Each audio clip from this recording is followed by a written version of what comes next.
Written communications dropped off at the city clerk's office or at the white box or any email received will not be read aloud at the council meeting, but will be circulated to the city council and incorporated into the records. Madam Clerk, roll call, please. Thank you, Madam Mayor. Councilmember Rojas. Present. Councilmember Deere. Present. Councilmember Hicks. Present. Mayor Pro Tem Hilton. Present. Mayor Davis Holmes. Present. Thank you. Have a flag salute by Councilwoman, please.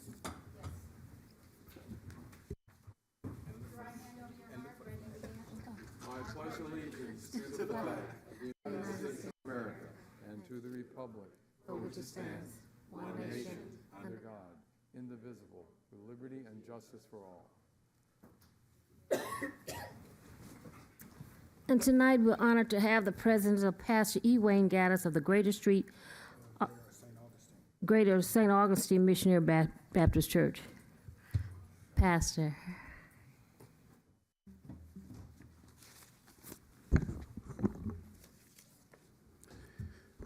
We thank you, dear Lord, for this opportunity you have allowed us to be able to come together as mayor and city councilman of the city of Carson, California. We thank you for the leadership of over 95,000 plus citizens of the city of Carson. We thank you for covering them and protecting them. We ask you, if it be your will, to continue to bless each council person, mayor and mayor pro tem. Protect our city, keep our city safe, put your arms around us. This is my prayer. In Jesus' name, amen. Amen. Amen. Thank you, Pastor. Closed session items numbers 2 through 6. Madam Clerk, are any public comment on closed session items? No, Madam Mayor. Madam City Attorney, report out on closed session, please. Thank you, Madam Mayor. The council will meet in closed session pursuant to Government Code Section 54956.9D1 to confer with legal counsel in the pending matter of Watson Land Company versus, actually, we're continuing that item, so we're not going to be bringing it to you. But pursuant to the same code section, the council will meet in the matter of Cam Carson LLC versus City of Carson, case number 20 STCV 16461.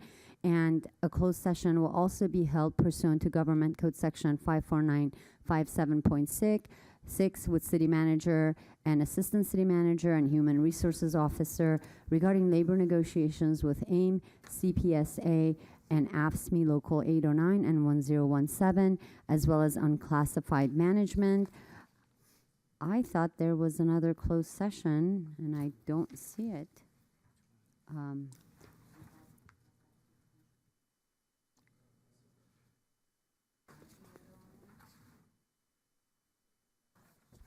Okay, sorry, I was looking at the wrong agenda.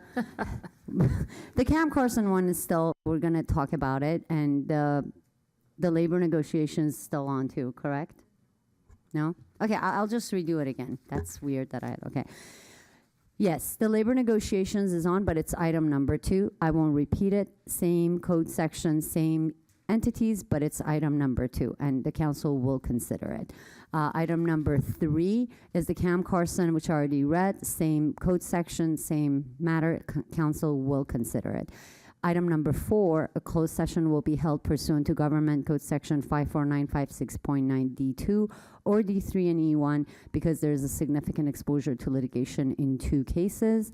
Item number 5, a closed session will be held pursuant to Government Code Section 54956.9D1 to confer with legal counsel in the matter of Tesoro Refining and Marketing Company versus City of Carson, case number 23 STCV 14351, and Court of Appeals case number B-335686, and Phillips 66 Company versus City of Carson, case number 23 STCV 14355. Lastly, the council will consider whether to initiate litigation in one potential case pursuant to Government Code Section 54958.9D4. And I believe, Madam Mayor, we will be in closed session until 6:30, I would say. Thank you. What time are the LA 28 coming? Oh, they'll be here at 6? So we're 6-ish? Okay, we're gonna come back out, and any closed session items, then we can, because I don't want to have them to wait. Okay, we're gonna go into closed session, should be back around 6:15 at the latest.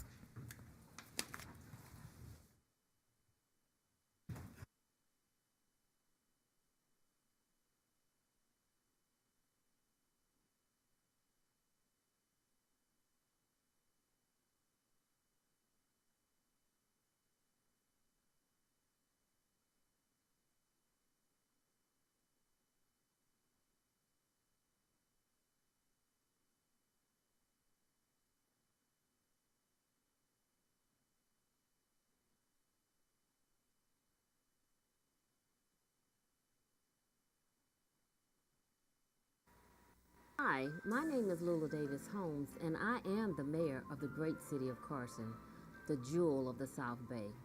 I want to extend a warm welcome to each and every one of you. Our city is a vibrant community with a rich tapestry of diverse cultures, shared experiences, and boundless opportunities. As you embark upon your journey in Carson, you will quickly discover the charm and warmth that defines our city.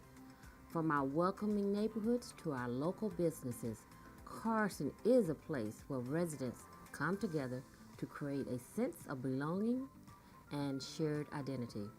Whether you are a new resident or have been a part of our community for years, I encourage you to explore all that Carson has to offer. Our parks, cultural events, and sense of community are designed to bring people together to strengthen the bonds that make Carson a truly special place to call home.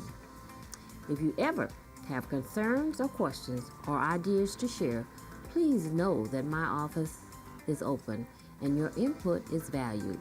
Together, we can continue to build a city that reflects the aspirations and dreams of its residents. Once again, welcome to the city of Carson, and I look forward to seeing you around town. Good morning. Welcome to Carson, the jewel of the South Bay. Please join me on a special journey as we visit all the places and faces that make Carson shine. As we move through our city, we will talk about the challenges we've met and the victories we've celebrated. Carson is our home, our heart, and our community. There is no place like it. Back in 2020, I accepted not just a role, but a mission to lead Carson to a brighter and stronger future. It wasn't easy, especially with the pandemic and some tough times like the warehouse fire and the Dominguez Channel emergency. Our first stop, a very special place. We're about to see Carson from a perspective as dynamic as our community. Here we go.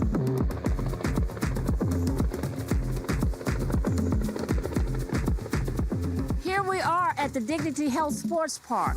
This isn't just the home of the LA Galaxy, it's a symbol of Carson's vibrant spirit and global presence, where dreams are pursued and victories are delivered. As the 2028 Olympics approach, we will be ready to shine. Together, we will welcome the world, share our story, a city where every step leads to greatness. Speaking of bringing the world to our doorstep, this year, Carson had the honor of welcoming none other than Lionel Messi, the world's most celebrated soccer player, to Dignity Health Sports Park. His visit was a proud moment for Carson. It allowed us to showcase our ability to host international icons and unite people through the universal language of sports. Now, join me in welcoming the driving force behind the LA Galaxy, President Tom Braun. The relationship between the LA Galaxy, Dino Sports Park, and the city of Carson is so incredible. It's so important to us. We welcome hundreds of thousands of fans to the city of Carson every single year, and we're so excited to be a part of the community and welcome them every time they come up and come to one of our events. Before I go any further, I want to thank my family, my husband, Harry Holmes, my children, Keisha and Deshaun, and all my grandchildren, whose love continues to be my guiding light. It is a privilege to serve you as your mayor, and I will never stop working for you. I extend my heartfelt thanks to my colleagues, Mayor Pro Tem Dr. Jawan Hilton, Councilmember Cedric Hicks, Councilmember Jim Deere, Councilwoman Arlene Rojas, our City Treasurer Monica Cooper, our City Clerk Dr. Kalia Bradshaw, our City Attorney Sunny Saltani, and our executive team and all our city employees who come to work every day to make our city great. Your presence today and every day is a testament to the collaborative spirit that propels this city forward.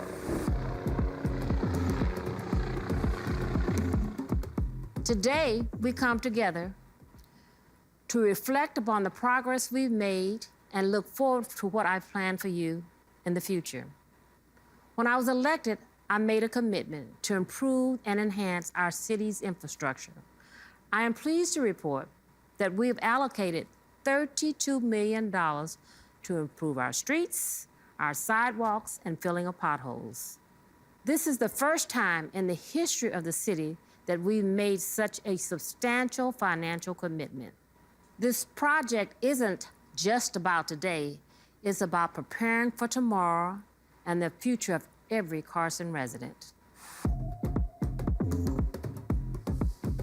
Safety is my #1 priority. Today, I'm proud to report that we have implemented over $5 million to a project consisting of high-definition security cameras at all our city parks, and cameras have been installed at all entrances into the city. So if you're coming to Carson and you think you won't be seen, I see you.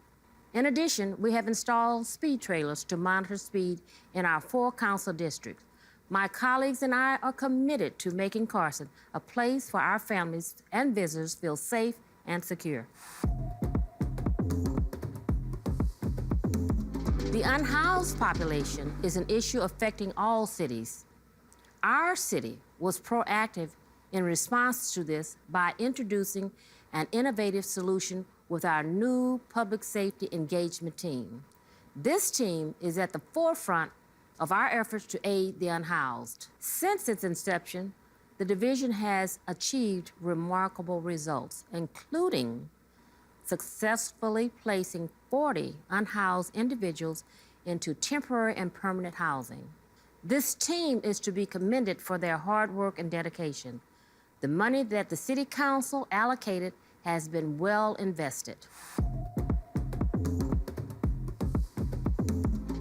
In 2023, the City Council made a decisive move to protect our mobile home park residents by approving a mobile home park overlay district. This commitment from the council and myself ensures that all mobile home park residents have an affordable place to live. Property owners of mobile home parks must now seek a zoning change for redevelopment and must provide comparable and affordable homes. I am committed to preserving Carson's diverse and inclusive housing, making sure that everyone has a place to call home.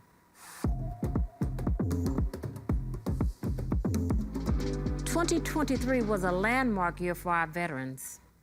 I spearheaded a resolution that speaks volumes about our commitment to those that served our nation. This resolution focuses on increasing veterans' housing because I am committed to ensuring that our veterans are a part of a community that truly values and supports them.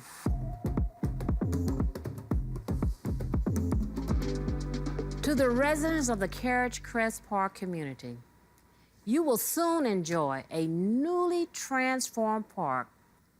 We have increased this 4-acre park to 15 acres. Picture this, new baseball and soccer fields. It will also include a dog park, basketball, and pickleball courts, a new concession stand, restrooms, and other amenities. This is all made possible by combining a $13 million state grant with an additional $3 million from our city's general fund.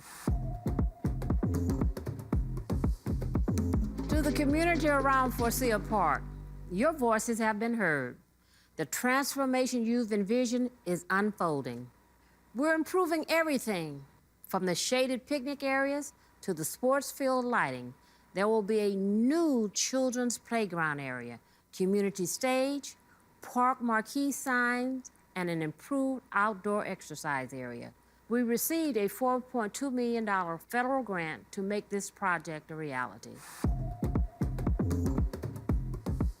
In April of 2023, I made a recommendation and my colleagues supported it. All youth sports registration fees in the city of Carson are now free. I'd like to thank Farron Capital for their generous donation of $350,000. These funds will be used to purchase youth sports uniforms. I want all of our kids back in our parks.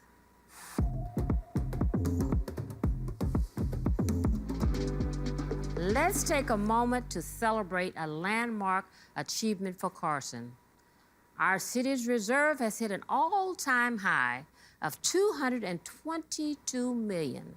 This is a first in our city's 55-year history. Under my leadership and directives to staff, we've fortified Carson's financial backbone like never before. My guiding principle is fairness. It's always been my philosophy that everyone should pay their fair share. I want to refocus on the measures that made this happen. Measure K, the transaction and use tax. Measure R, the utility user tax. Measure C, the all business tax. And look at the results. Under my leadership and the support of my colleagues, our reserve is at a historic high. It's about building a Carson that not only thrives today, but also in the future. Carson is on the move, and we've got some big wins to share. First up, Lameda Boulevard is getting a makeover, thanks to a $2 million grant from Assembly Bill 102. Then there's my green initiative, the Urban Forestry Master Plan. With a $1 million boost from the USDA Forest Service, this grant will allow us to plant trees throughout the city. In addition, we are proud recipients of the Conserving Black Modernism Grant from the National Trust for Historic Preservation. This $150,000 grant will fund the production of a historical structure report for Carson City Hall. This confirms our commitment to conserving our city's rich architectural and cultural legacy.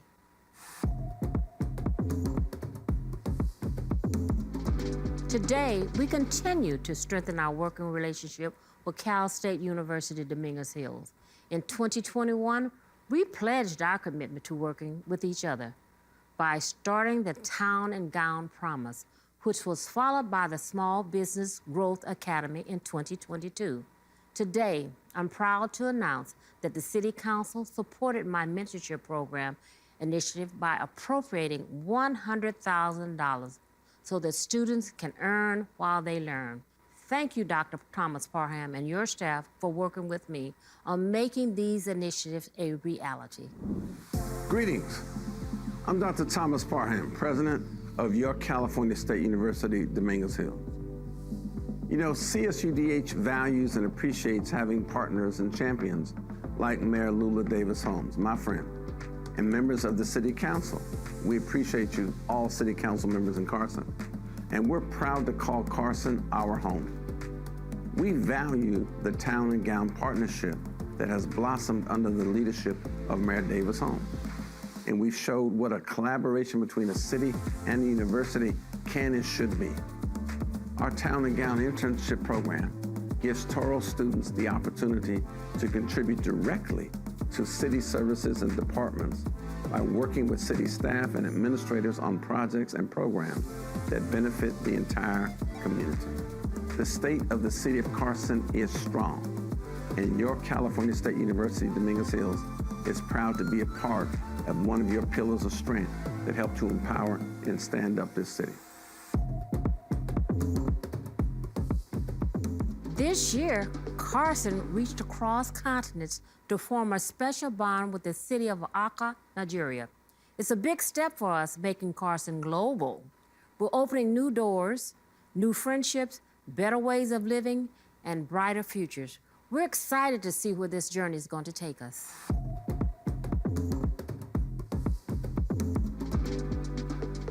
As we turn our attention to the exciting advancements in our innovation and sustainability projects, we find ourselves at the forefront of an energy revolution right here in the city of Carson. We are proud to unveil several significant renewable solar energy projects in partnership with Prologix and the Clean Power Alliance.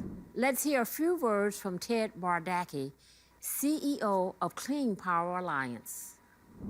So Clean Power Alliance was founded with a mission to rapidly decarbonize the electricity grid here in Southern California, and we're well on our way to pursuing that mission. We were just named the largest green energy provider in the entire United States by the U.S. Department of Energy. First of all, we're using space that is generally not used. It's a way of bringing energy production closer to the customers. And finally, we're able to take that energy and sell that back to customers in Carson at a 20% discount. We will soon mark the commercial operation of 3 vital solar installations with a combined capacity of over 3 megawatts. The renewable energy that is produced from these projects will feed electricity directly into our local grid system, reducing transmission losses, minimizing disruptions, and decreasing greenhouse gas. But we're not stopping there. By 2025, there are plans for 3 additional energy projects to come online. As your mayor, I am thrilled to champion these groundbreaking and important projects. The solar panels are powering our city's journey towards becoming a greener, cleaner, more resilient city. This community solar project will not only benefit the residents of Carson by providing clean energy, but also creating high-quality jobs here in the city. We are really excited to be a member of Carson's community, as well as contribute to Carson's economic growth. Last year, I set plans for 20 Tesla superchargers at the Carson Event Center. Since then, there's been a significant shift. These superchargers will now support all makes and models of electric vehicles. Carson is now set to receive the latest supercharger model, the V4, one of the first in California.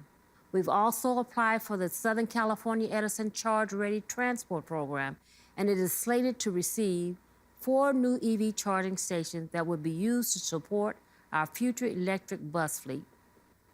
We're actively pursuing EV charging projects, and by the end of 2024, we anticipate having approximately 160 EV charging stations to be located at city facilities. These projects are being planned and implemented at little or no cost to the city. Now, let's shift gears to an initiative that is powering our future. I'm talking about 2 battery storage facilities, one in District 1 and the other in District 4. By balancing electricity supply and demand, these facilities contribute to grid stability and resilience. They can provide additional power during high demand and help prevent blackouts. I want to introduce Kevin Smith, CEO of Arivon, who will share more details about this $350 million investment into the city of Carson. We're thrilled to partner with the city of Carson and the Los Angeles Orange County Building Trades on this project, which will generate significant tax benefits to the city and create competitive wage construction jobs. If approved, will break ground next year and will officially contribute to Carson's energy transition when the project is completed in 2026. Thank you to the City of Carson and for your partnership with this effort, and we'll see you in Carson. I take pride in acknowledging the recent progress in our city's environmental stewardship. In December, the city received the Gold Level Energy Achievement Award through the South Bay Energy and Climate Recognition Program. This reflects our continued commitment to energy conservation, reducing greenhouse gas emissions, and embracing renewable energy solutions.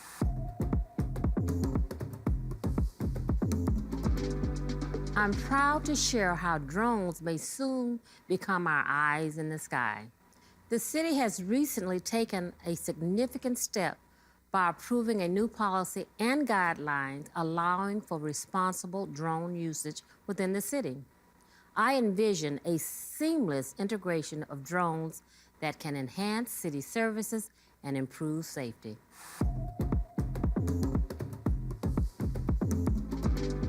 Carson is not just growing, we're evolving, with an important focus on affordable, high-speed internet and digital inclusion.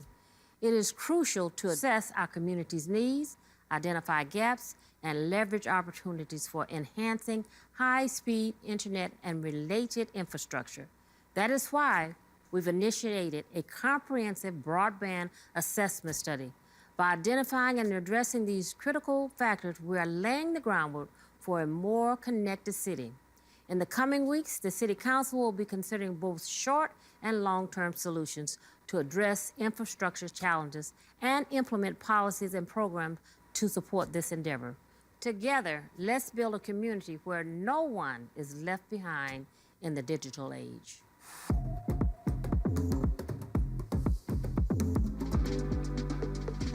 Over the past 3 years, Carson has truly come together with the support of our local businesses, developers, city leaders, the Economic Development Commission, and community leaders to create our first ever Economic Development Strategic Plan. Our goal is to create an environment where creativity thrives, businesses prosper, and our entire community benefits. While we were nominated as one of the top 5 most business-friendly cities, my goal is for Carson to win the top prize. In July of 2023, we took a significant step forward to improve city services. We hired TransTech to staff the city's Building and Safety Division. By adding TransTech's expertise, we're activating our vision to streamline Carson, a program to ensure that our city's development moves at the speed of our ambition. This efficiency is reflected in real numbers. For example, Building and Safety Services has seen a significant reduction in the amount of time it takes to review plans.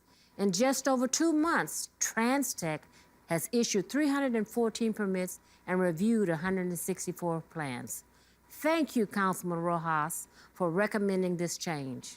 As we plan for a prosperous future, let's recognize the backbone of our local economy, our small businesses. Through the City of Carson's Small Business Grant Program, fueled by the American Rescue Plan Act, we were able to extend a helping hand to those hit hardest by the pandemic. We allocated $1.5 million to support 66 small businesses with grants ranging from $5,000 to $25,000 to aid in their recovery. We're determined to see every small business in Carson survive and thrive.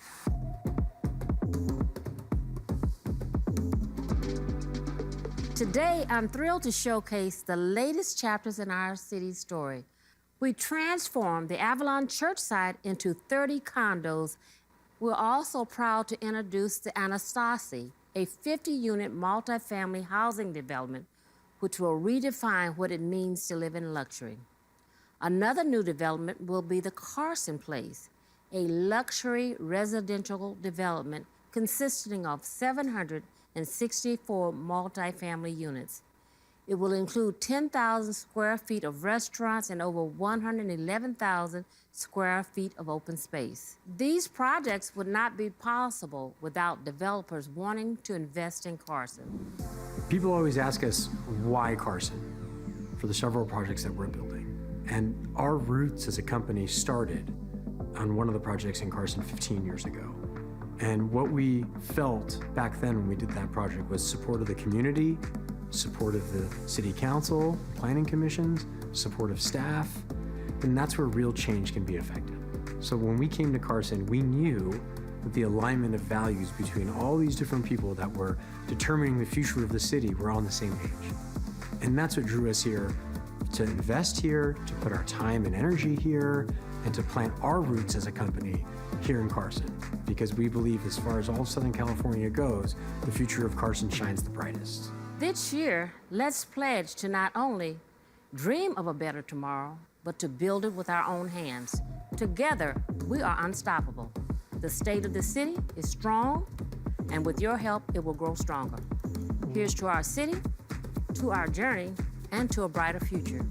Thank you, and God bless the city and the people of Carson.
Good morning.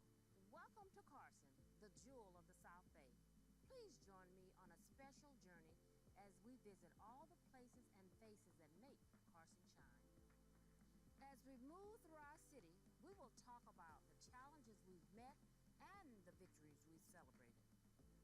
Carson is our home, our heart, and our community. There is no place like it. Back in 2020, I accepted not just a role, but a mission to lead Carson to a brighter and stronger future. It wasn't easy, especially with the pandemic and some tough times like the warehouse fire and the Dominguez Channel emergency. Our first stop, a very special place. We're about to see Carson from a perspective as dynamic as our community. Here we go.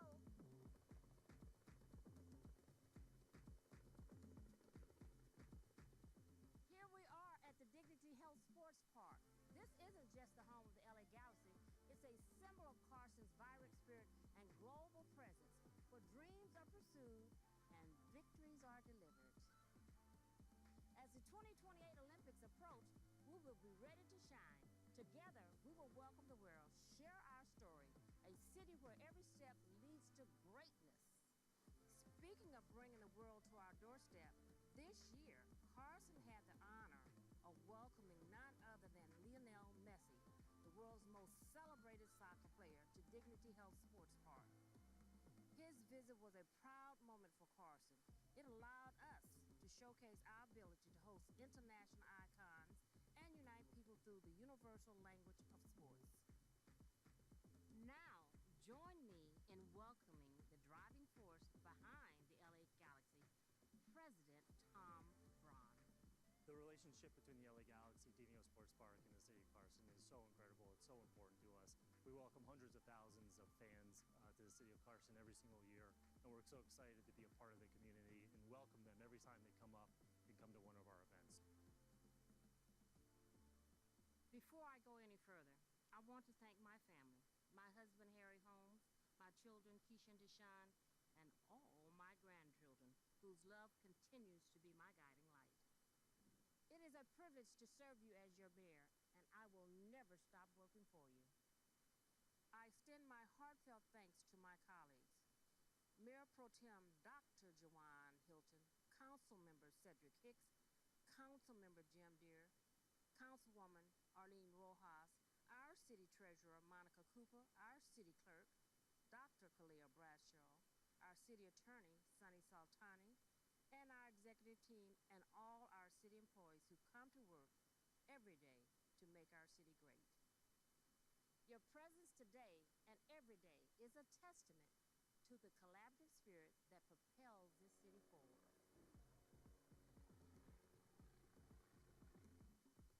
Today, we come together to reflect upon the progress we've made and look forward to what I plan for you in the future. When I was elected, I made a commitment to improve and enhance our city's infrastructure. I am pleased to report that we have allocated $32 million to improve our streets, our sidewalks, and filling of potholes. This is the first time in the history of the city that we've made such a substantial financial commitment. This project isn't just about today, it's about preparing for tomorrow and the future of every Carson resident. Safety is my #1 priority.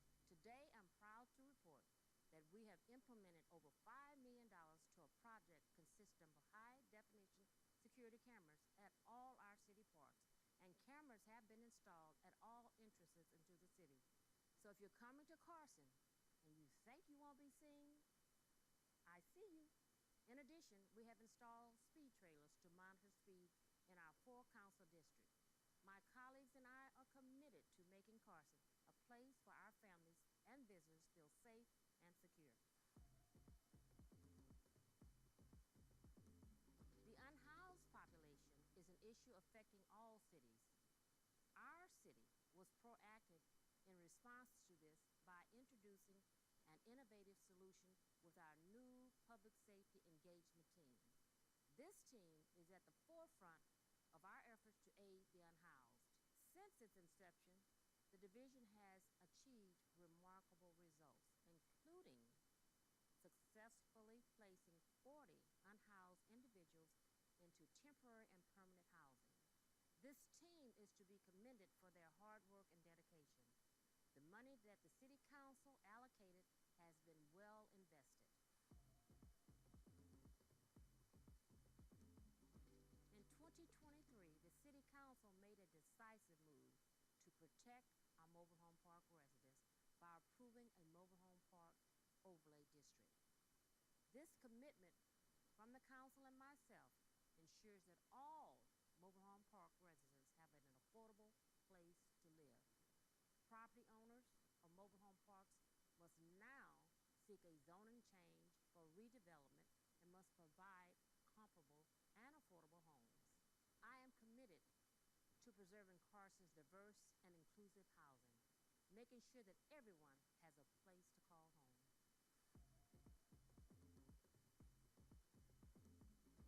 "2023 was a landmark year for our veterans. I spearheaded a resolution that speaks volumes about our commitment to those that served our nation. This resolution focuses on increasing veterans housing because I am committed to ensuring that our veterans are a part of a community that truly values and supports them.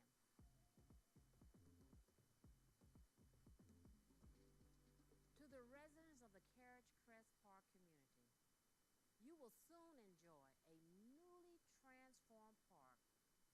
We have increased this 4-acre park to 15 acres.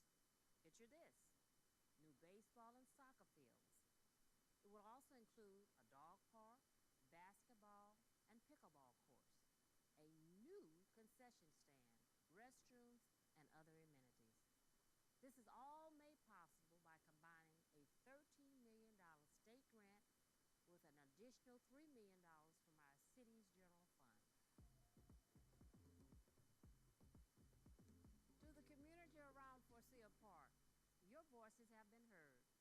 The transformation you've envisioned is unfolding. We're improving everything from the shaded picnic areas to the sports field lighting. There will be a new children's playground area, community stage, park marquee signs, and an improved outdoor exercise area. We received a $4.2 million federal grant to make this project a reality.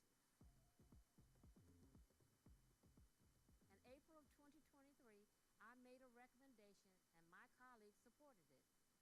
All youth sports registration fees in the city of Carson are now free. I'd like to thank Farron Capital for their generous donation of $350,000. These funds will be used to purchase youth sports uniforms. I want all of our kids back in our parks.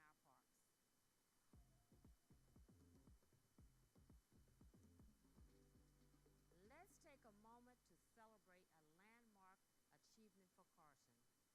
Our city's reserve has hit an all-time high of $222 million. This is a first in our city's 55-year history. Under my leadership and directives to staff, we've fortified Carson's financial backbone like never before. My guiding principle is fairness.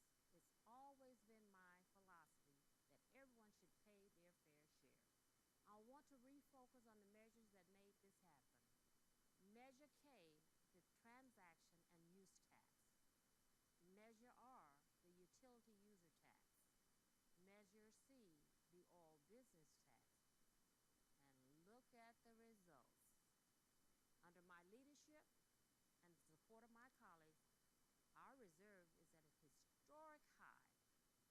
It's about building a Carson that not only thrives today, but also in the future.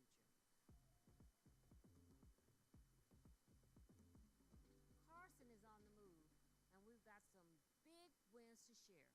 First up, Lameda Boulevard is getting a makeover, thanks to a $2 million grant from Assembly Bill 102. Then there's my Green Initiative, the Urban Forestry Master Plan. With a $1 million boost from the USDA Forest Service, this grant will allow us to plant trees throughout the city. In addition, we are proud recipients of the Conserving Black Modernism Grant from the National Trust for Historic Preservation. This $150,000 grant will fund the production of a historical structure report for Carson City Hall. This confirms our commitment to conserving our city's rich architectural and cultural legacy.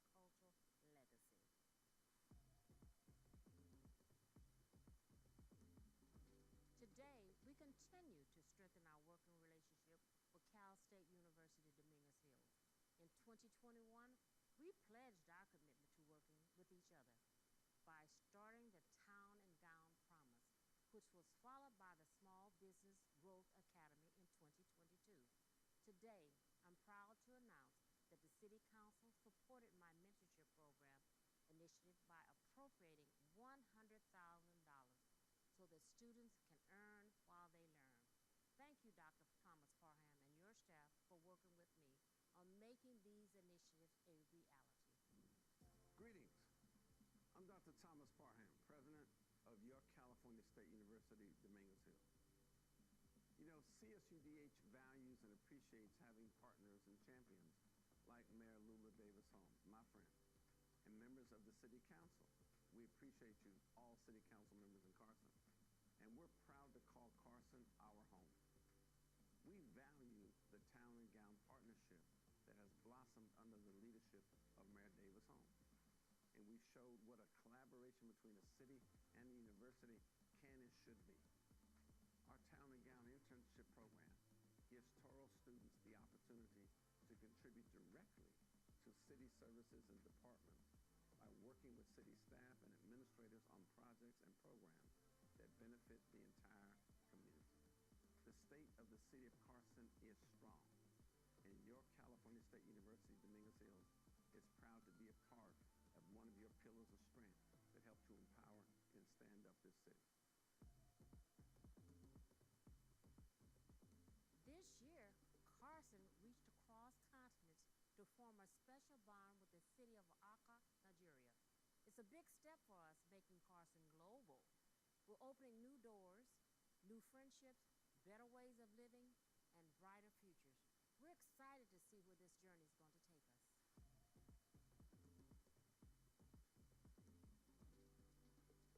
As we turn our attention to the exciting advancements in our innovation and sustainability project, we find ourselves at the forefront of an energy revolution right here in the city of Carson. We are proud to unveil several significant renewable solar energy projects in partnership with Prologix and the Clean Power Alliance. Let's hear a few words from Ted Bardacki, CEO of Clean Power Alliance. So Clean Power Alliance was founded with a mission to rapidly decarbonize the electricity grid here in Southern California, and we're well on our way to pursuing that mission. We were just named the largest green energy provider in the entire United States by the U.S. Department of Energy. First of all, we're using space that is generally not used. It's a way of bringing energy production closer to the customers. And finally, we're able to take that energy and sell that back to customers in Carson at a 20% discount. We will soon mark the commercial operation of 3 vital solar installations with a combined capacity of over 3 megawatts. The renewable energy that is produced from these projects will feed electricity directly into our local grid system, reducing transmission losses, minimizing disruptions, and decreasing greenhouse gas. But we're not stopping there. By 2025, there are plans for 3 additional energy projects to come online. As your mayor, I am thrilled to champion these groundbreaking and important projects. The solar panels are powering our city's journey towards becoming a greener, cleaner, and more resilient city. This community solar project will not only benefit the residents of Carson by providing clean energy, but also creating high-quality jobs here in the city. We are really excited to be a member of Carson's community, as well as contribute to Carson's economic growth. Last year, I set plans for 20 Tesla superchargers at the Carson Event Center. Since then, there's been a significant shift. These superchargers will now support all makes and models of electric vehicles. Carson is now set to receive the latest supercharger model, the V4, one of the first in California. We've also applied for the Southern California Edison Charge Ready Transport Program, and it is slated to receive 4 new EV charging stations that will be used to support our future electric bus fleet.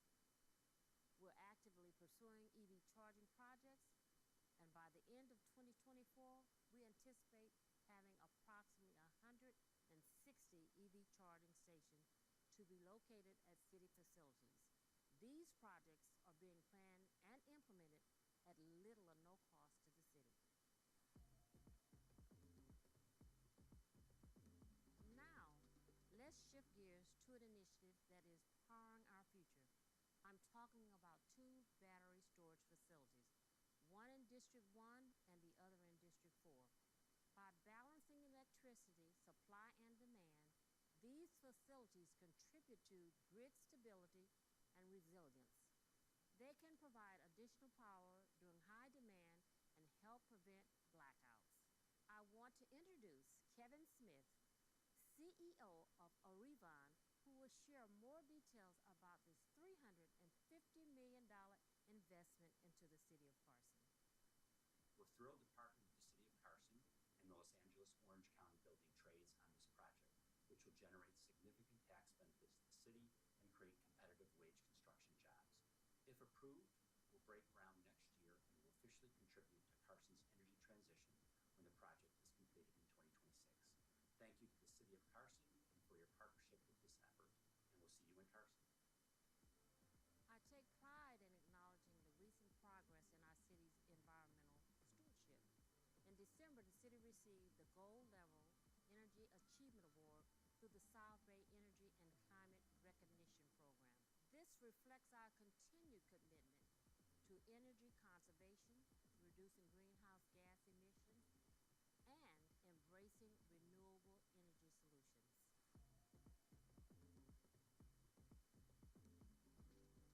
I'm proud to share how drones may soon become our eyes in the sky. The city has recently taken a significant step by approving a new policy and guidelines allowing for responsible drone usage within the city. I envision a seamless integration of drones that can enhance city services and improve safety.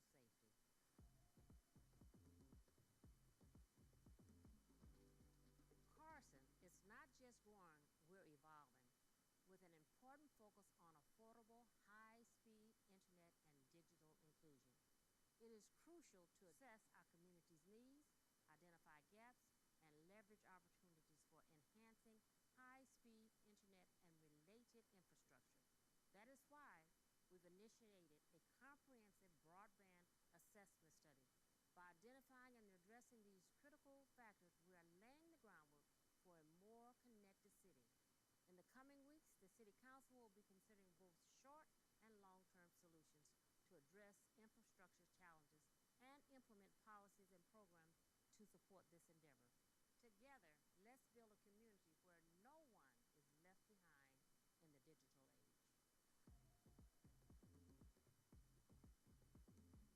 in the digital age. Over the past 3 years, Carson has truly come together with the support of our local businesses, developers, city leaders, the Economic Development Commission, and community leaders to create our first ever Economic Development Strategic Plan. Our goal is to create an environment where creativity thrives, businesses prosper, and our entire community benefits. While we were nominated as one of the top 5 most business-friendly cities, my goal is for Carson to win the top prize. In July of 2023, we took a significant step forward to improve city services. We hired TransTech to staff the city's Building and Safety Division.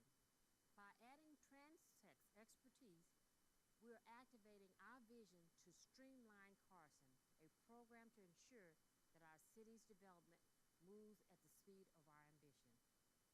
This efficiency is reflected in real numbers. For example, Building and Safety Services has seen a significant reduction in the amount of time it takes to review plans. In just over 2 months, TransTech has issued 314 permits and reviewed 164 plans. Thank you, Councilman Rojas, for recommending this change. As we plan for a prosperous future, let's recognize the backbone of our local economy, our small businesses. Through the City of Carson Small Business Grant Program, fueled by the American Rescue Plan Act, we were able to extend a helping hand to those hit hardest by the pandemic. We allocated $1.5 million to support 66 small businesses with grants ranging from $5,000 to $25,000 to aid in their recovery. We're determined to see every small business in Carson survive and thrive.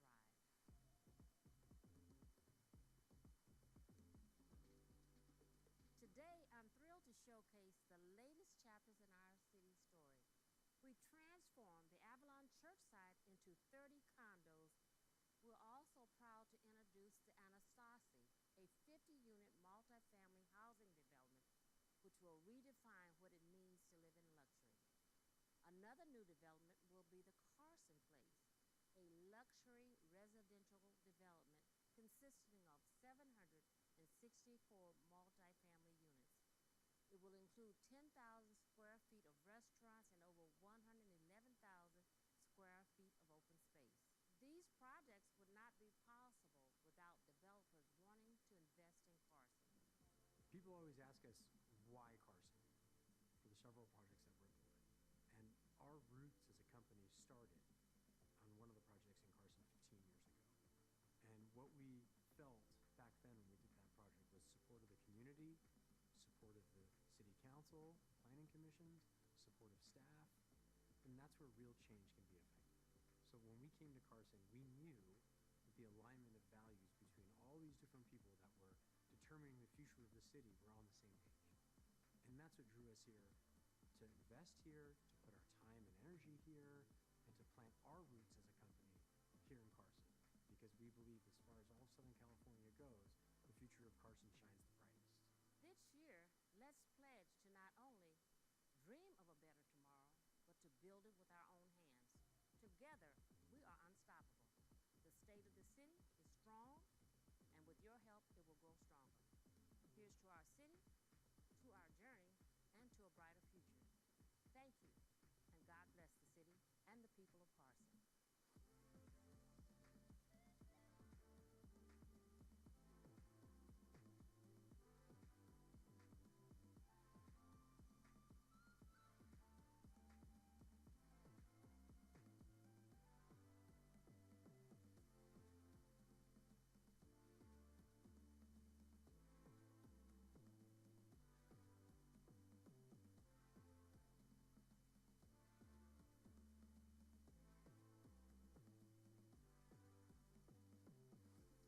create a sense of belonging and shared identity. Whether you are a new resident or have been a part of our community for years, I encourage you to explore all that Carson has to offer. Our parks, cultural events, and sense of community are designed to bring people together to strengthen the bonds that make Carson a truly special place to call home. If you ever have concerns or questions or ideas to share, please know that my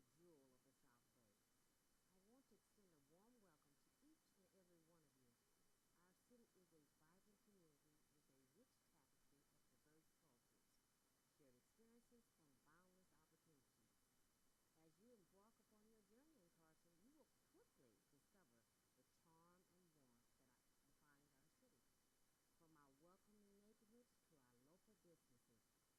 Together, we can continue to build a city that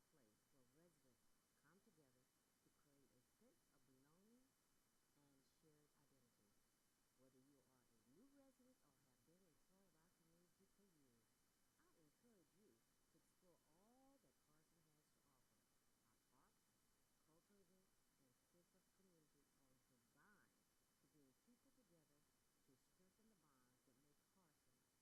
and I look forward to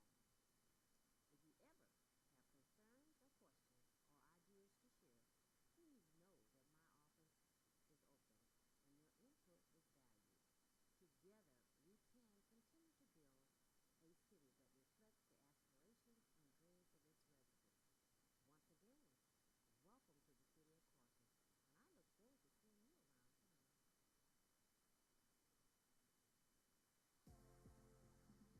Good morning.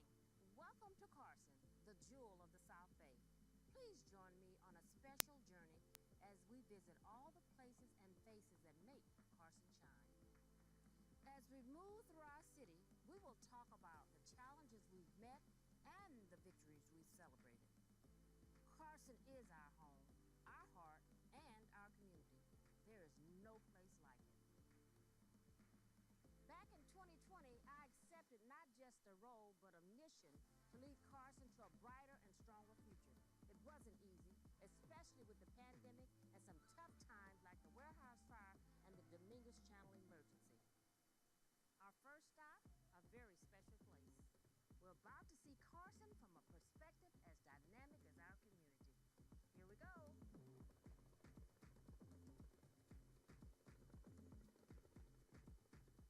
Here we are at the Dignity Health Sports Park.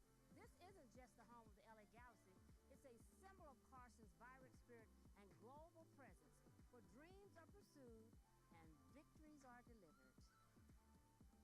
the 2028 Olympics approach, we will be ready to shine. Together, we will welcome the world, share our story, a city where every step leads to greatness. Speaking of bringing the world to our doorstep, this year, Carson had the honor of welcoming none other than Lionel Messi, the world's most celebrated soccer player, to Dignity Health Sports Park. His visit was a proud moment for Carson. It allowed us to showcase our ability to host international icons and unite people through the universal language of sports. Now, join me in welcoming the driving force behind the LA Galaxy, President Tom Braun. The relationship between the LA Galaxy, DVO Sports Park, and the city of Carson is so incredible. It's so important to us. We welcome hundreds of thousands of fans to the city of Carson every single year, and we're so excited to be a part of the community and welcome them every time they come up and come to one of our events. Before I go any further, I want to thank my family, my husband Harry Holmes, my children Keisha and Deshaun, and all my grandchildren, whose love continues to be my guiding light. It is a privilege to serve you as your mayor, and I will never stop working for you. I extend my heartfelt thanks to my colleagues, Mayor Pro Tem Dr. Jawan Hilton, Councilmember Cedric Hicks, Councilmember Jim Deere, Councilwoman Arlene Rojas, our City Treasurer Monica Cooper, our City Clerk Dr. Kalia Bradshaw, our City Attorney Sunny Saltani, and our executive team and all our city employees who come to work every day to make our city great. Your presence today and every day is a testament to the collaborative spirit that propels this city forward.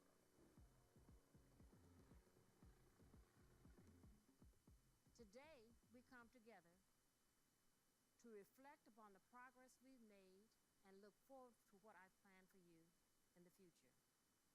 When I was elected, I made a commitment to improve and enhance our city's infrastructure. I am pleased to report that we have allocated $32 million to improve our streets, our sidewalks, and filling of potholes. This is the first time in the history of the city that we've made such a substantial financial commitment. This project isn't just about today, it's about preparing for tomorrow and the future of every Carson resident. Safety is my #1 priority. Today, I'm proud to report that we have implemented over $5 million to a project consisting of high-definition security cameras at all our city parks, and cameras have been installed at all entrances into the city. So if you're coming to Carson and you think you won't be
Good afternoon, evening, everyone. We're reconvening to open session. Madam City Attorney, report out on closed session, please. Thank you, Madam Mayor. The council met in closed session pursuant to Government Code Section 54957.6 to conduct labor negotiations with AIM, CPSA, AFSCME Local 809 and 1017, as well as unclassified management. No reportable action was taken. The council met pursuant to Government Code Section 54956.9D1 in 2 pending litigation matters. One, Cam Carson LLC versus City of Carson, case number 20 STCV 16461. No reportable action was taken. The other matter is Tesoro Refining and Marketing Company versus City of Carson, case number 23 STCV 14351, and appellate case number B-335686 and Phillips 66 versus City of Carson, case number 23 STCV 14355. No reportable action in any of those cases. The council met pursuant to Government Code Section 54956.9 D2 or D3 and E1 because there's a potential litigation in 2 cases. No reportable action was taken. Lastly, the council met pursuant to Government Code Section 54956.9 D4 because the city is considering whether to initiate litigation in one potential case, and no reportable action was taken. That concludes my report. Thank you. I'm gonna, hello to my carpenters out there. How are you? Hi. You good? Thanks for coming down. I'm going to take the liberty of the chair to move up item number 23 because this is a very, very exciting time here in the city of Carson, and I want the residents to know what we are doing as it relates to LA 28. Mr. City Manager. Thank you, Madam Mayor. Item number 23 speaks to the consideration and approval of the games agreement between the City of Carson and the Los Angeles Organizing Committee for the Olympic and Paralympic Games in preparation for the 2028 Games for your consideration and approval, Madam Mayor and Council. Well, thank you, thank you. Are the representatives here tonight? We're not going to ask any questions. Come on down. LA 28 committee.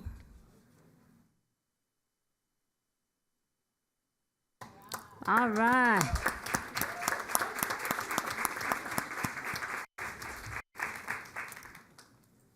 Just want to say, as the mayor of the great city of Carson, I'm just so excited that we are one of the host cities for LA 28.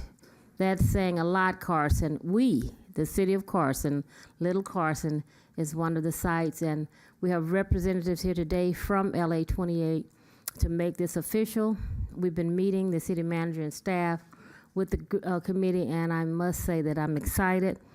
And we are, or will be, the first city to have our agreement executed. Is that correct? That's correct. We will be the first city.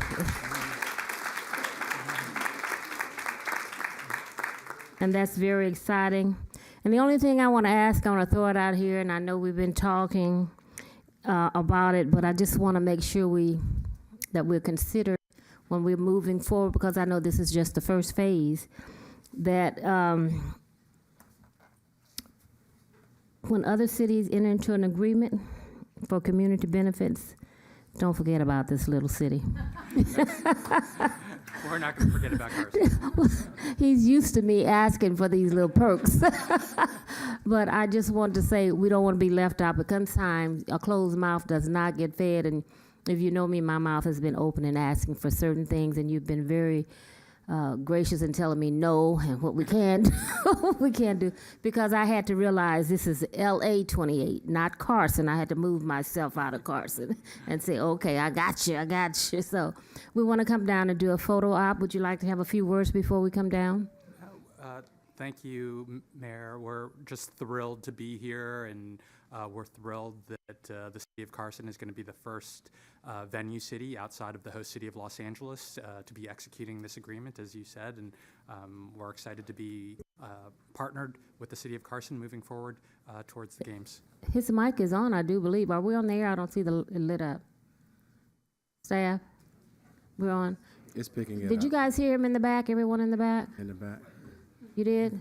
Okay. So we're going to take this opportunity once again. Thank you. Introduce your team. Kevin Masudi, Managing Counsel with LA28. My name is Rachel Dawson, and I am part of the Athlete Fellows Program at LA28. What that means is I am a 3-time Olympian in the sport of field hockey. So on behalf of the athlete community, I just want to say thank you for welcoming the games into your great city. We are so excited to bring the games back home to the USA. Yes, we are. Thank you, and my name is Vic Knoll. I'm the Director of Venue Cities Relations at LA28. Thank you. And before I go down for our photo op, I'd like to entertain a motion to be the first city. Second. Move approval of the Second. staff recommendation, Madam Mayor. Second. It's been moved and properly second. Everyone cast your vote. Wait a minute. Look at the screen. Wait a minute. Lula, catch your It's behind. It's buried.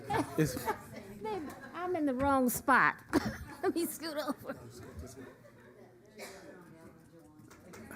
There you go.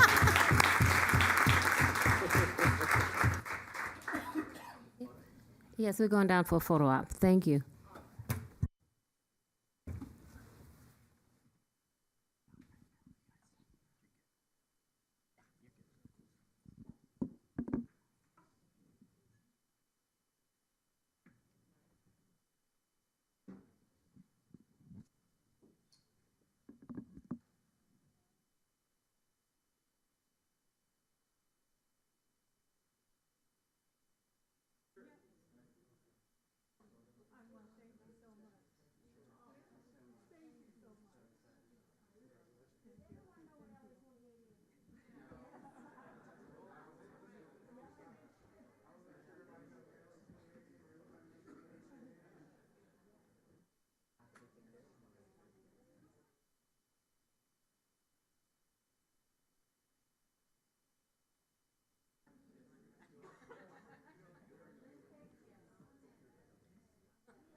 Sunny? Sunny, did you get a pen? And then Bill Weiner. I'm not going to give a long speech. I just want to say I've always wanted to do this.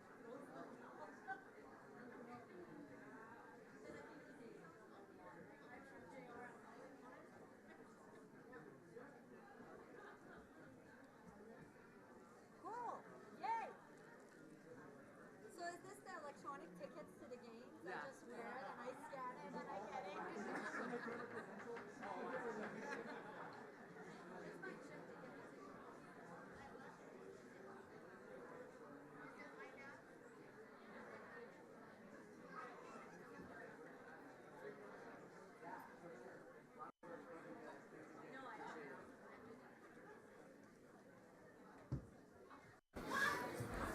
To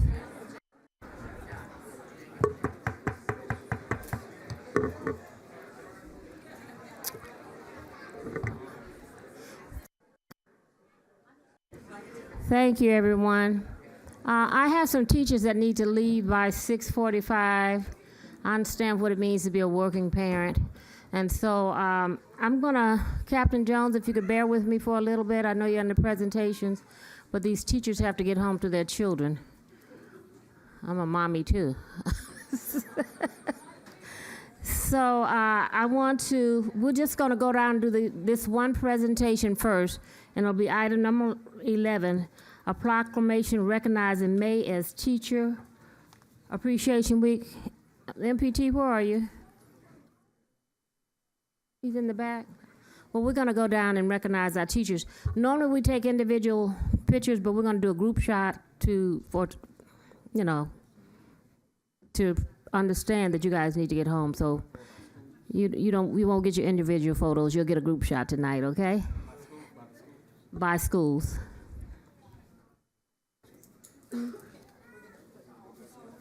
Yeah, we'll put them on.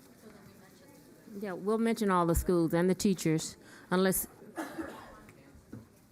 MPT, we're gonna go down and do your presentation now. And then we're gonna come back up and go to the agenda, but they have to leave.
Thank you. Can you hear me? Okay, National Teachers Appreciation Week is May 6th through May 10th, and during this week, we set aside time to express our gratitude for the remarkable individuals who shape the minds of our future youth. In Carson, we recognize the role of a teacher. You are a parent away from home. You see them more than we do sometimes. We recognize that the role of a teacher extends far beyond the confines of a classroom. They are mentors, counselors, and inspirations to our children, guiding them through the journey of learning and discovery. In celebration of this week, we have selected one outstanding teacher from every school in Carson. These educators are the unsung heroes who selflessly devote themselves to nurturing the potential of our youth. To each and every teacher in Carson, I extend my deepest gratitude. Thank you for all that you do, and may you continue to inspire, empower, and enrich the lives of youth for generations to come. And we're going to give this certificate. I'm going to ask MPT to read the proclamation, and then we're going to bring up our teachers. Thank you, Madam Mayor. This proclamation in recognition of May 6th through the 10th, 2024 is Teacher Appreciation Week. Whereas a strong, effective system of free public education for all children and youth is essential in our democratic system of government, and whereas the United States and the state of California has made considerable progress in the social, technological, and scientific fields due to our system of free and universal public education, whereas much of this progress can be attributed to the qualified and dedicated teachers entrusted with the educational development of our children, whereas teachers should be accorded high public esteem, reflecting the value the community places on public education. Teachers model future citizens through guidance and education, and whereas teachers are important in helping children reach their full potential, our country's future depends upon providing quality education to all students. And whereas teachers spend countless hours preparing lessons, evaluating progress, counseling and coaching students, and performing community service, whereas it is appropriate that teachers be recognized for their dedication and commitment to educating our children, and whereas the City of Carson recognizes and supports its teachers in educating the children of this community, now therefore be it resolved, the Mayor and the City Council of Carson, California hereby proclaim May 6th through the 10th, 2024 as Teacher Appreciation Week. And be it further resolved that we strongly encourage all the members of our community to join with us in personally expressing appreciation to all teachers for their dedication and devotion to their work and their contribution to our national progress. Dated this 7th day of May, 2024. Thank you to all the teachers who are here tonight. Teachers. And the certificate reads the same. Your name is on here. If you have someone else's name, give it back. It says, Certificate of Appreciation presented to your name and sincere appreciation of your dedication and service to the students in our community. Your years of commitment to educating our youth continue to inspire us all. Wishing you the best in your future endeavors is cited today, May 7th. It's signed by your mayor, me, Lula Davis Holmes. Lula Davis Holmes, Mayor Pro Tem Jawan Hilton, Councilman Cedric Hicks, Councilmember Jim Deere, and our Councilwoman Arlene Rojas. She's going to read the name. As you hear your name come up, we're going to do a group shot, and one of us will hand you a certificate, okay? All right, thank you. Congratulations, everyone. So this is going to sound like the Teachers Olympics. Okay, from 232nd Place Elementary School, Iris Magsombol. Come on up. All right. From Ambler Elementary School, Dr. Yvonne Brown. Yes! All right. From Annalee Elementary School, Desiree Rasmussen. From Bonita Elementary School, Sarah Chavez. All right. From Broad Acres Elementary School, Adali Oriana. There she is. From Carson Elementary School, Alicia Mireles. Yes. From Catskill Elementary School, Adriana Luquin.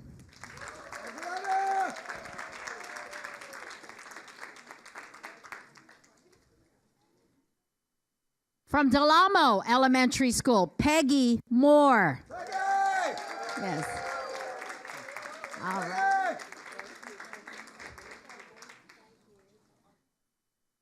From Dolores Street Elementary School, Linda Oriel. Yes.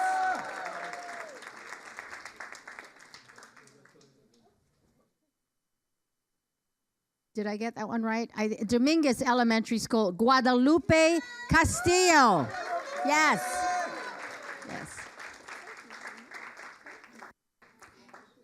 From Leapwood Elementary School, Rebecca Havey. Yes. Town Avenue Elementary School, Esther Martinez.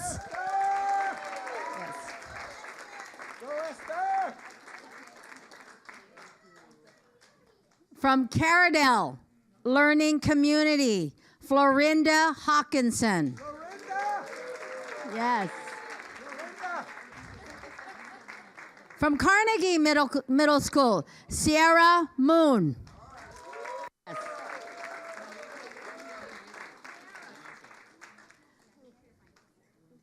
Okay, Curtis Middle School, Joseph Gonzalez. Come on down.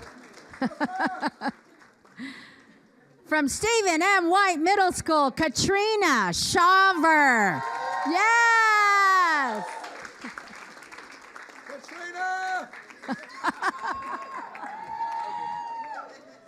From Rancho Dominguez Prep School, Irma Galarza. Woo! From Carson High School, George Dewar. Yes. All right. From the Academies of Education and Empowerment at Carson High, Denise Rendon. Yes.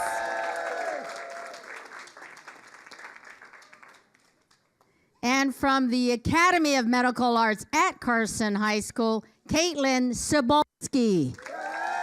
I think, do we have everybody? Congratulations to all the teachers. Are the principals here? Come on up. Come on up, principals.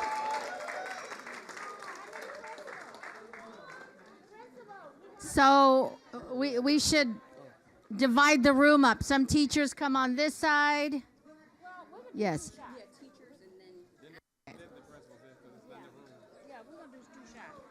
We're going to do 2 shots. Oh, you should not have brought me those flowers. We'll do the teachers first. A lot of principals showed up. They Okay. support their teachers. Okay, listen up, everyone. Yeah. We're going to divide you into a hat, 2 photos. We're going to do 2 photos. Shh.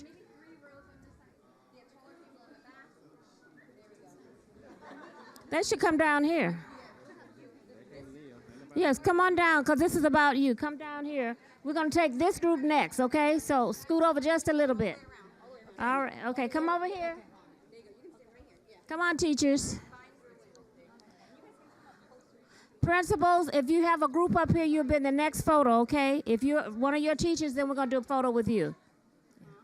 Just go sideways. Everybody go sideways. Yeah. Okay. Okay, we're going to get this half of the room next, okay? So you guys scoot back just a little. We're going to do you next. Okay, we're just doing this side, my right side first. So scoot back a little bit. Yes, you too. Then we're going to take you in the next shot, okay? Don't go far, don't go far, don't go far. Is this good? Is this good, madam? They can come down. You can? Can you see us all? Okay. I've been overruled. Get in the picture, everyone. Oh, sorry, come again. Okay. And then you, sir. You, sir. Can you come behind? Right here. Yeah, there you go. There you go. And then come up in the front. It's like the smaller people. Tell them like a prom picture. Get close. There you go. Get close, holding your tummies. Turn your body this way a little bit. Get close and turn sideways. Shh. Oh, teachers, teachers. Okay, we good? Okay, paparazzis, go for it. So you need to come kind of closer, or like find your window there. Yeah, there you go. Come on here. There you go. Okay. My hands are cold.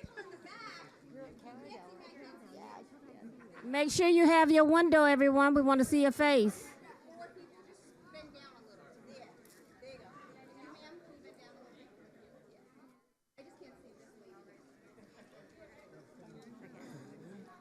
You ready?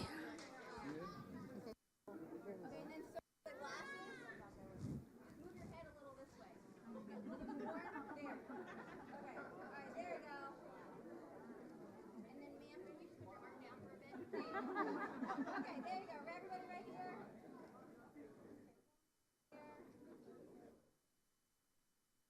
With the glasses, put your head higher, head high to the Okay, here we go. Okay, everybody looks great. Stay there. Can you turn around and say, there you go. You look so good, you look so good. Okay, ready, big smile.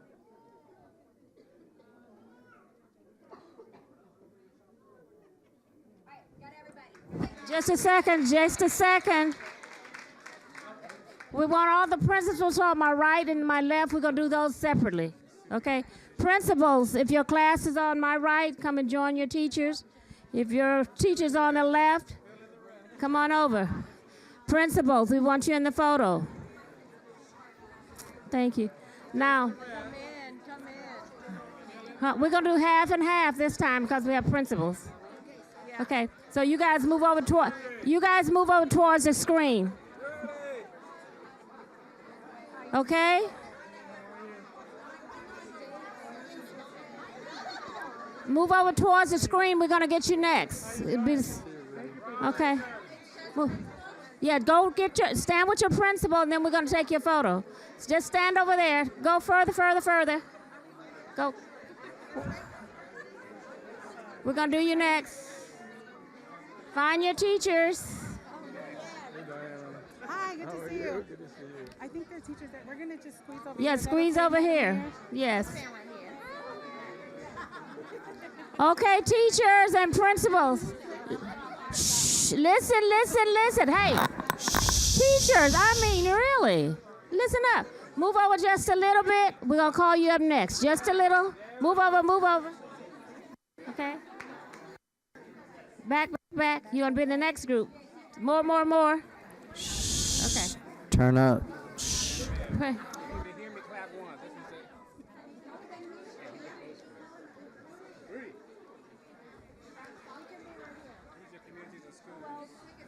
Okay, listen to me very carefully. Shh. Listen, teachers, if you can hear me, clap your hands. Move over to my right. Move down towards the screen. Move. Continue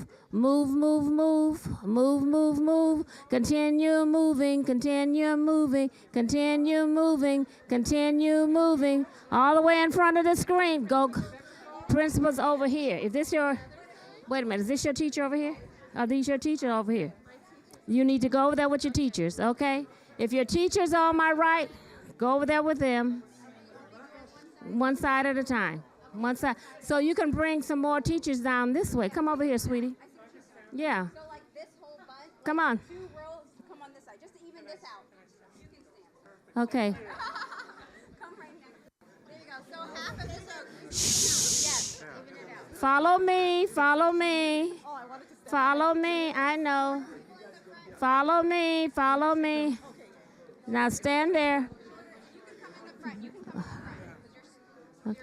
Okay, we're going to get the second group. You guys want to get home at 6:45? Shh. Tonight, not tomorrow. Madam Principal, take all them next to the film. You're going to be in the next group, okay? Are we good? Are we good?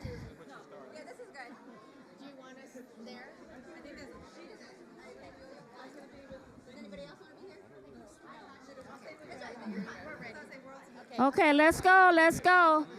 Shh. Hold your certificates up. I want to see your certificates. No, no, no, no. I already got them separated. I got them separated. You stay where you are until we call you, okay? That's okay. Turn the AC up.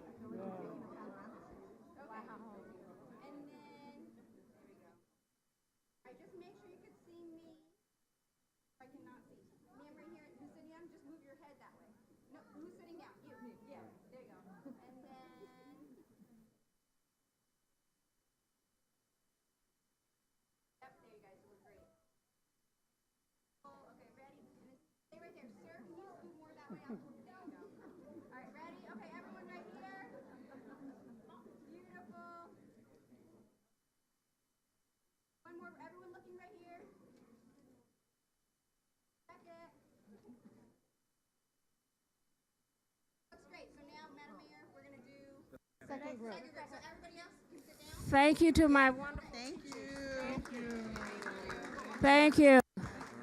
We're going to send you guys copies of these photos. Rudy Mendoza, I'm the director for all the Carson schools. I supervise all the principals. I need to talk to you. But thank you so much for this. Oh, thank you. But I need to talk to you. Want me to make it? Who do I contact? Okay. I talked to someone from the labor today. What I got. Anyway, Labor, not the labor, the state. They want to do some funding for nursing. Kids that want to go to medical. Okay, I'll talk to you tomorrow. Okay, come on, my second group. Come on down.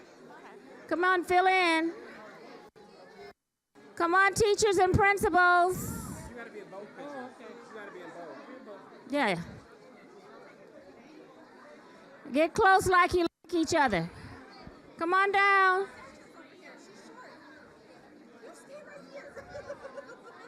No, you're fine. Is this your school? This is your school, right? You're doing the right place. Hi. Shh. Hold your certificates up. Come on, teachers. Come on, teachers. Principals, come on down.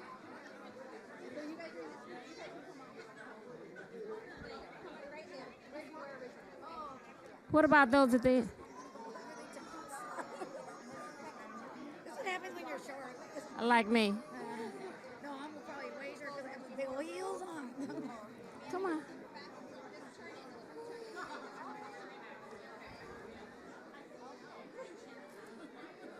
It would have been easy to take them one at a time. It would have been easy to take them one at a time. I know. Me and MPT ain't moved where we been. We just waiting everybody to come around. Okay, can everybody move out the photo here? Okay, we're ready to take Okay, a we're picture. Mhm. Is it on? Lights on. Hello, can you hear me? We're ready over here.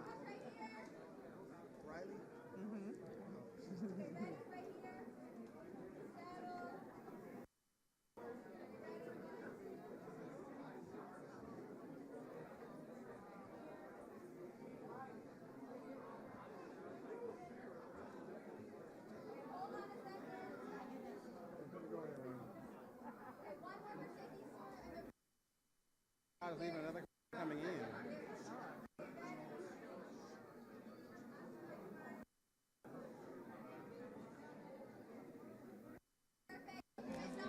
Thank you, thank you, thank you.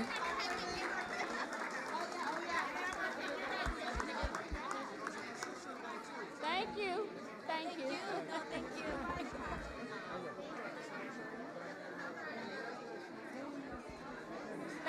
Thank you. Thank you. Thank you.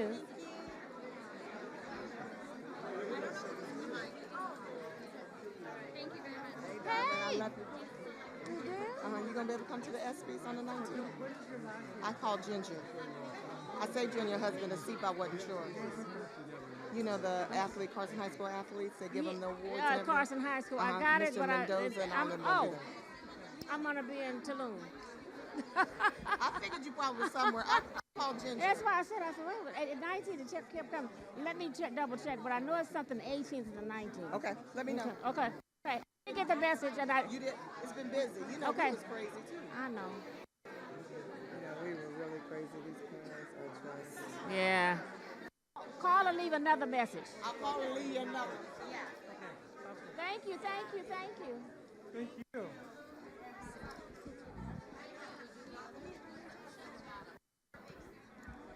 Catherine Jones out. Okay.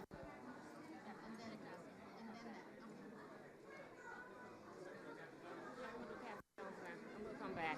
Well, luckily, my big group is first, so Yeah. that we can do it. Because he's not gonna be that long. Yeah.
Okay, we're gonna resume our council meeting. So in the lobby area, up to all the aides, could you lower the voices outside, please? Have them lower their voices. Shh. Next on the agenda, we have a presentation from our captain, Captain Jones.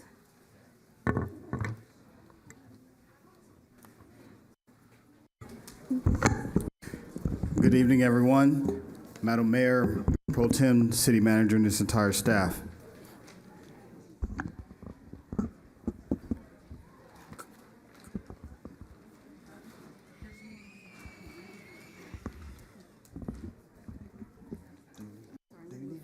I'll help you. Thank you so much. Thank you, Captain, for being patient.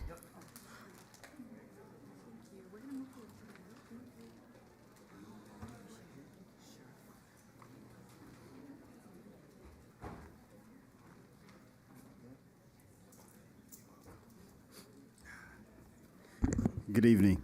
Couple things from since our last meeting regarding the station. We will be partnering with Masada Homes, which is a local entity in our city, and we're going to work collectively together to make sure we provide the right amount of counseling and social services to some of the children in our gang diversion program, as well as some of the children we run into who may be going down the wrong path. So we're really looking forward to that.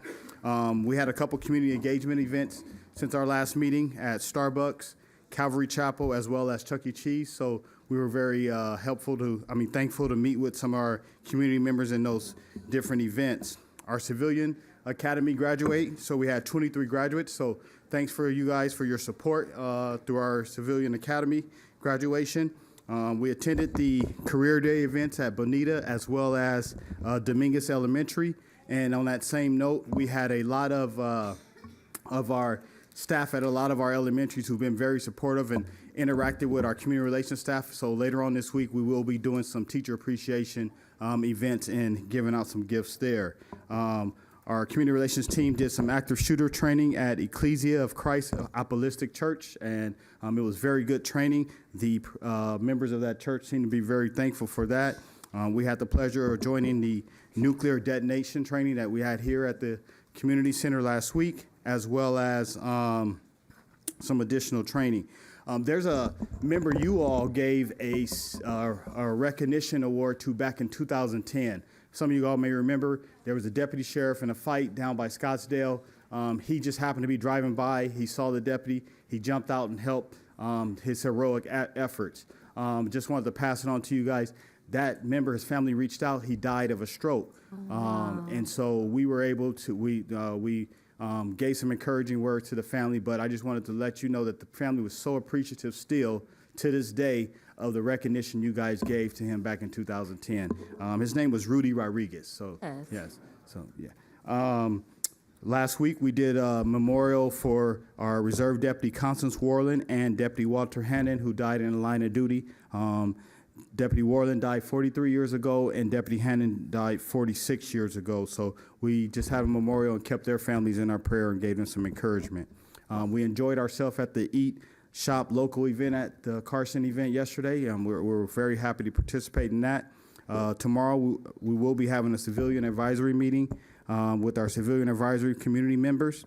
And then this next weekend, as well as on the 22nd, we're going to be having our memorial torch relay, as well as attending the Memorial Peace Officer Memorial event. And both of those events are where we just honor the memory of those who have sacrificed their lives in the life of duty, in the line of duty. That concludes my report for this evening. Any questions for me? Just a comment, Captain. We have a wall out here, and we need to put the names on.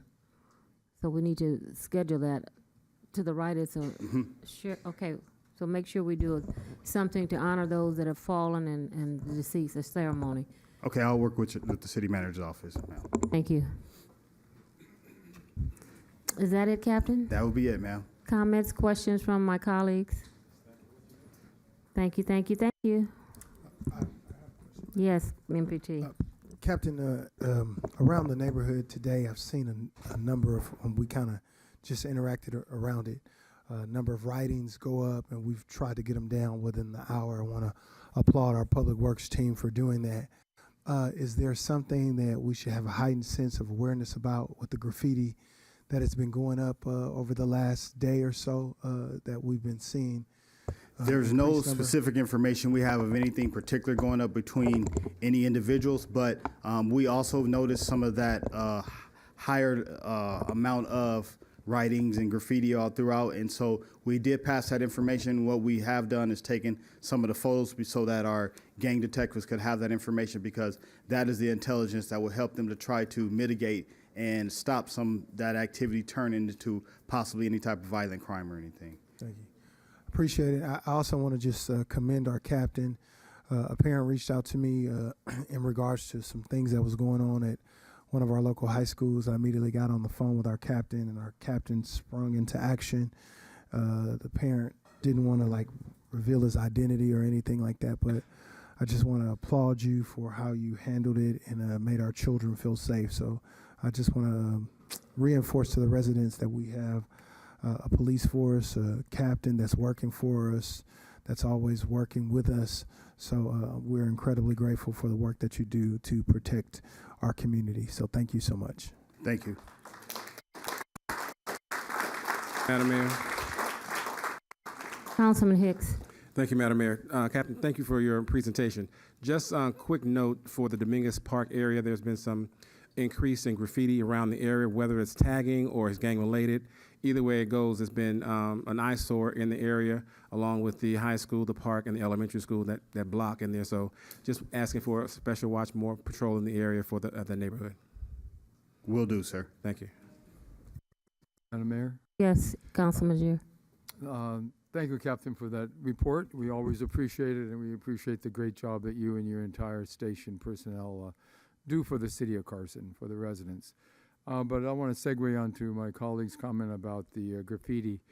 It does seem to be an uptick in graffiti in the city right now. I know some of it is on the unincorporated county area, but people think it's Carson when it's not in that case. So we have to address that as well. And years back, the city had a great program to eradicate graffiti. I don't know if you remember that. I think you were working at the station at the time, where they would photograph the graffiti, and then eventually your officers would catch the graffiti artist. And the moniker would be brought forward in the court. There was a case where there were something like 100 different graffiti acts by one individual. The individual's parents were with him, and the judge ordered the parents to pay $70,000 a man where they were mad at their teenage son. So that type of thing should really be instituted again with our Public Works Department. I know we're kind of short on personnel in that area right now, but eventually we'll be getting it up to speed, and hopefully we can do that coordination like we did in the past. Yes, sir. Thank you very much. Thank you. I mentioned this before. Tim Gephardt, I think, he used to have the graffiti tracker or something. He's no longer around? He just went out of business? Okay. Two things, because the graffiti has become a problem in our city more so than we are accustomed to. But also, I received a comment that car break-ins and burglaries are on the uprise. The Carroldale track and another resident, and so I don't know if they've been notifying you, but it's increasing, it's especially in the Carroldale track. I'll talk. I have two community members who I regularly speak with, and they're kind of like the block captains of their area, so I'll speak with them to see what information they have, as well as with our crime analysts to see if there's any particular time, day that's showing where it's more frequent, or is there any type of suspect information so that we can try to pre-plan and prevent it from happening rather than being reactive. Yeah, he said it was in the evening hours. I was there for their community event that they had regarding the carousel track. Okay. Carroldale track. But anyway, my other concern is I got a request, and I don't know if I gave them the right answer, but for catalytic converters, didn't you say there was a way they can put the number on that catalytic converter? Yeah, so we normally have usually 2 to 3 what we call catalytic converting or etching events. We will probably be having our next etching event probably in about a month and a half or 2 months. We'll be putting the information out on social media. We're just trying to finalize the day, and so we do it in conjunction with the city public safety office as well as one of our local tow companies. And we have the residents, they're able to sign up, make an appointment, they drive through, and we're able to etch either the VIN number or license number on their catalytic converter. It doesn't necessarily prevent it from getting stolen, but what it does help is for us to hold people accountable, because if you catch, Damon Jones a week later with a catalytic converter in his hand and it doesn't have any, because the catalytic converters don't have any markings or serial numbers on it. So when we catch Damon Jones with that catalytic converter, there's no way to hold him accountable because we don't have a victim. But then with the etching events, now we have a victim we can contact. We can say, hey, Mr. Dave Roberts, we found Damon Jones with this catalytic converter. This license plate or VIN number came back to your car. Was your catalytic converter stolen any time recently? And he can say, yes, it was stolen 3 weeks ago. So now we have a victim who wants to prosecute, as well as now we can hold this person accountable. So we do push our catalytic converter events. We haven't set a date, but like I said, we're looking to have one in about a month and a half or 2 from now. So how successful has that program been? Have you captured anyone? I don't have a percentage number, but it has been very successful in the fact of when our troops who are very assertive and proactive are coming across folks with catalytic converters, we're able to now arrest them and hold them accountable and take them to the district attorney's office. Now, what happens from there, I don't have any control from there, but we're at least able to turn over the report and turn over to the district attorney's office. Thank you. Any more questions? Thank you, Captain. Mayor, I do have a question. You mentioned the district attorney office prosecuting. What's the value of a catalytic converter? Is it over $1,000? Well, for the simple person who's out on the street that's stealing it, it's not necessary that, because they're just turning it over to the fence person who's then taking it, extracting those precious metals. Now, those precious metals inside, they are very, very expensive. A lot of them have more value than gold. But that's someone in the chain of that organized crime who's actually getting that benefit. But most of the people who are stealing them for the quick fix or turnover, unfortunately, are usually suffering from some type of substance abuse, and they just want to have enough money to either get whatever their particular high is, or someone who's just doing criminal activity to support just living every day. So Yeah, that they makes don't sense. get the big value of it. But But what down I'm the getting line at it is, does. some thefts are not prosecuted because it's under $900, I think, or $1,000. So Yes. what category is one catalytic converter? I know if they have a trunk full, their car is full of a bunch of them, that could be construed as a The true organized. value of just a catalytic converter, if you were to go have to Buy get one? it replaced, is over $1,000. So it should be a felony crime. Right. But obviously, I don't. It depends on the justice system and what takes place in that aspect. All right, thank you. Thank you, Madam Mayor. Thank you. Thank you, Captain. Thank you for your support of the men and women of Carson Station. Okay.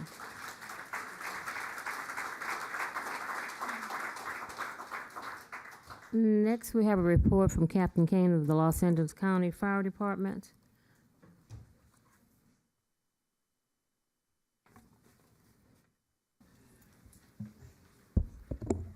Good evening, Madam Mayor, Mayor Pro Tem, members of the council.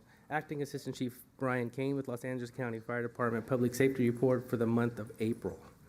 895 total responses, 22 of which were fires. One remarkable structure fire, which was a house involved, two-story structure, displacing 2 persons. Cause of that fire was electrical in nature.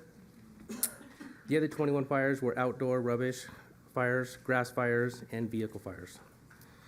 We had 638 EMS responses, and 320 of those were ALS in nature, where paramedic interventions were necessary for a positive outcome. And that is the end of my public safety report from the fire department. Is there any questions for me? Thank you. Any questions? Madam Mayor, not a question, but a great job. We truly appreciate all your personnel in working in Carson to protect our residents. Please pass it on to your staff. Will do. Thank you, sir. Thank you. Thank you for coming.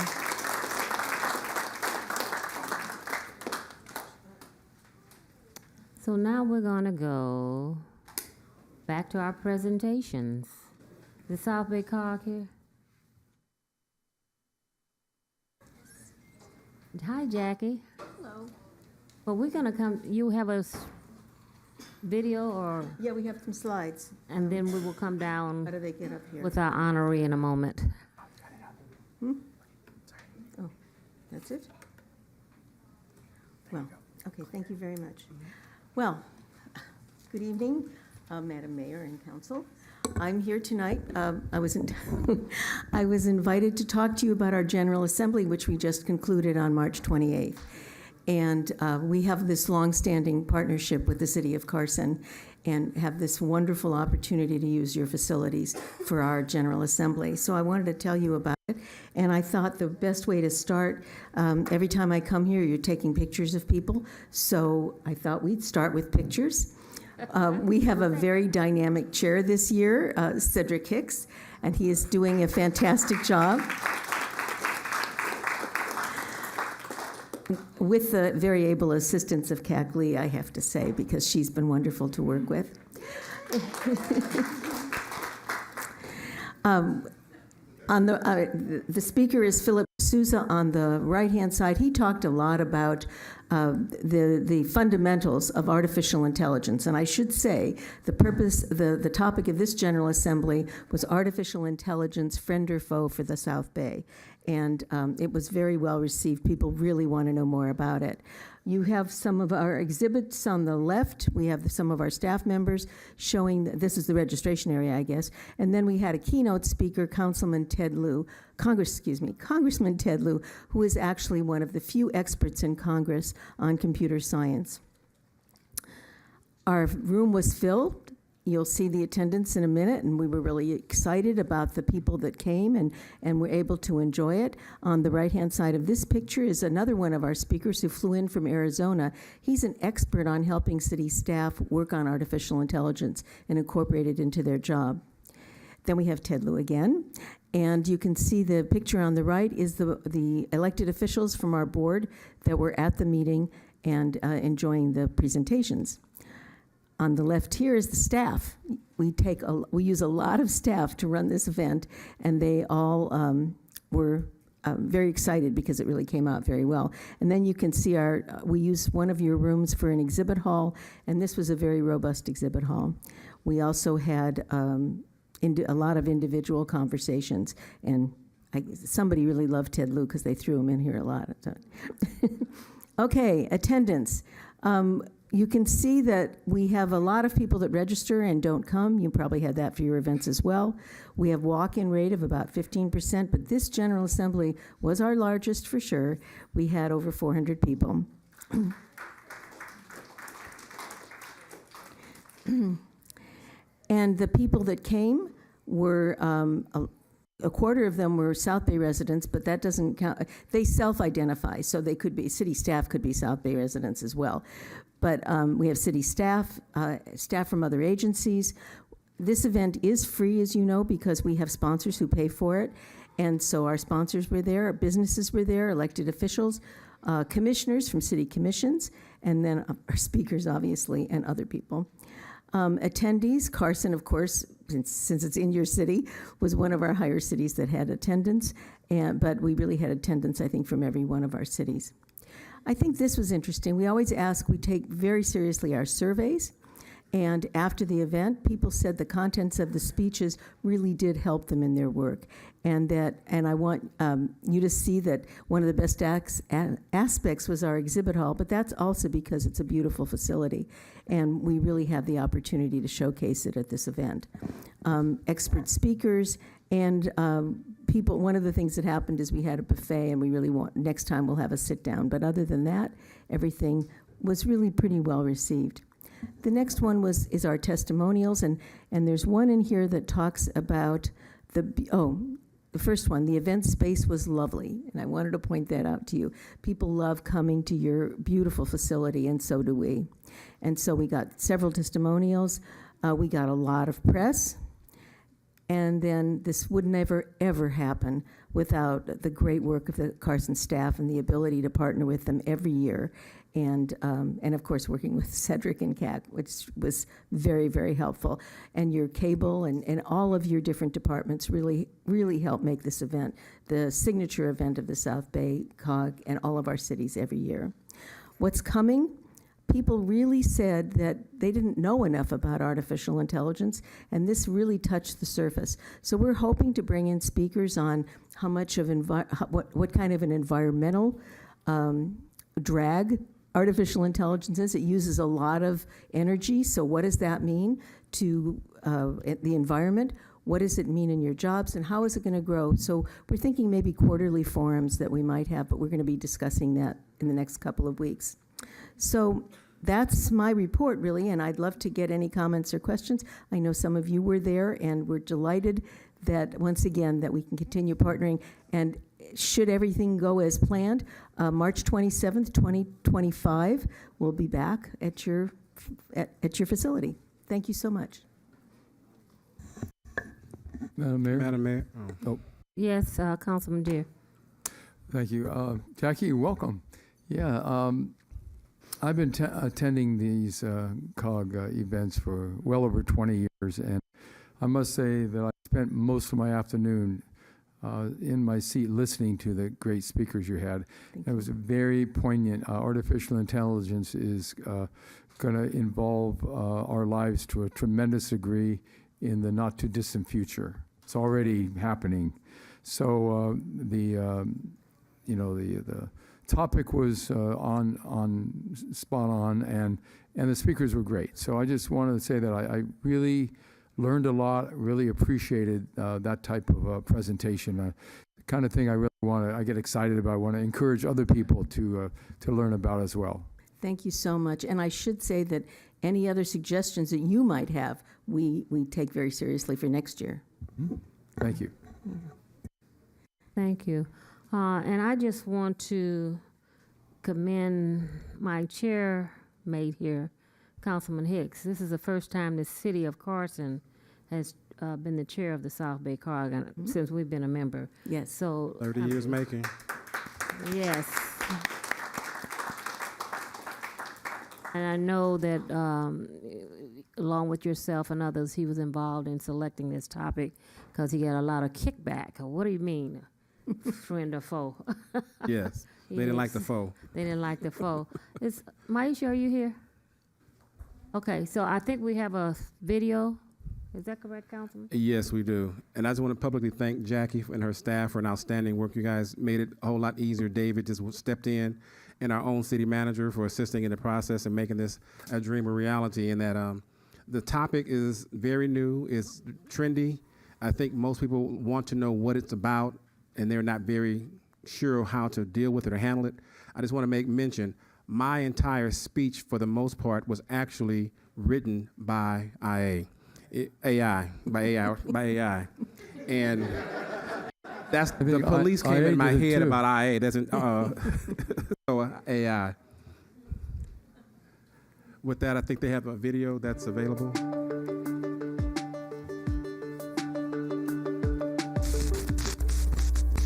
The energy in the room shows interest in understanding artificial intelligence. There are going to be a lot of questions being raised by many of my colleagues from the South Bay area, and that as they go home and they go back to their offices and to their cities, that they at least have the dialogue with their colleagues in their respective locations to just understand what is their perspective about AI. How can, now that they've gotten more information about artificial intelligence, and how can they implement it within their own world and within their own communities and cities? It could make government more efficient. AI can reduce the amount of fraud, for example, that we see. It can also help law enforcement. It can also be biased. And so we want to make sure that we harness the innovation of AI and the efficiencies, but not have discrimination or bias or any harm come to society. I just want to welcome you to the great city of Carson. I'm so honored to host this event here, and I'm even more honored because your chairperson is my colleague on the city council, Cedric Hicks. Let's give him a round of applause. Well, we work with our 16 cities, and we're the cities from the Port of Los Angeles to the airport, to all the cities in between. And we work with them on transportation projects, on homeless projects, on energy efficiency, on technology. We try to provide them information that they don't have to go find for themselves, and also work out projects that we can do better together than separately. If business owners aren't just using AI for the sake of AI, at least the effective ones aren't doing that, they're using AI to meet their mission. And so in the cities, if we are clear on what our mission is and what we want to be as a city, and then use AI to get there, that's how we catch up. In the city of Rancho Palos Verdes, we've actually employed a technology called Pano AI that, because we have wildfire issues, because we're in a high fire zone, we're able to use 4 cameras that are panning the entire Palos Verdes Peninsula 24/7. When they pick up any type of smoke or small flames, it uses artificial intelligence to actually analyze that smoke and that flame to see if it's just someone at their barbecue or if it's literally something that's starting to grow and get bigger. And that gives us early warning detection on wildfires potentially starting, and that sends that information to our Los Angeles County Fire Department to warn them so that they can go out and investigate. Cities need to know about AI because it can be a useful tool moving forward as we begin to work and be a little bit more fleet of foot to serve our communities. So it's another tool that will again give us opportunities to increase our transparency, work with our community on a more hands-on level, because we could potentially use AI to do some of the rudimentary tasks that used to be time-consuming. And so now we can make our staff a little bit more efficient with some of these other tools. It's like going from a screwdriver to a drill. Screwdrivers are still around, but a drill makes the job a lot faster. Technology is here. California leads the nation, all in terms of technology expense and governance. And the way I look at this is it's a confluence of 3 things. It's a confluence of the public sector, the private sector, and governance. For the first time in known history, I think we're going to get to a point of inflection where artificial intelligence is not only going to meet human intelligence, but surpass it.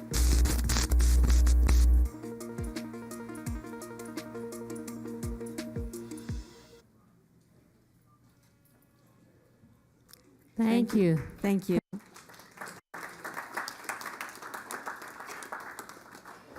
Are there any comments from my colleagues? Again, I want to say thank you, Jackie, for coming out this evening, and special thanks to my colleague for all the work. How long are you going to be president? I think it's 2 months left. It's 2 months and then my reign is over. Your reign is over? My reign is over. Okay, when he steps down, we'll one more year. Can he run back to back? Can he be president for 2 years in a row? He's on the nominating committee. Uh-oh, that means no. We're having a meeting, I think it's tomorrow, so. Okay, well, thank you, and to my colleague, when you step down, we'll have a departing gift for you for all your hard work. Thank you. And now we're going to go to item number 10. We're going to go back to our recognition. So join me at the podium to my colleagues so we can walk through these presentations. We have quite a few tonight. I'm back.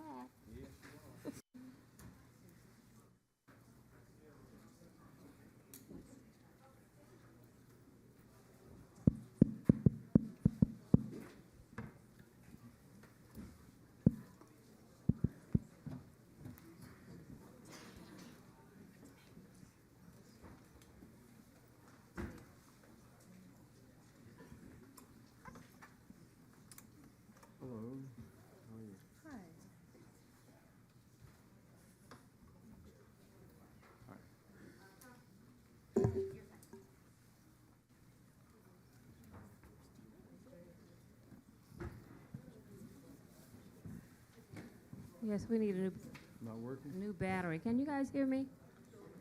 Okay. You can? A little bit? Uh-oh. You guys need to turn this up a little bit. Thank you. Turn up. I know the pink one's not working. They didn't want me to use it tonight. Testing. Next, we have a presentation by our councilwoman recognizing May as Asian American and Pacific Islander Heritage Month. Councilwoman. Yes, thank you. Yes, Asian American Pacific Month, very important month for many of us, and I'm going to read the proclamation first.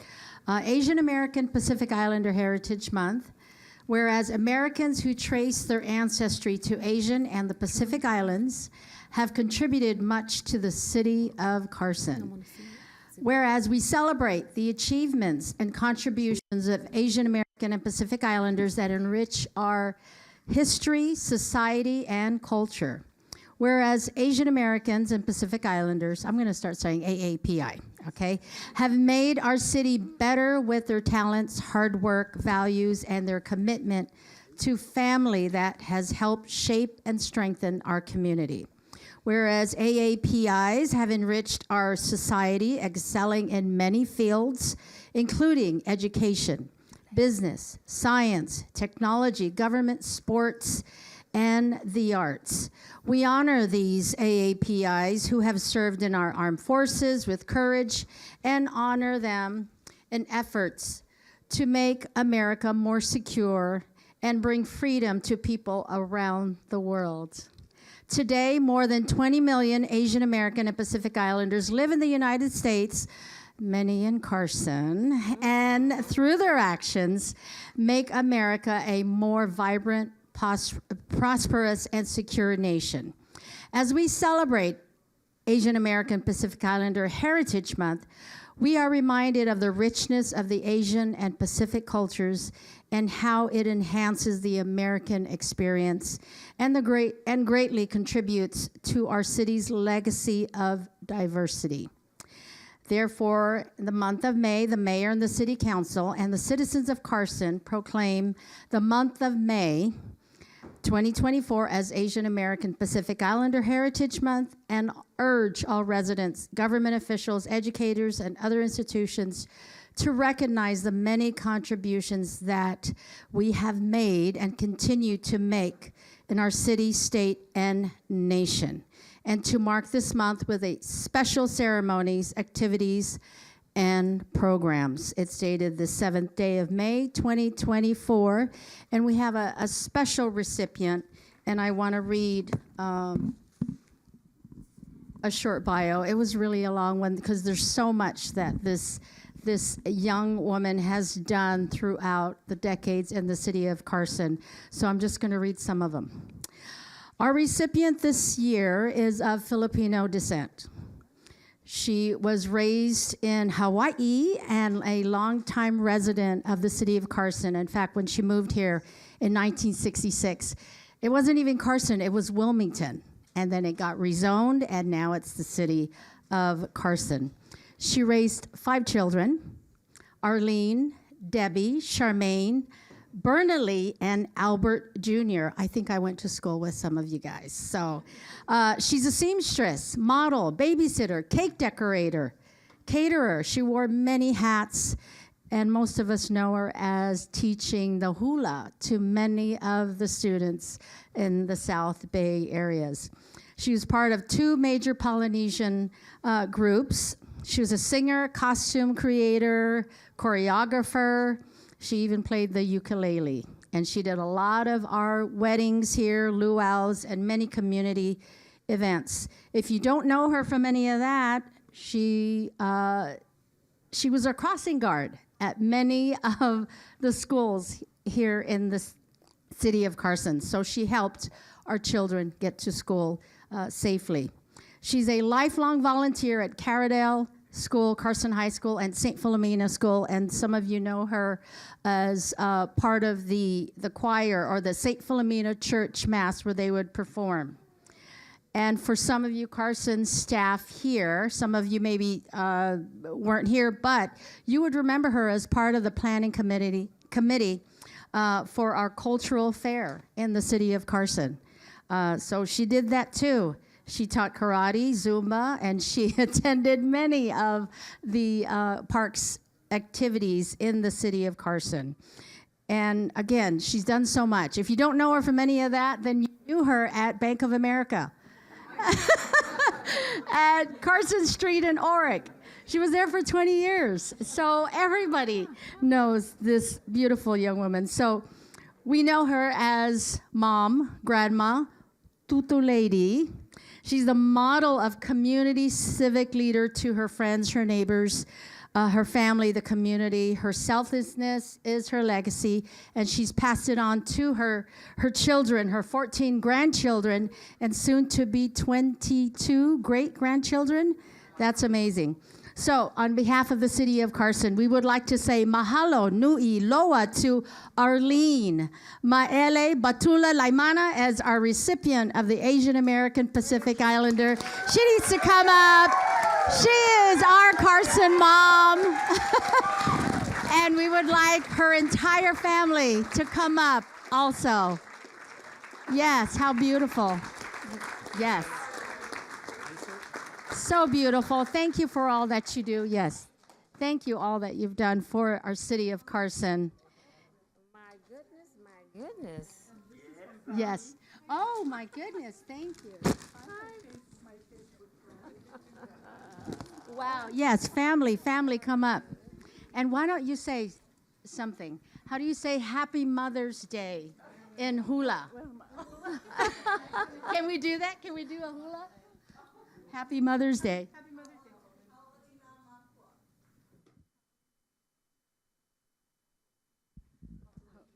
Day. Okay. Yes, your kids are here. So. Yes. Come down here, family. Some of the family come down here. Yes. Come, family. Come on this side. Say something. On this side, family. Well, it's so funny because just yesterday, I was talking to my daughter, and I told her, you know what? I think I'd like to have a pre-celebration of life. So, for real, I want to enjoy my party, right? Absolutely. Yeah. I want to be there. I want to see my program. I want to see my pictures. I want to see all the entertainers. But thank you so much for honoring me. I really appreciate it. I love all you guys. God bless you all. Aloha. Aloha. Aloha. Yes.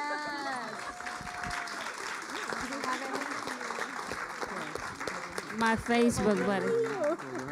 Congratulations. Oh, let's hold this. And then kids up in front. We have some babies here. How wonderful.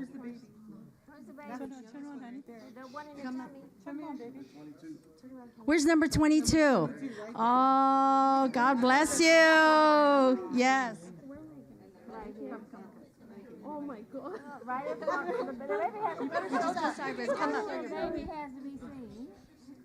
What a beautiful family, the Laimana family. Yes.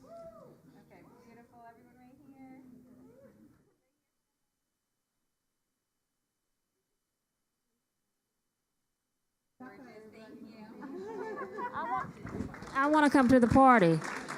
I want to come to the party. I want to come to the party. Oh, yes. I'll let you know. Yeah. This must be it. No, this is just the beginning.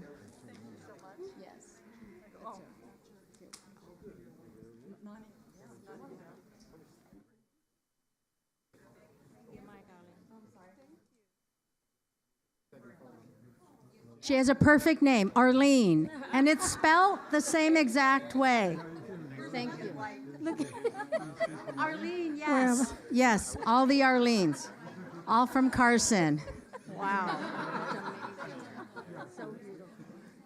Here's your certificate, sweetie.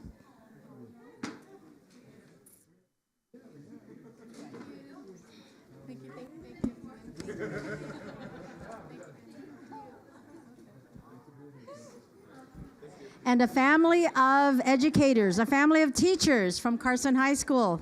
Thank you so much.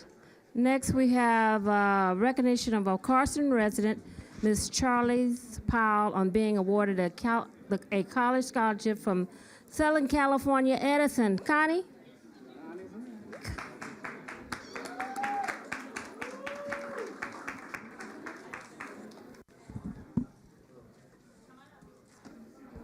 You're getting them in order.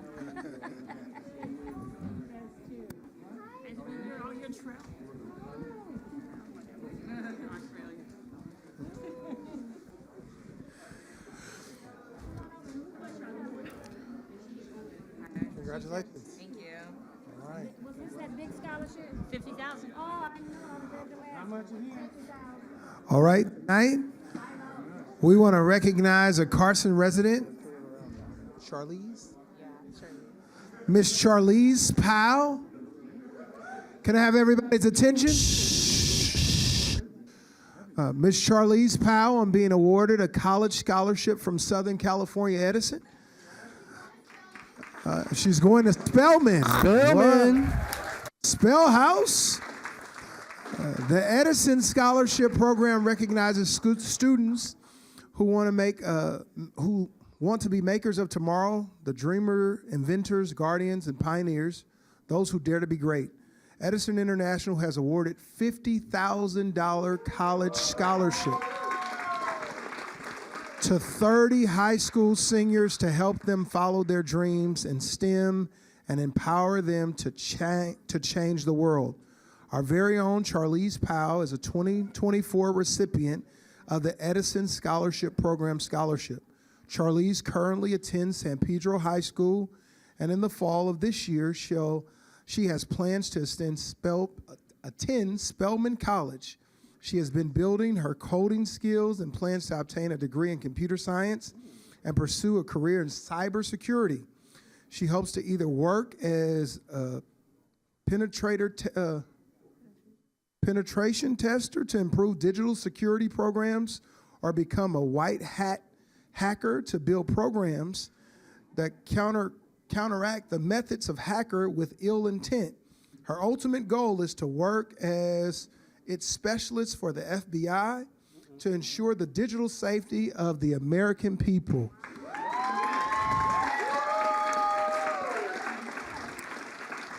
So this certificate of recognition is presented today to Charlize Powell in recognition of your distinction as a 2024 scholarship recipient of Southern California Edison for your excellent scholastic achievement and demonstrated commitment in pursuit of higher education.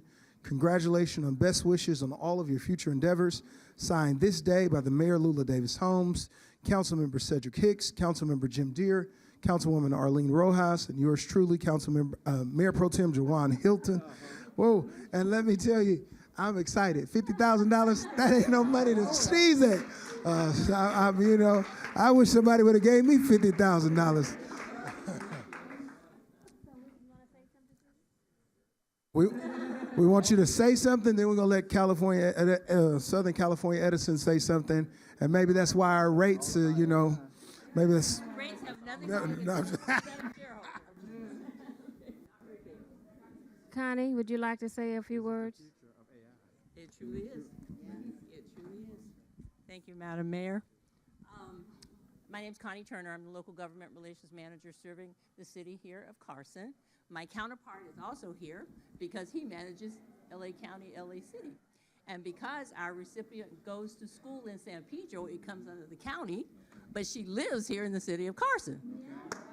So we wanted to make sure that the city of Carson also celebrated her win here, because it is a terrific figure that we give $50,000 to deserving recipients to complete their education. Oh, to complete their education. Usually my voice is loud enough, but it's getting late. So we just want to say thank you for doing your job really well, and we look forward to you coming back and hopefully working for the company or the city. Yeah, absolutely. Or the FBI. Or the FBI. That's the best choice. Yes. Thank you, thank you. And I want to welcome Connie back. I missed you. I missed you, yes. Photo op.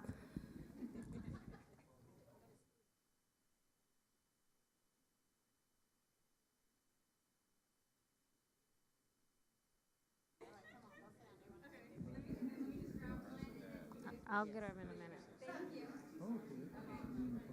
Come on, Dad. Come on, sis.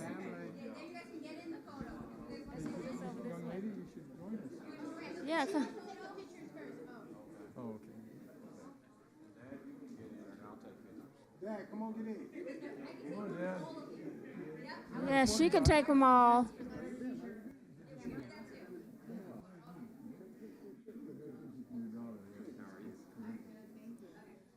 You got us all?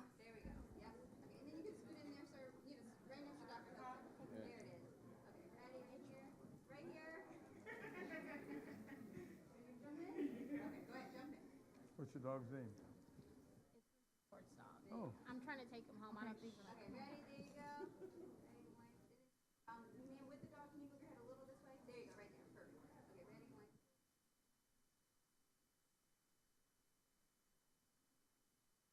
Okay, hold on. Let me take over this one.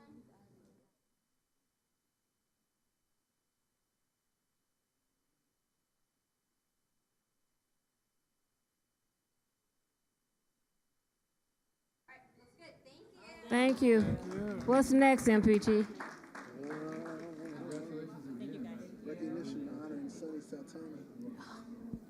We're going to continue that one. We're going to continue item number 13. 14 is a proclamation recognizing May as Municipal City Clerks Week, MPT. We're going to continue.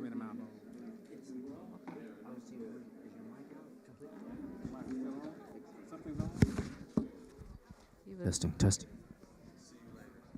You need to call me. Okay. Take care. Testing. You good? I'd like to call Dr. Bradshaw to receive this city clerk in her clerk's office. No wonder why she had cookies today.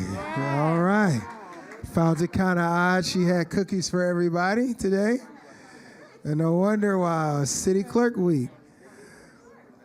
So, in recognition, the city clerk's office, let's come. The City of Carson, in recognition of the 55th Annual Professional Municipal Clerks Week, we pause May 5th through 11th, whereas the office of the municipal clerk, a time-honored and vital part of local government, exists throughout the world, and whereas the office of the municipal clerk is the oldest amongst public servants, and whereas the office of the municipal clerk provides professional link between the citizens, the local governing bodies and agencies of government and other levels, and whereas, everybody just talking?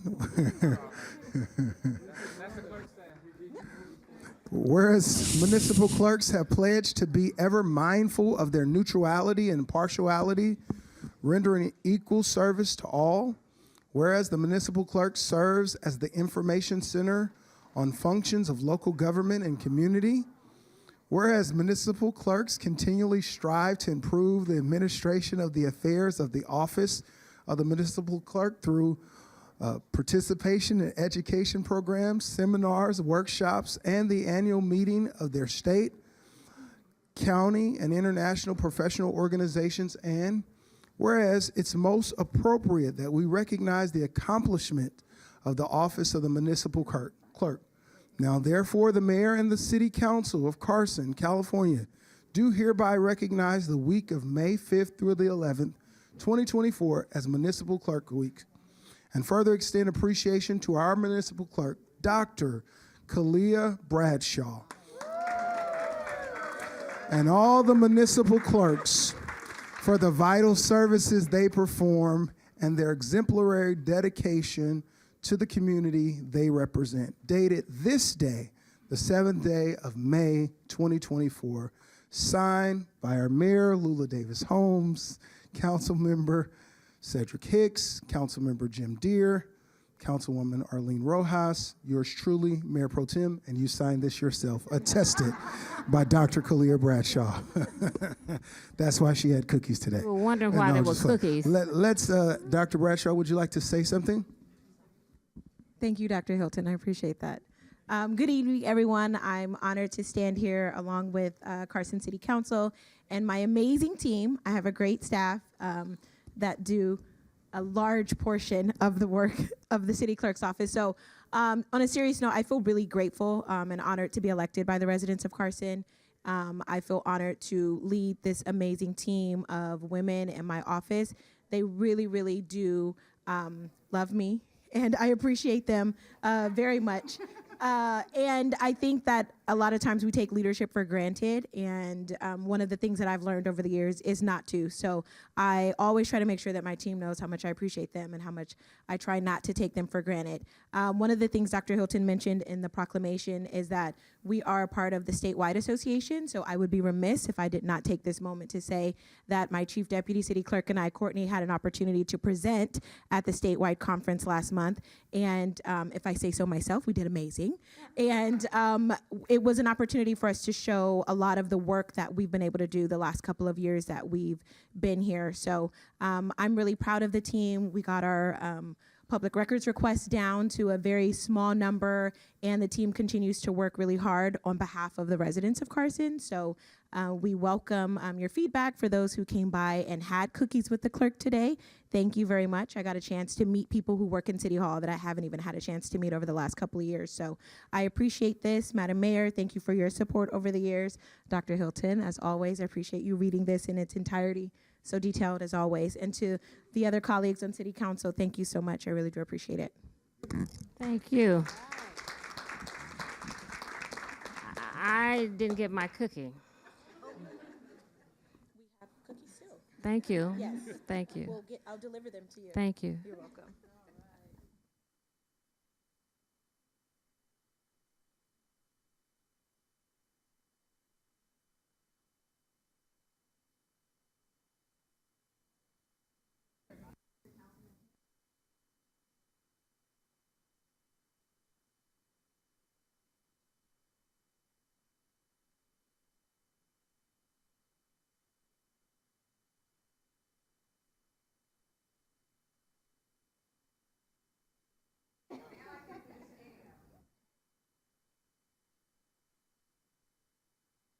Thank you and congratulations. Thank you. The next one is proclamation recognizes May as Public Works Week. Councilman Hicks.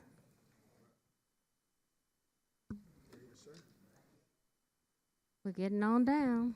See, we like to take pictures. Asphalt, tree trimming, curb and gutter, sidewalks, all the things that we think about when you come into the community.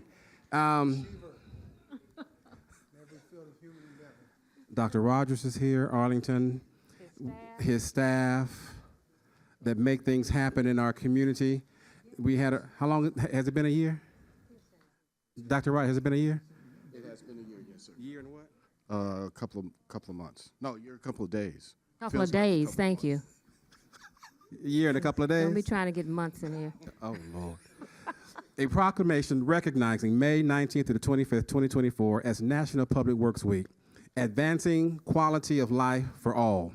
Whereas public works professionals focus on infrastructure, facilities, and services that are of vital importance to sustain the resilience community and to the public health, high quality of life, and well-being of people of the city of Carson.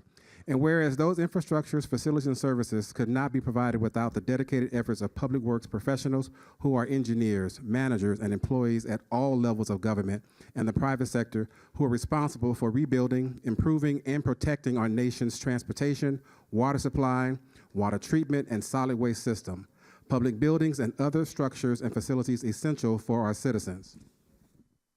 And whereas as for the year 2024 marks the 24th annual National Public Works Week sponsored by the American Public Works Association. And now therefore the Mayor and City Council of the City of Carson do hereby proclaim the week of May 19th to the 24th, 2024 as National Public Works Week, advancing quality of life for all, and urging all citizens to join with representatives of the American Public Works Association and governmental services and activities and events, ceremonies designed to pay tribute to our public works professionals, engineers, managers, employees, and to recognize the substantial contributions that make in protecting our national health, safety, and quality of life. Dated today, the 7th day of May, 2024, signed by the entire City Council and attested by our City Clerk. And when he came to the city, he wasn't a doctor, so he was in the process of going through that transition. So not only did he come to the city from the IE, every day driving back and forth, but he also made a difference, and he had to do some catch-up to start the cleanup, to start the progress, to move forward. So we gave you that year. So now it's time to produce the next legacy that's going to be your legacy of what's going to be here in the city of Carson. Before we give him the mic to speak, you see all the streets have been done in the city of Carson being repaved. Give him a round of applause. You see all the trims that are being trimmed in our city. Give him another round of applause. You see your sidewalks that have been lifting, and some of the curves were up to my knees. Yeah, I walked this city during COVID, and I was shocked at what I saw. But I want to say I was shocked. He's laughing at me. But I want to thank Dr. Arlington Rogers because we gave him a challenge. Every time he'd come to council, I'd say, where are you on that to-do list? Where are you on that to-do list? But he came through, he came in, showed up, and showed out.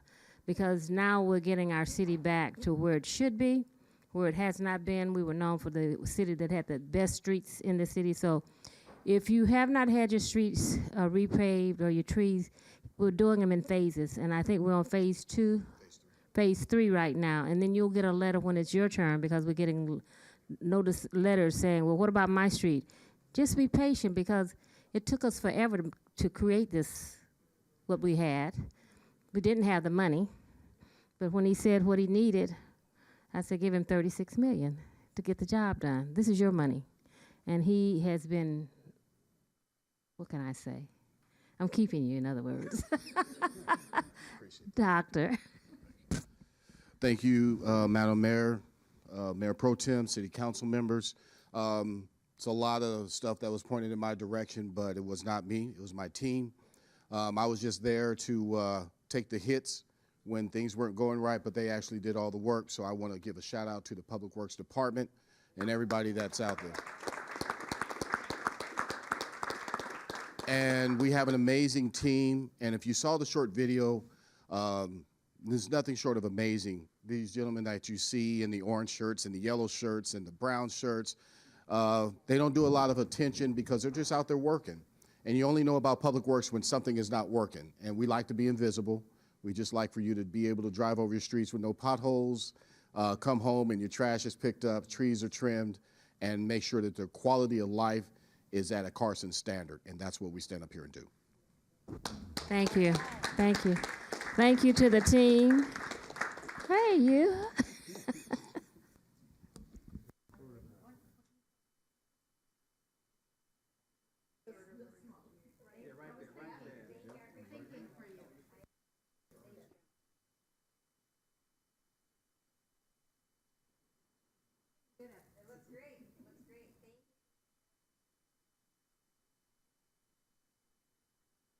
Thank you again.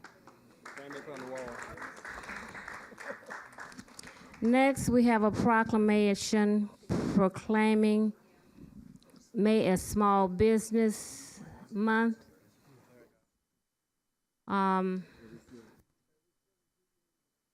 Tariq? Oh, that's me? I know, Tariq and Toya, are you here? LaToya, are you here? Where's Tariq? He's on his way down.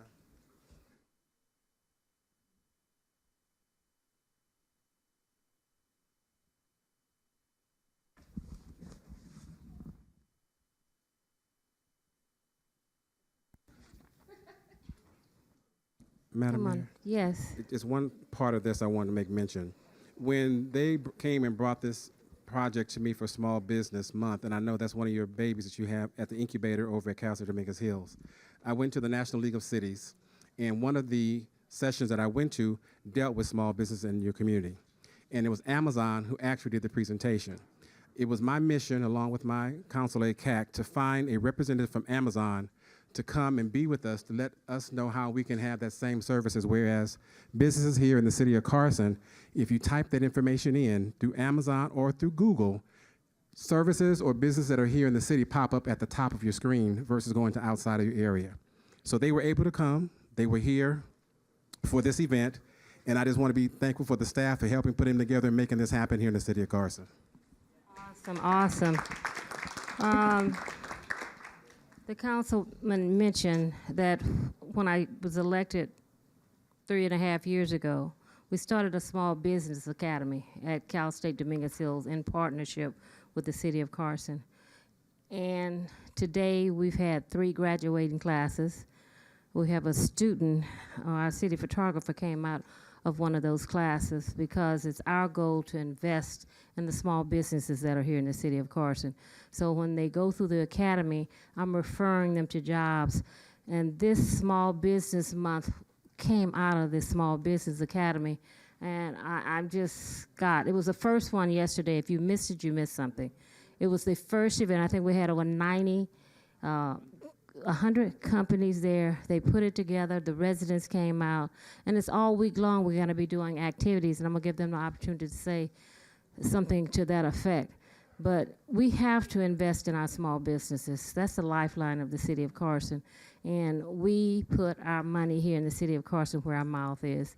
We've awarded several small business grants to help the small businesses to survive after COVID. We've allocated, I think, $25,000 to $250,000 to help them survive, because we didn't want all these empty storefronts in our city, because that's not the image that we want to give. So Tariq, to LaToya, to this management team, you guys have just been awesome, awesome, awesome.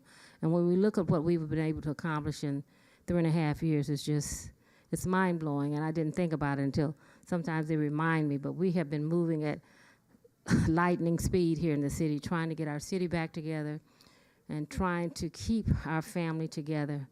This is where we live, this is where we play, this is where we work, and I say it every day. I serve the people I love, and I love the people I serve, and I want to thank these two for making that a reality. So a proclamation in recognition of May as Small Business Month, whereas small business and entrepreneurs accelerate economic growth and mobility in California, accounting for over 99% of the total business in the state and employ more than 7 million nearly half of the state's private sector workforce.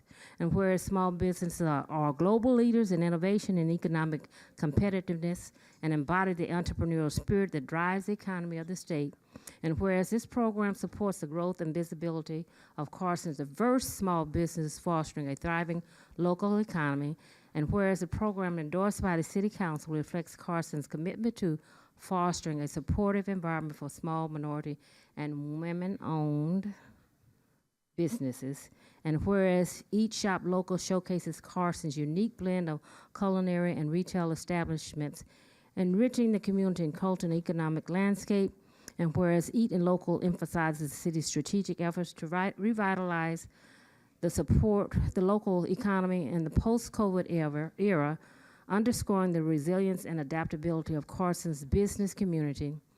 And whereas this event creates a platform for networking and collaboration among businesses, owners, city officials, and community members, strengthening the local support system for small enterprises. And whereas our city's small business define our community, drive innovation, and create the products and services that enrich our lives to build a better and more sustainable city. By harnessing the power of our small businesses and equipping our entrepreneurs with those tools and resources they need to innovate, adapt, and grow our economy, we'll continue to build back better than ever before. Now, therefore, the Mayor and the City Council of Carson do hereby proclaim the month of May as Small Business, affirm our commitment to helping our small businesses thrive in the city, and call upon our residents to recognize the contributions of small businesses, continue supporting them, and commit to ensuring that the dream of owning your own successful business can be a reality for everyone. It's dated this day of May 7th. It's signed by the entire City Council, and this is going to be an annual event in the city of Carson.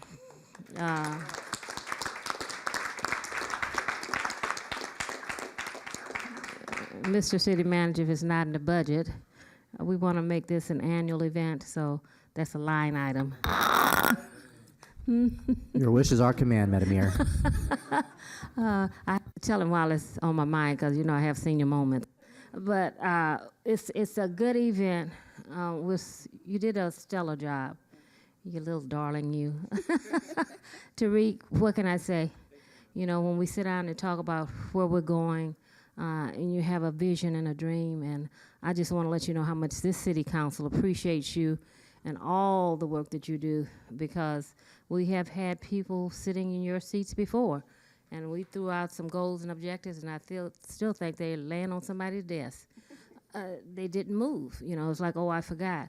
But this team here, when we sit down and talk and collaborated, it became a reality. They put their team together and worked. You had to have been there. It was really, really very nice for the first one. So I'm going to let my little one, LaToya, speak.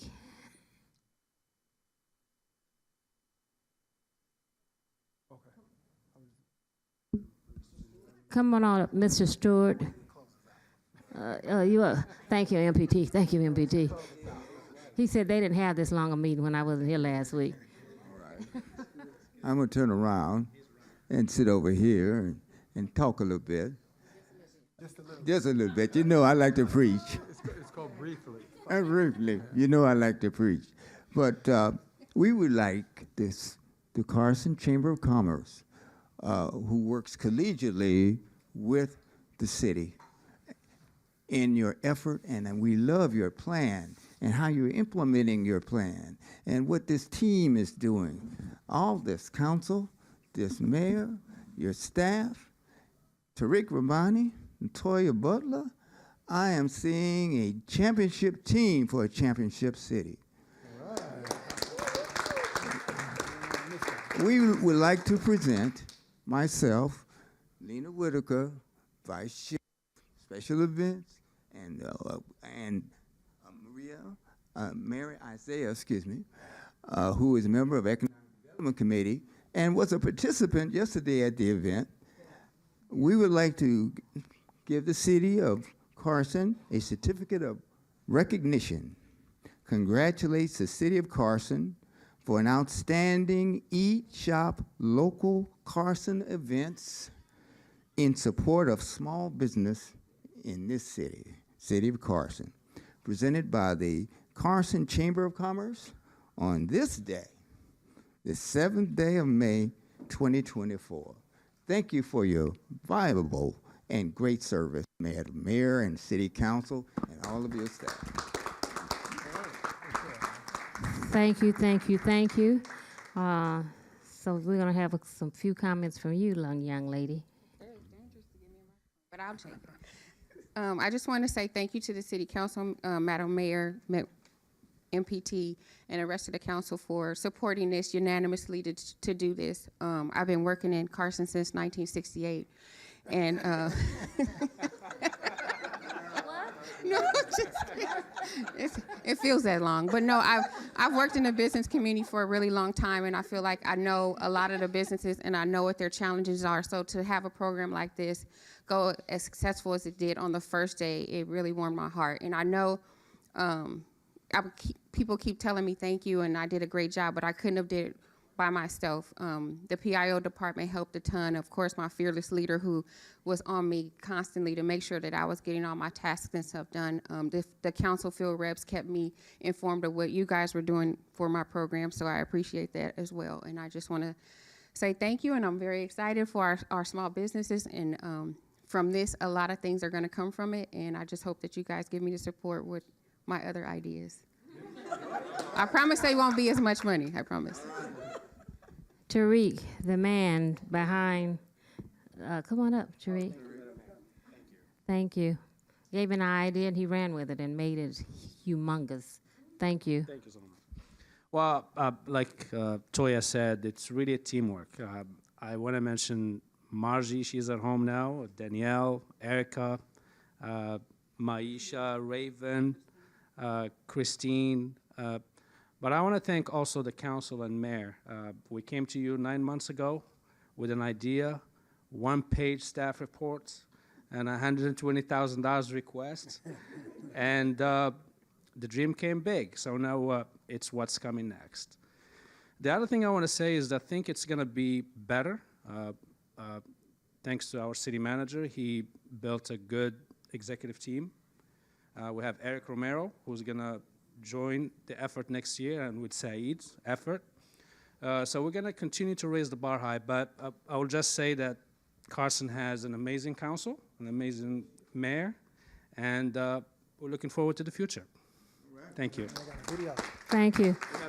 You have well, let's do the photo and then we'll watch the video. Let's do the video. I mean, do the photo. Yeah, so we can go sit down. Come on, LaToya. You want to hold one, Tariq? Come on up. Okay. It's cool, man. You good? I go back to my window? I didn't know if you could see me over Toya's fro.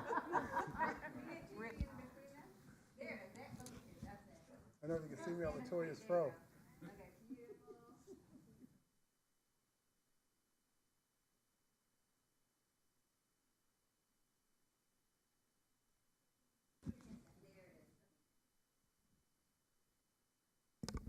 Can I get a photo with the field reps? Because these ladies worked hard. Come on, Lulu, those are the Lulu girls. Come on up. The Lulu girls. Come on, Kat. Someone's giving them that name. It's nice to have staff that you don't have to tell to do something all day long. They know. You want to hold? Where you going? Find a window. So they've lasted. One is on her year's. One is on past a year. She had her own celebration for her year anniversary, and the other one is working on it. Everyone said, Brian, why don't you join us? "Are you still employed? Are you still working for the mayor?" Yes, they are, because I don't have to think for them. Oh, watch out. Going too far. Show it out. Come on back in here. Can't see you back here. Gotta go to the kids section.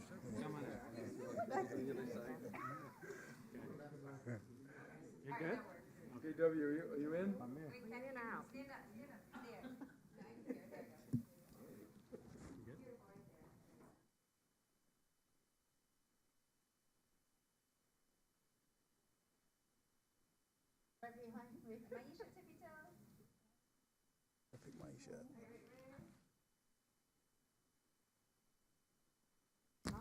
Thank you, thank you.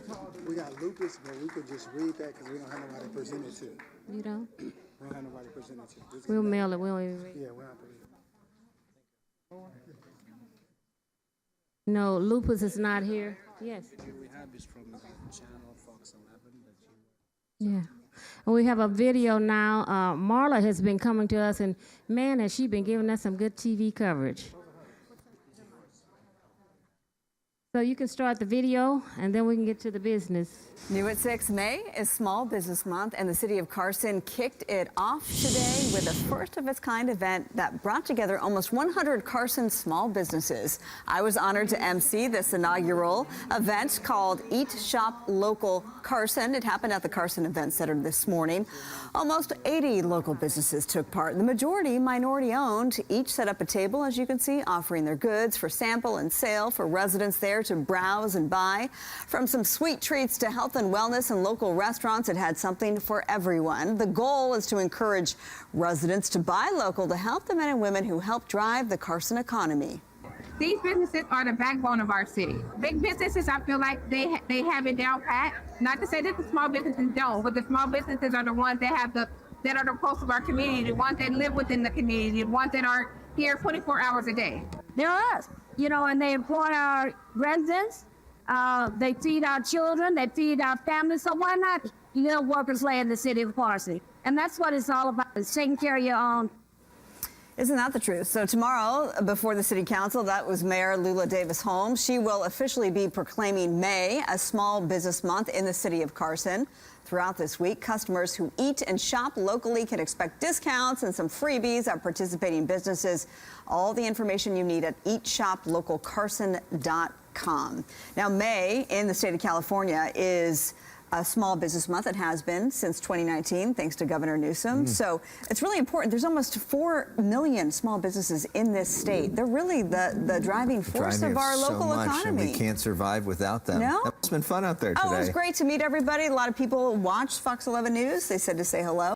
Excellent. We have a good fan base in Carson, but yeah, more importantly, head out there. And by the way, it's Mom's Weekend, so it's a good time. Some florists are participating, bakeries, restaurants. There you go. Great. And Thank you.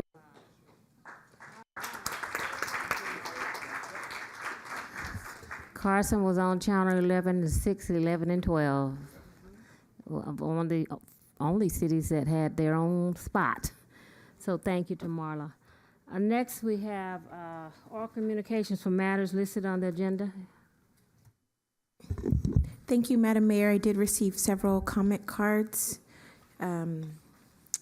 for items listed on the agenda, and then a couple for non-agenda items. So if it's your pleasure, I'll begin with the agenda items. Yes.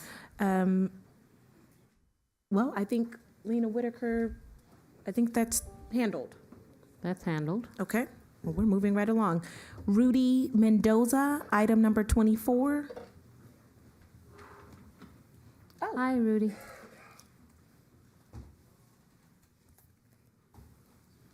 Mr. Mendoza, you'll have 3 minutes. Okay, thank you. Good evening, Mayor Davis Holmes and the council. Thank you for allowing me to speak. I'm Rudy Mendoza. I'm the Regional Director for the Carson Community of Schools, and I'm here representing local Region South, and Martha Contreras, who is our Operations Coordinator, who couldn't make it here this evening to speak to you. But ALA-USD is excited to establish a formal partnership with the City of Carson through this education compact. The City of Carson is the 8th city that signed off on an education compact if approved today. The Board of Education will take this item up at their June 4th board meeting. This education compact will ensure that the city and school district are working together to address student safety issues as students walk to and from school, as well as collaborate on efforts to fentanyl crisis and the increased access to our facilities, to name a few. The students and parents the district supports are served by the City of Carson. We are motivated to better the services to our communities in a collaborative and efficient manner. I respectfully urge the City Council to vote in favor of this education compact. Thank you. Thank you. Thank you, Mr. Mendoza.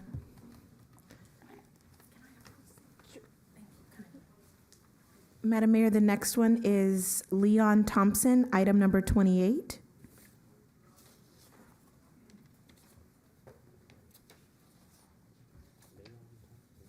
Okay, seeing none. Madam Mayor, there's a item number 36 for Vivian Smith and Cian Newton. Newton. Apologies if I'm mispronouncing.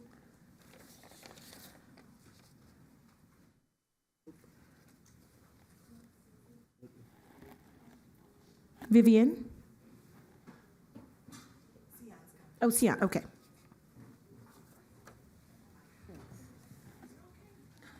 Good evening, Ms. Newton. You'll have 3 minutes. This is a public hearing. If you speak now, you will not be able to speak during the public hearing. So what's your pleasure? When is the public hearing? It's item number 36. Most of them will consent. Tonight. Okay, I'll speak now. Yes. Got little ones with her. Okay. I just quickly wanted to speak on in regards to the 99-cent store that's closing on the University in Avalon, and that us the residents of North Carson, we would really like to get a reputable grocery store back in our area, not a 99-cent store. Walmart and Aldi does not provide the organic or higher quality products that we would like to see. So in order to help that, we would need to get something to make that corner more attractive to be able to attract the type of stores like a Trader Joe's, a Sprouts, things of that nature that I feel North Carson residents deserve.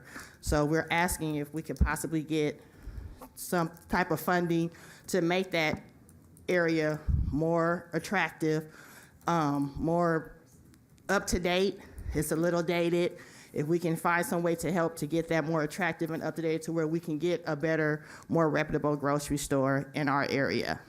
Thank you. I agree with you 100%. We live in North Carson, but we don't own that strip mall. Yeah, I understand, but I do know that if possibly somewhere a conversation can be had with the owner and leasing agent to where we can bring all monies together to be able just to make it, better lighting, better, just better facade on the front area. It's like 3 different color paints that's on that area. And like I said, it's very dated. I remember when it was an Alpha Beta, then a Rouse. So I've been here over long, so I've seen the transformation, and I know that it still looks how it looked when I was in school. So if we could probably try to help find some way to do that so that we can get a better grocery store with better quality options for us in North Carson, I think that would be something that the city council should take in consideration. We are, because it's 3 of us live the area. So y'all feel my pain. Y'all understand I what feel I'm your saying? pain. And there's some movement that's going to happen without saying everything, but Ralph's, Trader Joe's, and these markets have to want to come to Carson. Right. And so that's what we're faced with right now. And we're working, we're praying, we're calling. And I feel, for instance, I know on Hawthorne Boulevard in Rosecrans, they're putting a Sprouts there. Literally, they're building it out and putting a Sprouts there. Now, if our demographics ain't better than Hawthorne and Rosecrans, I mean, then Carson is not what I thought Carson was in my head, because if they can get them, I'm sure we can put our heads together as a community and we can get us someone of that nature. Well, I'll leave you with this note. Our staff is reaching out to those type of stores, and they have to want. I think there's a lot of buzz now that we're turning a lot of dirt here in the city of Carson. The stores that have said no now are saying, well, why not Carson? So we can't promise anything, but know that our team, our community development staff, JR, they're working hard, because as you don't, okay. Did you have something to say, Mr. City Manager? We hear you. Okay. Okay. Okay. I'm right there. Thank you. Appreciate it. Thank you, guys. Thank you. Thank you, Ms. Newton. Madam Mayor, the next one, the next two actually are also for item 36. So if you'd like to, I can state again, as you said, that if they speak now, they won't speak at the public hearing. These items, people that want to speak on 36, you can either speak now or you can speak when the public special item. Oh, okay. You want to speak now? Francis Feliciano. Hi, Ms. Feliciano. You'll have 3 minutes. Hello. Thank you very much for having me. I'm piggybacking off of exactly what the last young lady said, but some of my concerns is the liquor store that sits there in that shopping center and the individuals that hang around the liquor store. There needs to be more patrol. There needs to be involvement with the Sheriff's Department. I work for the Sheriff's Department, but not Carson. But I know that if they would work with the Sheriff's Department and having something there and trying to work with the liquor store owner and not allowing these individuals to be there all the time, because it brings business to the individual. So it makes it a very unsafe area to go. So if you're opening up a grocery store, that also has to be cleaned up, the individuals that are there. I was just in the 99-cent store a couple days ago because they're closing, and an individual came in with a bag, yelling and screaming, throwing stuff in a bag, and security got him out of the store, but said he comes in here on a regular basis and steals, and there's nothing that can be done. But the liquor store, I think, is one of the main issues that is causing that area to be undesirable. And if working with that liquor store owner and the Sheriff's Department and more patrol in that area, maybe it would make a big difference. Our assistant city manager is in charge of, he's listening to you. Mr. City Manager or our city attorney, do you want to address anything on? Yes, so thank you, Madam Mayor. Oh, and to the constituents' concerns, those are also the council's concerns. They actually are looking into actions that would be favorable for the residents for the area, because there are those security concerns that you brought up. So it's not something that they haven't addressed. Just as the mayor mentioned, the previous facility with the 99-cent store where the liquor store is located, that particular owner of the property has been very elusive from trying to reach back to us, because we've made several attempts in contacting them. But because of that, our attorney as well as our council has made a decision on moving forward. And so, though I can't speak on that specifically, I can tell you that there is something that is going to be done that I believe that the residents would be proud to have and to see on the actions based upon the mayor and our city attorney's action as well. So all I can say is we'll continue to let the sheriffs know, have them continue to patrol the area, potentially having more detailed security there from our sheriffs as far as patrol.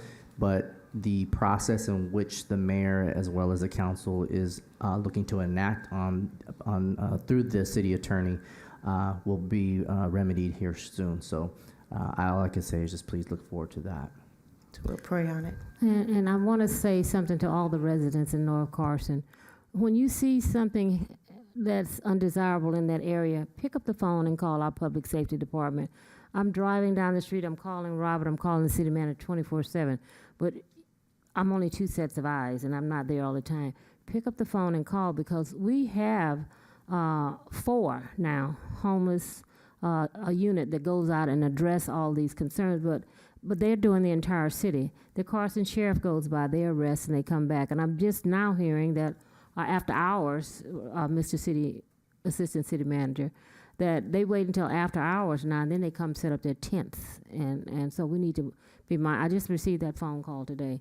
So, but understand that we all are concerned about that area, and we are going to be give it some attention. And at the end, you can come back and thank us.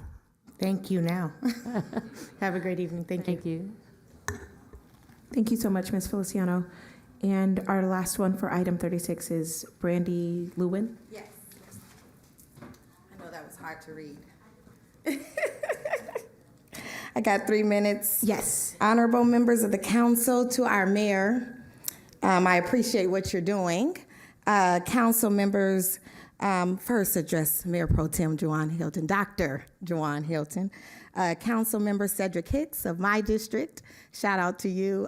Council member Jim Deere and Councilwoman Arlene Rojas. So this is in support to what you're currently doing, but I know it's an agendized item, so I want to speak on that and how important it is for us and how we can get funds allocated towards making that look better. So I come before you today to discuss a critical agenda item regarding economic development subsidies and the potential inclusion of a grocery store in the University of Avalon complex. We all know where that is, on University in Avalon. I have had discussions with the lease manager, Mike, and they've been promising, as Mike understands the community's needs for a grocery store and has expressed willingness to accommodate one within the complex. However, he highlights the necessity of city assistance for facade improvements to ensure the area's safety and appeal, which I think also speaks to what you stated, City Manager, about there being some elusiveness with what's going there. Considering the growing anticipation for a grocery store in the vicinity, now is the opportune time to address this matter, which is why I'm here. Facade improvements, which you've placed on the agenda and I appreciate, are crucial not only for the aesthetic enhancement, but also for fostering a sense of safety, as we discussed, particularly in areas where concerns about transient populations, as you also discussed, exist. We seek support, and we also support you in securing funding for facade improvements in the University of Avalon complex. By investing in these enhancements, I believe we can create a conducive environment for the future grocery store and address community safety concerns simultaneously. Furthermore, as plans for the complex include, which I'm able to say this publicly because he said I could, a daycare facility where the Crown Drugs establishment was previously, it's imperative that we maintain a proactive approach in shaping the space to align with our city's vision. So I'm here to see about us getting to the table. I feel you are at the table. We'd like to support you as a community.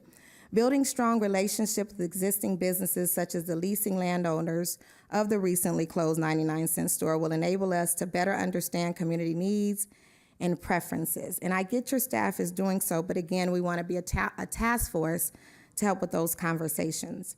In conclusion, I urge the council to consider allocating funds that you are considering for facade improvements at the University of Avalon complex. This investment will not only lay the groundwork for a much-needed grocery store, but also contribute to the overall revitalization and safety of the area. Mayor Pro Tem Juwan, Madam Mayor, that's 3 minutes.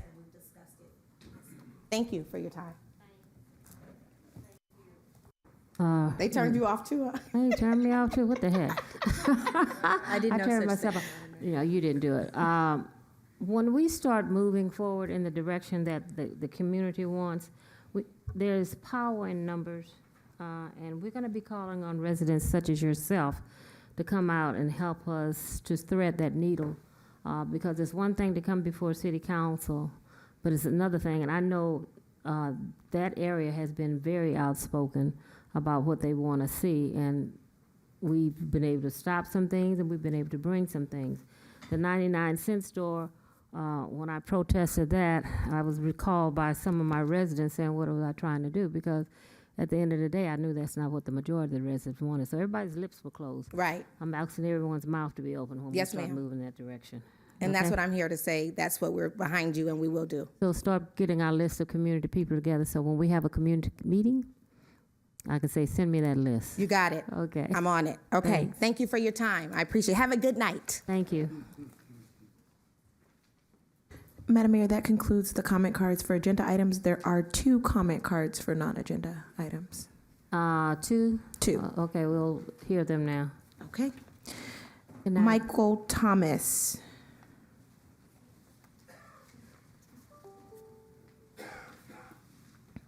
Good evening, Mr. Hi. Thomas. Good evening. You How have are 3 you? minutes.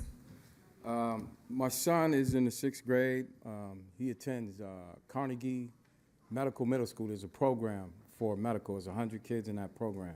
It's only 2 African American in the 6th grade. He's one of them. What I noticed is that recently there's a store that opened up that's directly across the street from Carnegie Medical Middle School. And I could actually throw a football from that business to the school. They have flashing lights in the window. They open up at 7:50, 8 a.m. Kids are waiting at the door. They don't just go in the store, get the chips and the candy. They hang out in the store. So I see a potential problem, and I feel like that they're targeting those kids at that school. So it's a vape shop, and they sell candy, chips, and different things like that. Let's see, I have a couple of more things that I wanted to talk about. There was a gentleman that came up earlier, and he was talking about a collaboration with you guys in LA Unified School District. What I noticed is that you only have to have a 2.0 to play video games, so I feel like that they are promoting our kids to be C students. Before January, you didn't even have to show what your grades were. You were allowed to go play video games. So I feel like that's a problem because I don't allow my son to play video games during the week. He plays 3 hours on the weekend. If they do trivia questions every day, and every day they're giving them candy instead of something else, different options, and the candies have red 40 in them. So I don't understand that. Another item is they have the kids running 2 miles a week on concrete. And what that does is that creates Achilles tendon issues, shin splints, stress fractures, and creates small bones in your foot and your ankles, and it weakens your foot. That's for PE. And then last but not least, I've done 2 kite festivals. I did one at UCLA and I did one at Cal Poly Pomona. And I wanted to ask to see if I could pique some interest in collaborating with this city to do a kite festival. Thank you. Mr. Mendoza was here. He's the director of Carson Community of Schools. He's going to be calling me tomorrow. You're the second or third person that have called me about the store. But everything that you're addressing so far, we need to meet with Mr. Mendoza, parents, Mr. Mendoza, and also the principal there.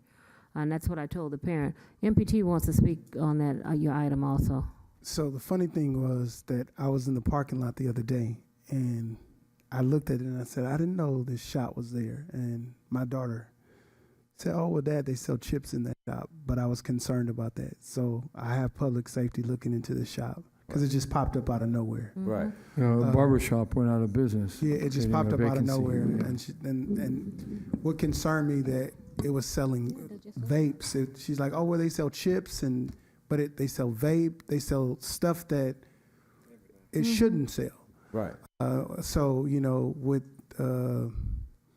tobacco, some levels of tobacco being outlawed here in Carson, in the state, I think, so trust me, I think, I don't know, we probably should check. I would love our staff to see if they even have a business license in our city, because they really popped up rather quickly. I mean, they were just up in like 1 to 2 days, because I'm in that parking lot every day. And I noticed it just yesterday being in that parking lot. And that's the only business that has flashing lights in the window. Yeah. Okay. Thank you for bringing it to our attention, but I did see it. A couple of parents will call about it. So, I will be, when we meet with Mr. Mendoza, I'll have you in the meeting, because a couple of parents have complained and they said about they're selling more than candy and cookies. Okay? So thank you for coming out. We'll have our code enforcement drive by. Dr. Lennox. Okay. Thank you. We have your name and all that? Yes. You do? Okay, when I get ready to meet with Maisha, Dr. Mendoza, he's going to call for an appointment. I'll make sure that I invite him to the meeting. Okay. Okay. Thank you, Mr. Thomas. Thank you. Thank you. And last but not least, Jaime Rodriguez. Mr. Rodriguez.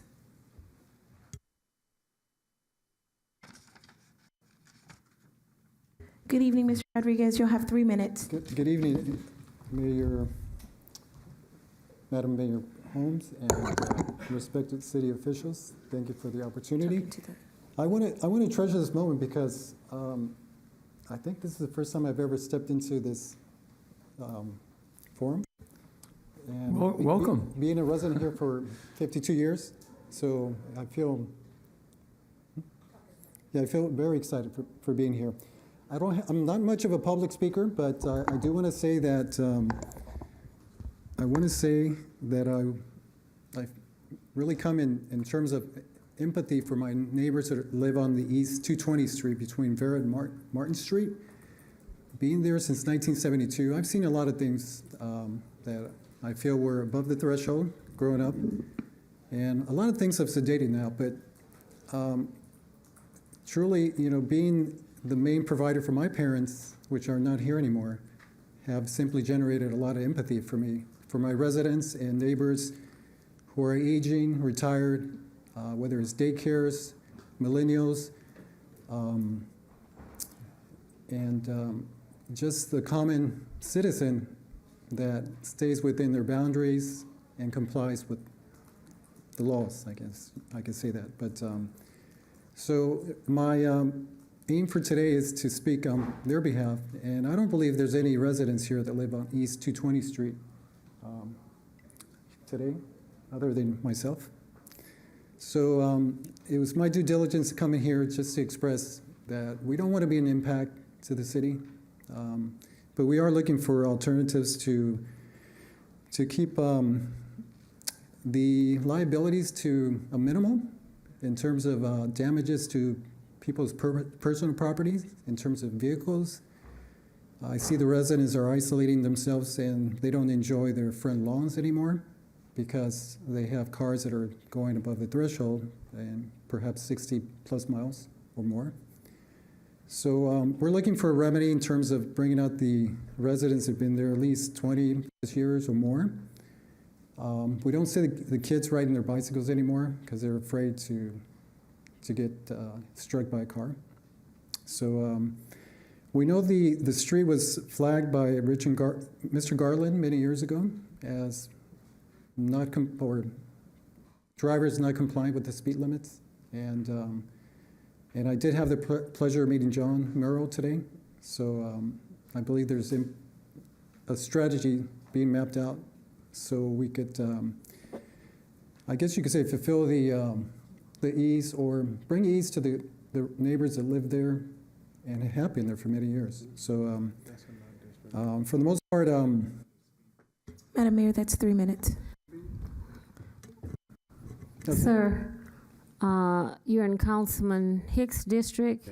Yes. Our Dr. Lennox is in charge of public safety. I'd like you to coordinate that because we want our residents outside. They shouldn't be held hostage in their homes. Mr. City Manager. Thank you, Madam Mayor. And our traffic engineer, Mr. John Merrill, has actually been in contact with the resident and will continue to actually conduct a traffic study. And once that traffic study is concluded, then we'll go ahead and notify Mr. Rodriguez of the results of such.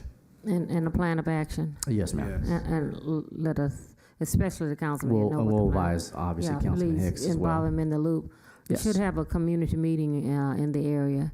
Is it close to Dolphin? Yes, it is, and I have a town hall meeting coming up anyway. Okay.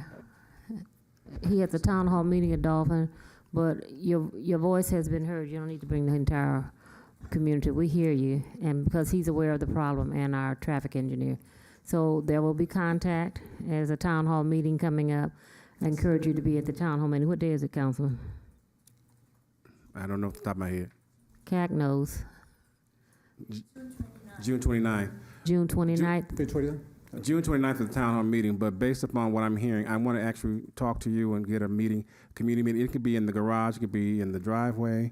I just want to meet the residents in the community so we can have that meeting as soon as possible. So talk to my council lady in the back, CAC Lee. Raise your hand, CAC, and she'll get your information and stuff, and then we'll set that up. Okay? Of course. Thank you. Thank you for coming. Likewise. Thank you, Mr. Rodriguez. Madam Mayor, that concludes public comment.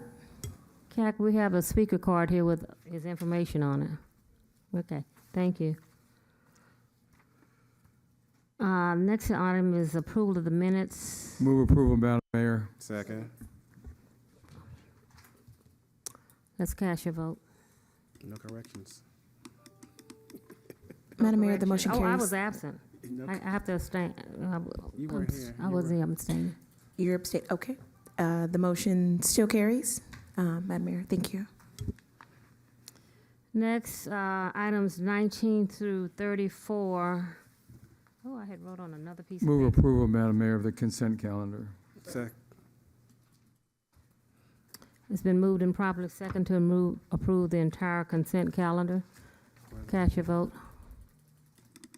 Oh, wow, you guys are trying Madam Mayor, the vote is unanimous. I had a few I was gonna pull. Which one was it? No one Which one was said it? it. Well, I know, Madam Mayor, you pulled the one that was highlighted, which was for LA 28. That was Oh, we item number did that one. 23, and you did that one Okay, I already. pulled that. We already approved that one. And you already Mayor approved had it. the So vote that on was that. that's the only one that I'm aware of, Mayor. But yes, Well, if you approved them, okay. you Too already late pulled now, it. they're all approved. otherwise. Can't you give a girl this consideration? Okay, item number, so it's approved 34. Item number 35 is to be continued. Item number 36 is a public hearing to consider multiple economic development subsidies, commercial facade improvement program. Madam City Clerk, was it properly posted?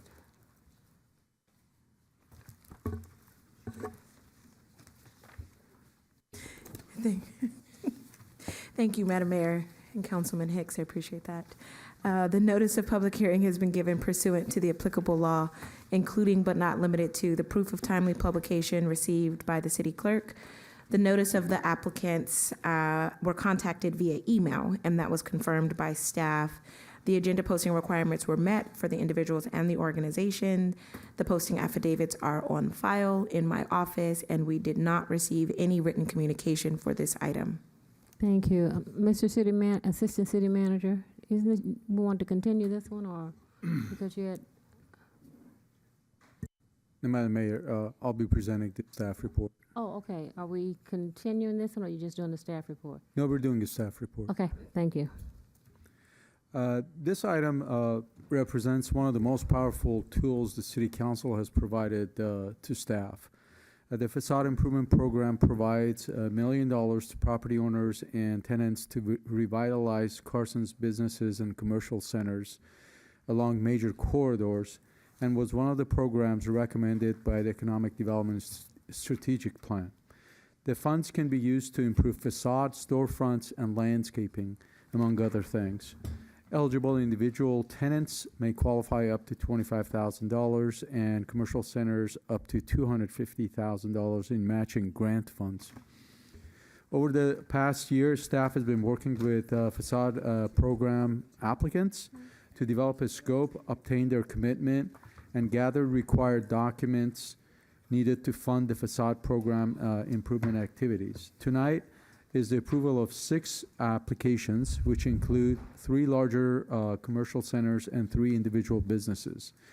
James Wynn is our Special Projects Manager. He's been heading this program, and he's here tonight to present the 6 projects that he's been working on for the past several months. Thank you, Mr. Nasse. Good evening, Honorable Mayor and City Council. I'll be presenting the 6 applicants that we are considering for approval tonight.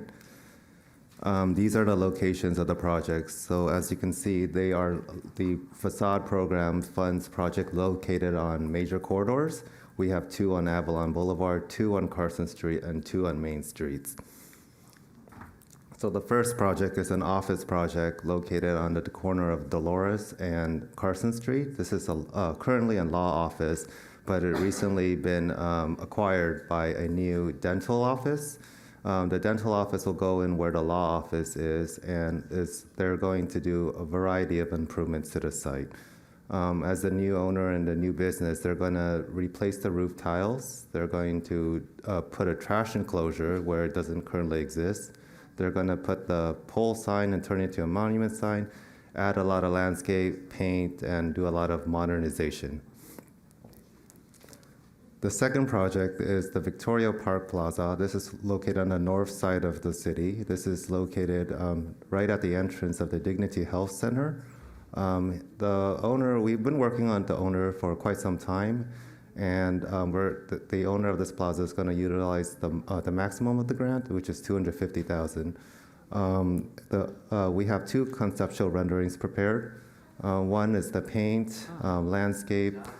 A lot of the wood will carry on.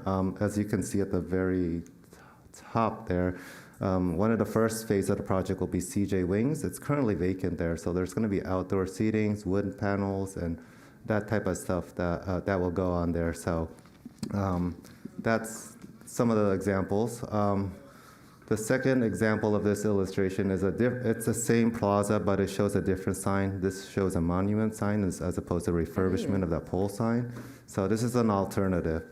So these are two projects that are subject to approval tonight.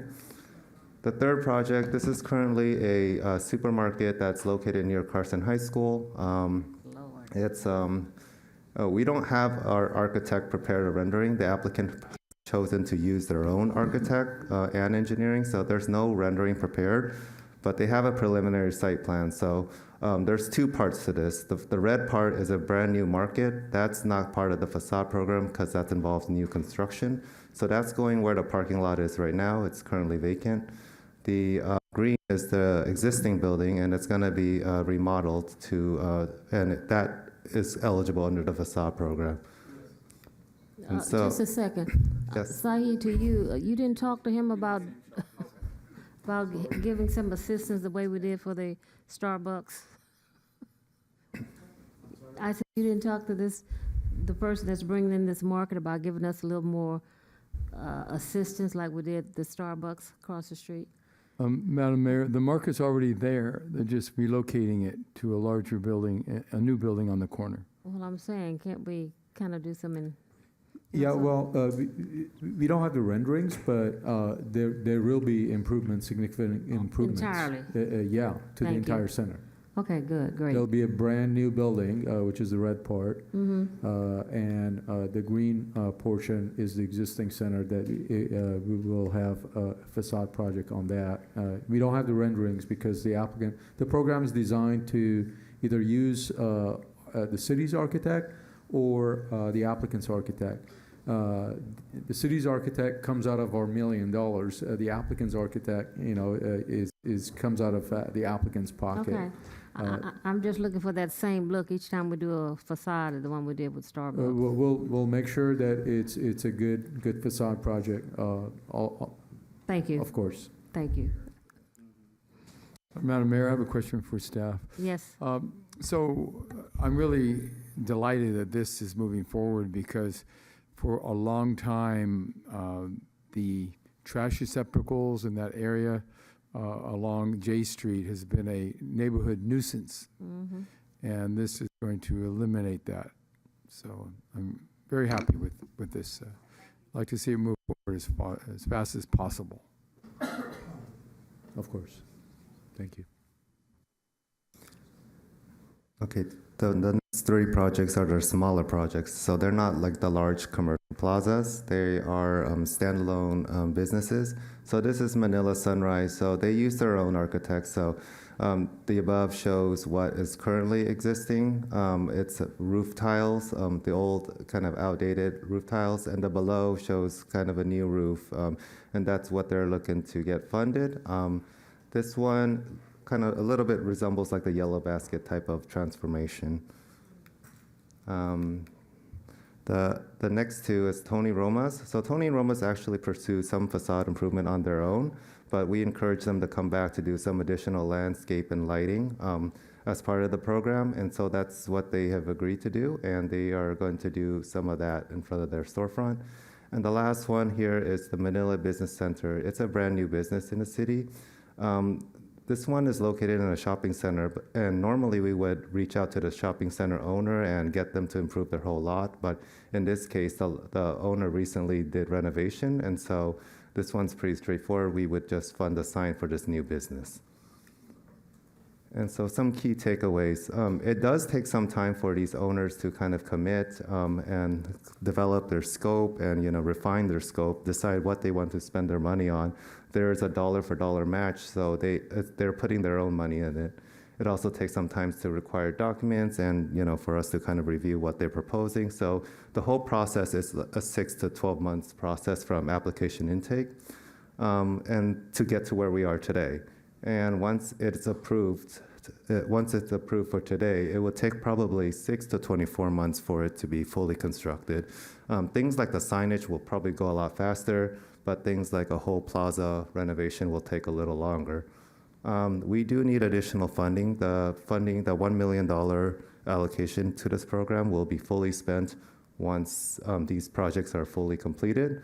It'll take us a little bit of time to spend that because we can't just spend it all, It'll take 6 to 24 months, but we will make the additional request for funding at a later time.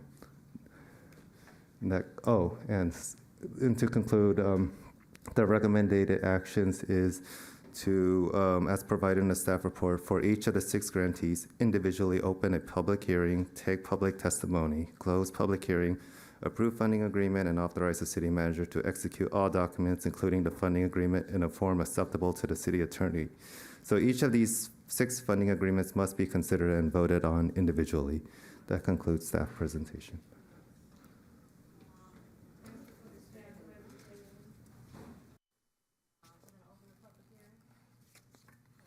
We're going to open the public hearing. Anyone wishing to speak? Madam City Clerk. Madam Mayor, not at this time. I didn't receive any additional requests to speak for the public hearing. Comments from council? Well, Madam Mayor, I think because there's We'll close the public hearing. Yeah, you closed it? I'm closing the public hearing. Okay. Okay. So on discussion, I will move approval of the first one. These are all recommended by staff, and I want to compliment Mr. Nguyen and Saeed for doing this type of reach out to the business community, because this facade program and these type of improvements affect the quality of life of all of us. When we travel in Carson, when we visit stores and we look at dilapidated or outdated or in worst case scenario, not properly maintained shopping centers, that brings down the whole community. So this type of outreach that you're doing, I want to compliment Saeed and Mr. Nguyen and the city manager, because he oversees these guys, for a job well done. And I want to ditto that. Saeed was just at one store, it was in mall, so that's what we're looking for, so we can see it. Yeah. So thank you very much. And so the public hearings are closed. Any other deliberation comments from council? I have a question too. Yes, MPT. So, first of all, thank you. Incredible presentation for especially the law office and the Victoria place. Incredible. We heard the residents talk about the university in Avalon, particular area. I know that that's not agendized at this moment, but we would like to, I would like to assure, we would like to, well, I couldn't speak for all y'all right now at the present moment, but we would like to assure the residents that at the proper time that we could solidify some funding for that particular area to help approve facade in that area, to, if we have the right partnership or however that may help, to approve some facade work in that particular area to draw the right credible businesses, to draw the right thing there. I don't know how we would do that. Is this appropriate time to do that now or to come back later? That's what I would like to know. Thank you. That's really appreciated, the support that the council is giving staff, because we have been doing a lot of outreach, and every opportunity that we get, we talk to, especially large shopping centers that, the community really goes to them all the time. We like to kind of upgrade all of them. And the shopping center that Mayor Pro Tem talked about is one of our target shopping centers. Another one is the Walmart Shopping Center that we've been working actually with the owner. And I just received a rendering today from the applicant's architect that they like to move ahead. Of course, we're going to need more funding. We're going to be a little bit more creative this time. We just don't want to have a grant program. Maybe we'll add a loan program as well that folks will pay it back so we can put it back into the community and other centers to other individual businesses. So we like to, with your support, we like to build up the program. We'll be back. Well, we want you to come back. Yes, definitely. And bring us some recommendations, because I know that shopping center is in need. Councilman Hicks has a shopping center in need, and we're going to be moving in that direction. We need to start giving you what you need. Yeah, please tell us which centers you like us to take a look at, and we'll contact the owners. No problem. Thank you. You listed two. I know the MPT has one. We took care of Councilman Deere, so I think we need to look at. I got Carson and Wilmington, Vera and Carson. Yeah, several. There's many here. Yeah, it's a lot, so we need to prioritize and come back with a recommendation. Okay? Sure. Madam Mayor? Yes. I have a question for City Attorney. Yes. It's been outlined this evening a few moments ago that we have to open and close each public hearing. Is there any way to streamline it? Is there a possibility of opening and closing each public hearing and then having one vote for all of these, or do you have to vote each time? The only issue I see that you might run into is if someone wants to vote differently on the public hearings than if you've opened and closed all of them, then they would have to identify which one they're exempting from it. You would have to treat it like the consent calendar. Can they do that? Georgia. I mean, we've done it before where someone can say, well, I abstain on item number 17. You can do that as long as everybody or- understands. If you don't want to vote yes on one of them, you would have to announce that. Make that known. Okay, At we'll the just, if someone doesn't want to vote yes, I will just pull it and have discussion. So you would have to open all of the public hearings, allow the public, ask whoever's here to speak on any of them to On all speak of them. on it, and then have your discussion. Yeah, so we're opening all the, I thought I did, but all the public hearings are open. Are there any comments from the public on any of these items? It's about 6. Do you have to list? You have to list them Yes, all. there have not been any. Comment on The only comment cards that I received were specifically around item 36 in general, not a specific center or business. So So we're I think opening- that covers it. Yeah, I think so. Madam City Attorney, so we're opening the public hearing for all 6. There's been no public comment. The public hearing is closed. Any comment from my colleagues on the city council? I had Madam one Mayor? comment. I had a comment. Yes. Go ahead, Cedric. For staff, in looking at all of them, I didn't see a timeline based upon implementation. How soon are we looking at any of the movement of any of these to be done? Well, I think James alluded to the simpler ones like signs are going to go pretty quick, but some of the other ones, they still have to go through planning approvals. Most of them are going to be pretty simple for planning, but they have to go through building and safety. The applicant actually has to start, the projects. They have their own contractors.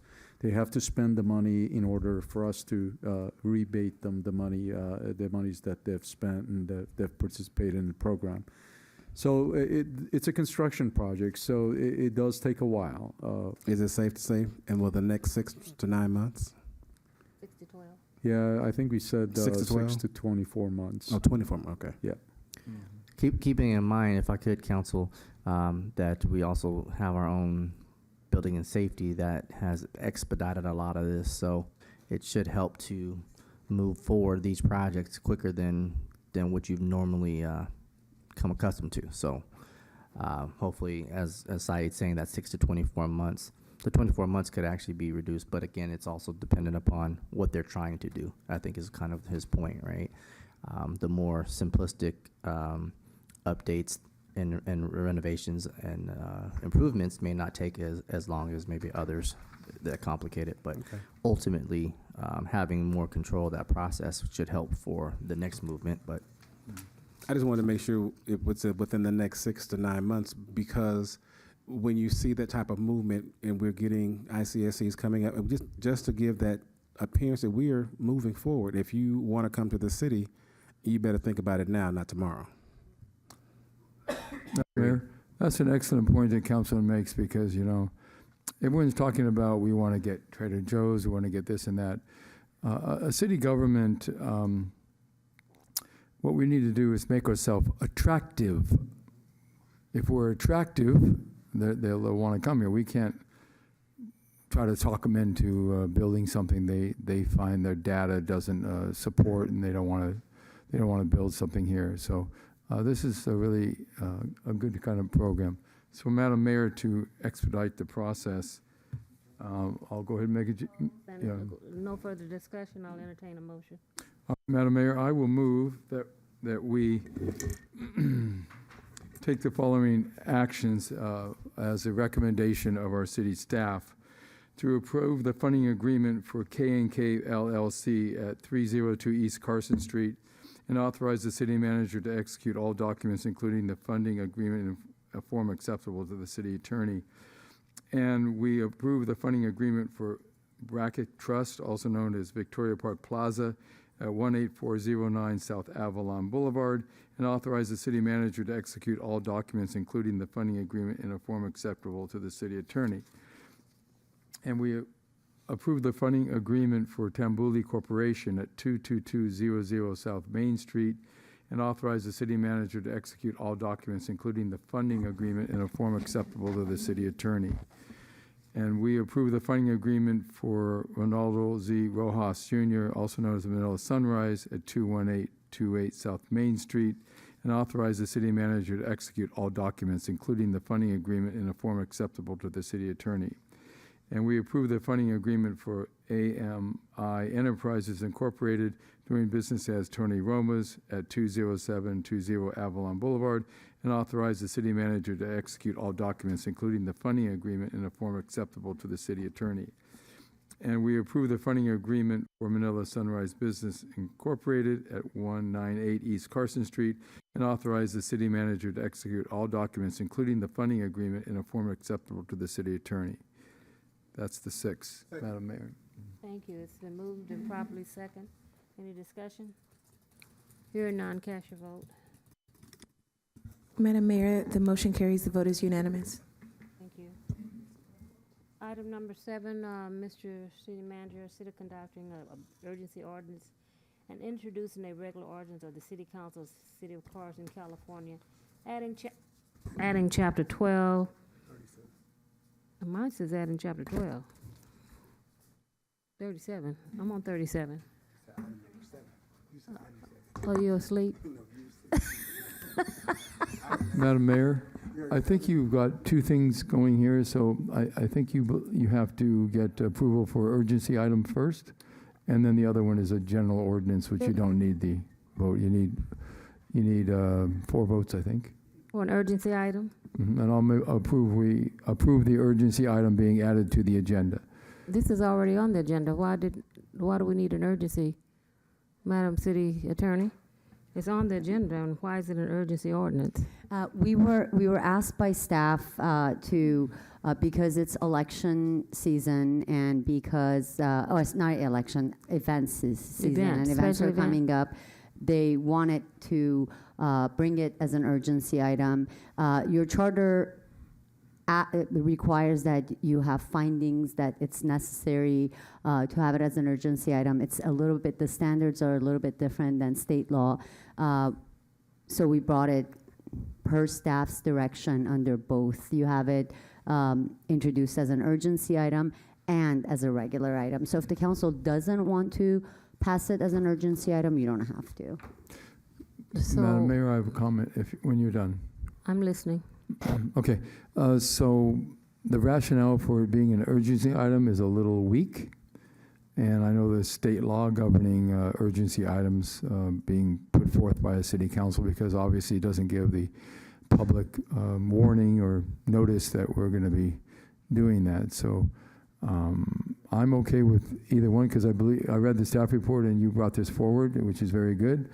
But I think it's more a better business practice for the city to pass it as or introduce it as an ordinance, have a second reading, and then it go into effect, unless there's some emergency going on. My question to you, thank you, Councilman. You're My welcome. question to you, Madam City Attorney, you put it on as an urgency item, so evidently you felt it met the guidelines. Am I correct? Yes, it can meet the guidelines Well, of an thank urgency you. We'll move item. forward on the urgency. I just wanted to say we didn't make that determination. Okay, to I put it just on want this- to yeah. hear from you. It Yes. meets the guidelines for an Yes. urgency item. Okay, so it's an urgency item, so we need 4 votes. Is that what I'm hearing? Just because it can qualify as an urgency item under your charter, though, doesn't mean you have to pass I'm not, it as that's an not, I urgency. know it. I'm Yes. saying I'm going to move forward the way it's listed on the agenda. So what I need to ask for 4 votes to add this as an urgency item, right? You need 2/3, yes. Okay, so that's my motion that it goes on as, Second. thank you. It's been moved and properly second. Please cast your vote. Madam Now. Mayor, it's unanimous. And now we're going to go back to the ordinance. Mr. City Manager, you can take it from there. Thank you, Madam Mayor. This I'm item- sorry to interrupt again, but I believe that just made it an urgency item that we can vote on. Now we need to actually vote on it. Yeah, that's what I asked for. Okay, very good. Thank you. Sorry, thank you, We're thank you, getting Madam Mayor and sleepy. Council. This item is to consider adopting an urgency ordinance and introducing a regular ordinance of the City Council, the City of Carson, California, adding Chapter 12, Interference with Special Events, to Article 3, Public Safety of the Carson Municipal Code to prohibit interference with special events. This item is on the agenda, requested by our mayor, and transmits an urgency ordinance and an identical non-urgency ordinance for the City Council approval to prohibit interference with city-sponsored special events. The city holds numerous city-sponsored events every year for the benefit of the city's residents and the public welfare, such as city budget events that the city hosts, and makes it available for free to members of the public to celebrate various holidays, promote community togetherness and tolerance, or provide entertainment or recreational services to the city's residents. The city also issues permits for use of city facilities such as the Carson Event Center and rooms at city parks for various events, functions, or gatherings held by members of the public, and in some case, the city waives or subsidizes the facility use fees for such events, such as where the entity holding the event is a nonprofit community organization. Additionally, the city issues permits for temporary events as defined in Chapter 11 of Article 3 of the City of Carson Municipal Code, CMC, to the extent required by that chapter. The city does not currently have any regulations in effect specifically addressing what constitutes prohibited interference with such special events. Adoption of the proposed ordinance by the City Council would enact such regulations pursuant to the city's police power for the purpose of protecting public health, safety, and welfare. For your discussion, Madam Mayor. Yes, thank you, Mr. City Manager. Comments from my colleagues? Councilman Deere? I read it over. It's quite a bit of situations it's going to address, and I guess since the city doesn't have an ordinance to take in considerations the problems that we might have, I look at this as a preventative measure, and since it's a preventative measure, I would support it. Okay. Any other comments from my colleagues?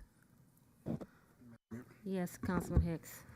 In reviewing this, I was really glad that we finally have something in hand. I think with so many different events that we have in our community and surrounding areas of having different issues, that now we have something as a boilerplate to go by, because I think a lot of times we're just shooting at our hip, and now we don't need to do that anymore. So thank you for that. Yes. Any other comments, Councilwoman? No, thank you for putting that together, and it does spell it out on what we can and the community can do as far as all our special events.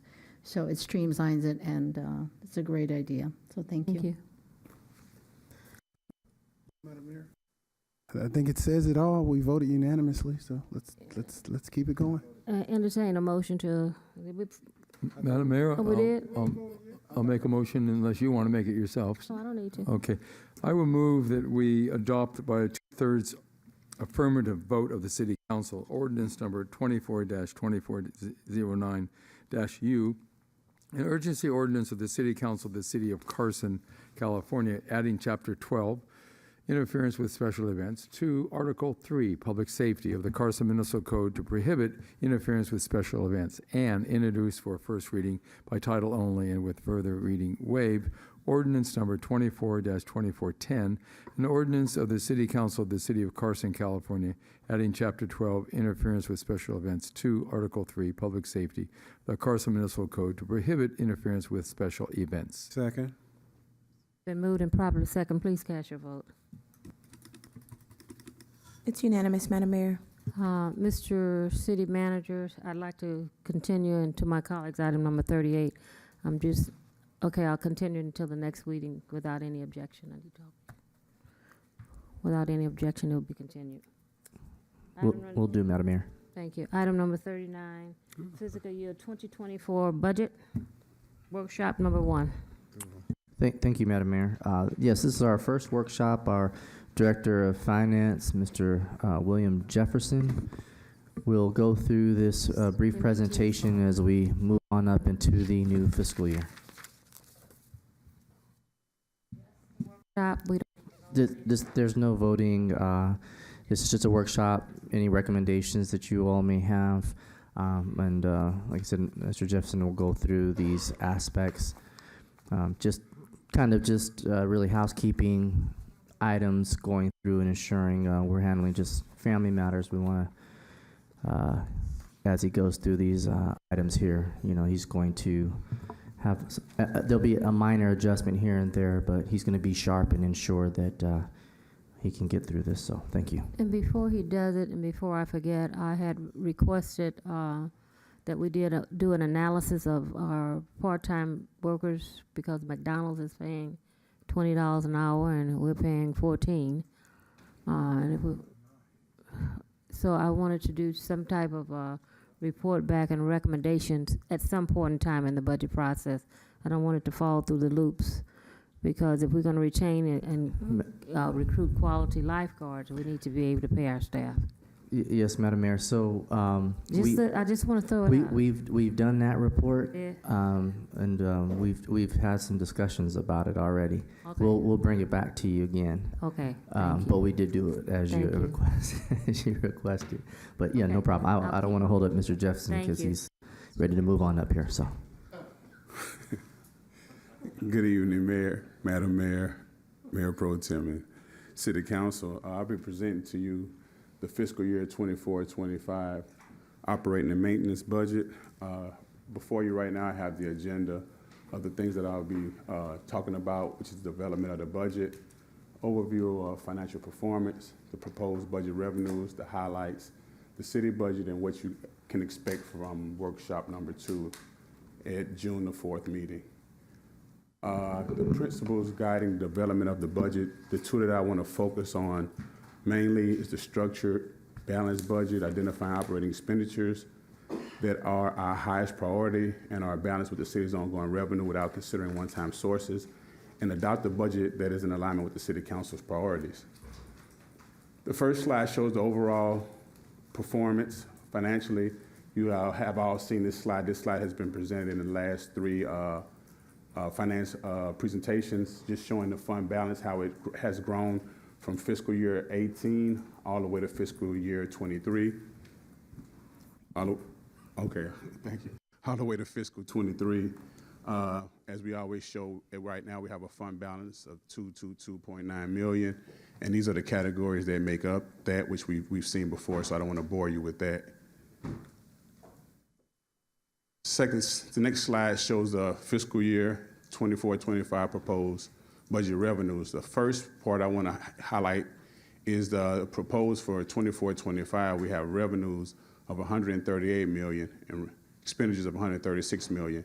Right now, we're projecting a $1.8 million surplus, which is accomplishing our goals of having a structural balance, but also having a surplus compared to last year. Thank you. What I do want to do is I'll just to keep it in simplicity. These are the groups that make up our revenue, and I'll just go ahead and do a breakdown as we go through. But as you can see, sales and use tax went up, or is projected to go up 1.5%. Transaction and use tax 2.1%. Property tax 7.2%. UUT 5%. Oil and business, Measure C 23%. TOT 15%. License and permits stayed the same. Other revenues went up 32%. Now, other revenues consist of franchise fees, inspection fees, community center rental, planning and zoning check, and false alarms. So all those categories make up this $34 million. So again, we have seen a huge increase of 11.8% in our revenues, which is good. The next slide just breaks down the categories that make up our sales and use projections. Seeing our biggest one is the business and industry. As you can see, we have a slight decline of 2.9. The reason for the decline was that we had a vendor that was projected revenue was in our revenue projection, but that business changed jurisdictions. So before the business changed jurisdictions, their revenue was included in this number of 9.2 million. But once we found out that they changed jurisdictions, HDL had to then recalculate our projections, which took us down. But you see auto and transportation went up 3.7%. Main focus of that was because we had a lot of new ownership with auto dealerships, and what they were doing was giving a lot of incentives, which was causing people to come in and buy cars, which shot that up. But I don't want to bore you. As you go down, you can just see how the revenue sources have just gradually increased from prior year to this present year, which again gives you sales and use tax of $39 million. This is the one that we want to put a little emphasis on, which is our oil and business tax measure C. These calculations have come from Keith McCarthy, who is the consultant for BRI. He sent this over to us to give us our calculations. As you can see, we're projected to bring in this year $8.4 million. Now, I do want to emphasize that last fiscal year, we started off with a projection of $10.5 million. But as you remember, when we got to the mid-year, we had to adjust that because we were seeing that the revenues weren't coming in. So we had to make that adjustment to 6.5. And right now, as you can see, we're at about 3.7 million. So we're still not quite hitting the 3.7 mark. But the thing I want to say is that money is our money. We just hadn't collected it yet. So these projections, even though we're making this projection, and it seems as though we're running short, but really this money is guaranteed. I'm not guaranteed. What I mean by that is it is money that we could count on, but it hasn't fulfilled itself as of yet. So that's the slide that kind of outlays the business and oil measure C tax. These slides I'll just kind of go through a little briefly. All they're just showing is what you saw already, the sales and use tax, just showing a progression of from fiscal year 22 all the way to now. I just want to show you guys and also the public how these taxes have just gradually been going up and up over the fiscal years from 22 to 24.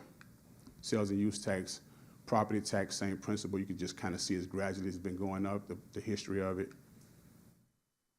Transaction and use tax, same principle, is just gradually going up over the fiscal year. Same principle here. Measure R is gradually going up, which I think that's a really good sign that we are gradually going up year after year on our revenues. Same principle here with TOT tax. Now, as you can see, TOT tax, actually we projected 1.7 million, but we got actuals of 1.74. And the reason is that I think it's the home project key with the hotel of Travelodge. They were supposed to be included in that program, but since they were not, we were able to capture the TOT tax on that. So that's why you see how the actuals are already exceeding the projections. And so we're projecting $2 million for this upcoming fiscal year. Same principle, measure C, we just went over that slide. So now what we'll do is we'll jump into the expenditures, which is the fun part. So again, I showed you, I think it was the third slide, where we have proposed expenditures of 136. The things I just want to highlight the most is we have it broken down by departments and how they are the increase or the decrease in their budget from this fiscal year to the projected fiscal year. City clerk is up 30%. 30% is because this is an election year and they have one of those one-time big payments this year of almost $1 million. So that was the driving force of them going up. City council 4%. City manager budget went down 8%, which is always a plus when somebody's budget goes down. City treasurer 4%. Community development, they went down 4.7%, and the main drivers of that was the community development inspection professional services went down $4 million, and community development building professional services went down $1 million. So you had a decrease of about $5 million just in professional services. So that, I'm sorry, a negative 47. That's what caused it to go down. I'm sorry, it's negative 47. Community services went up 4%, finance 3%, human resources went down 3%, legal went up 21%. Go ahead. Madam Mayor, I asked the finance director to increase my budget by close to $800,000 because we are in the middle of two of the largest lawsuits that the city has ever seen, and they're both heating up this month. So this is not the past. It didn't go up. It's the anticipated budget for next fiscal year. So we have two very, very massive lawsuits. I have to be transparent about the cost, and so I asked the finance director to put it on here so the community and the council understand that the lawsuits are expensive.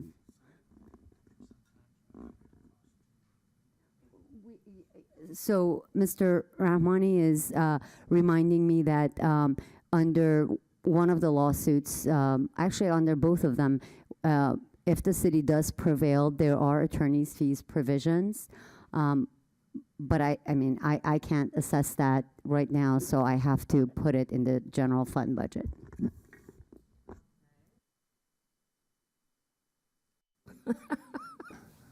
So public safety went down 2%.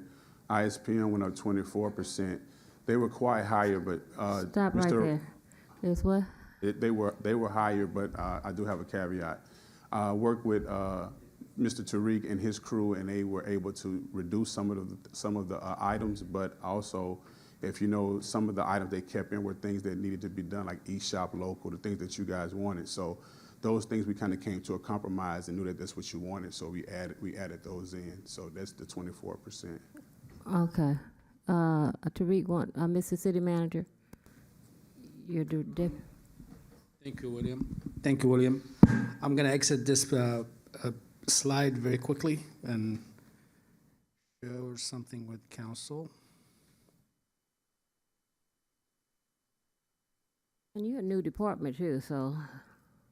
Yes, and almost most of the projects we're doing are new. Give me a second.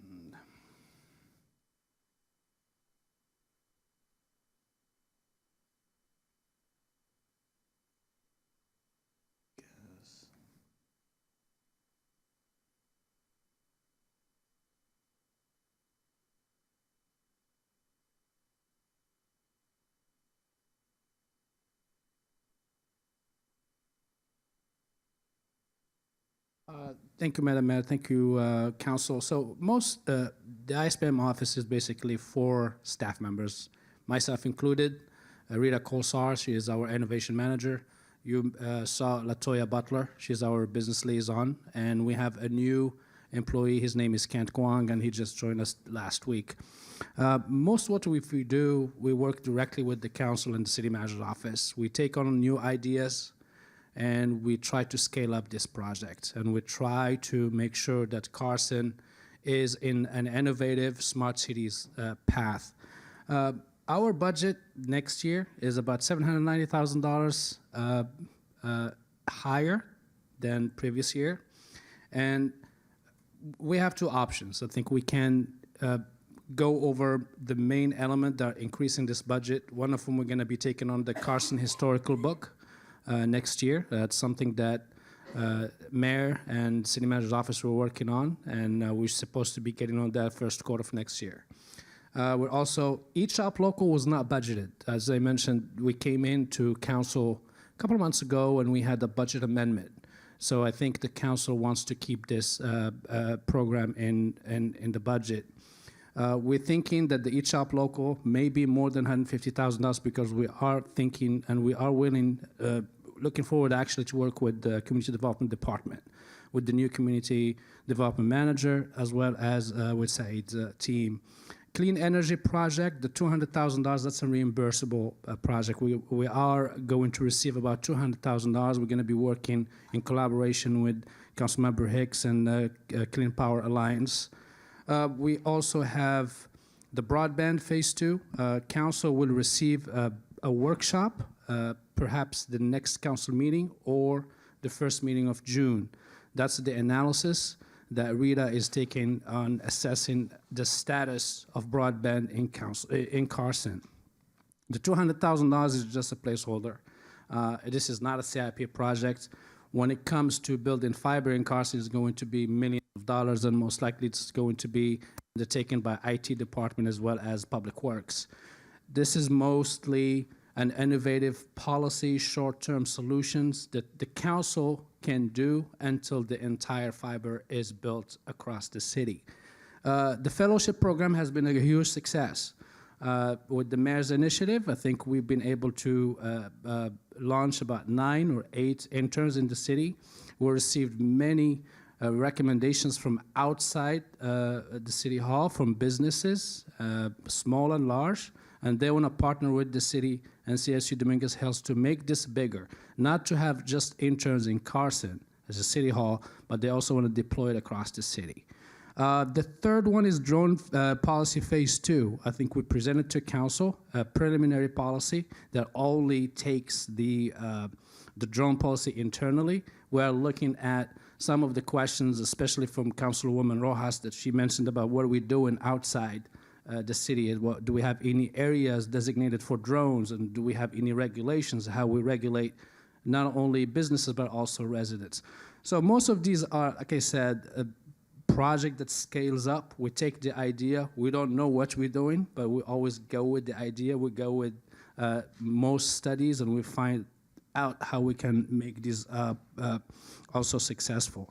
In our baseline, of course, we have other things such as the State of the City. So the State of the City is a citywide project, but the ISPM team takes on that. So I hope this gives you a little bit of idea what the money is.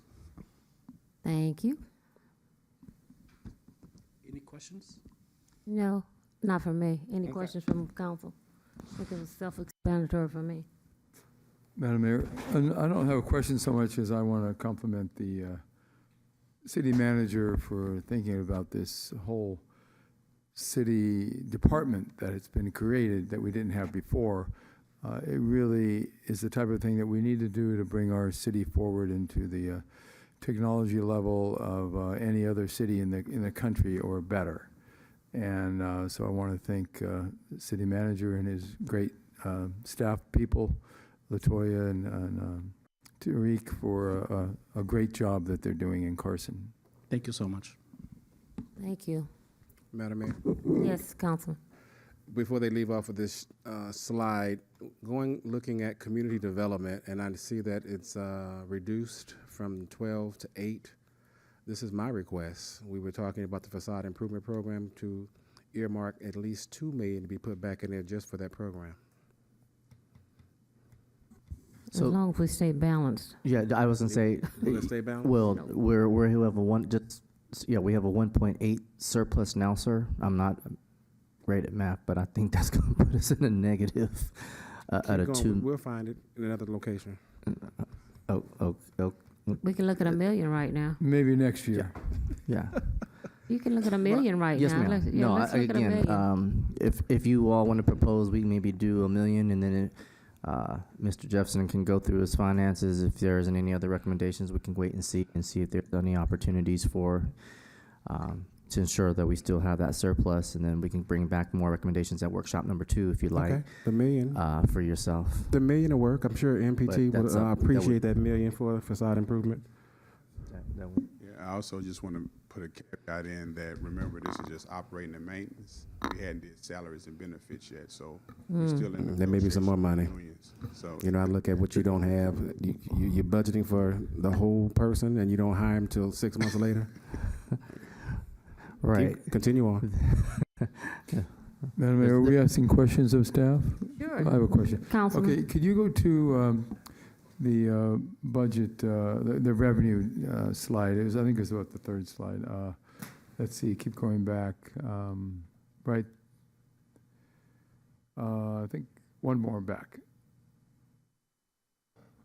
Yeah, okay, so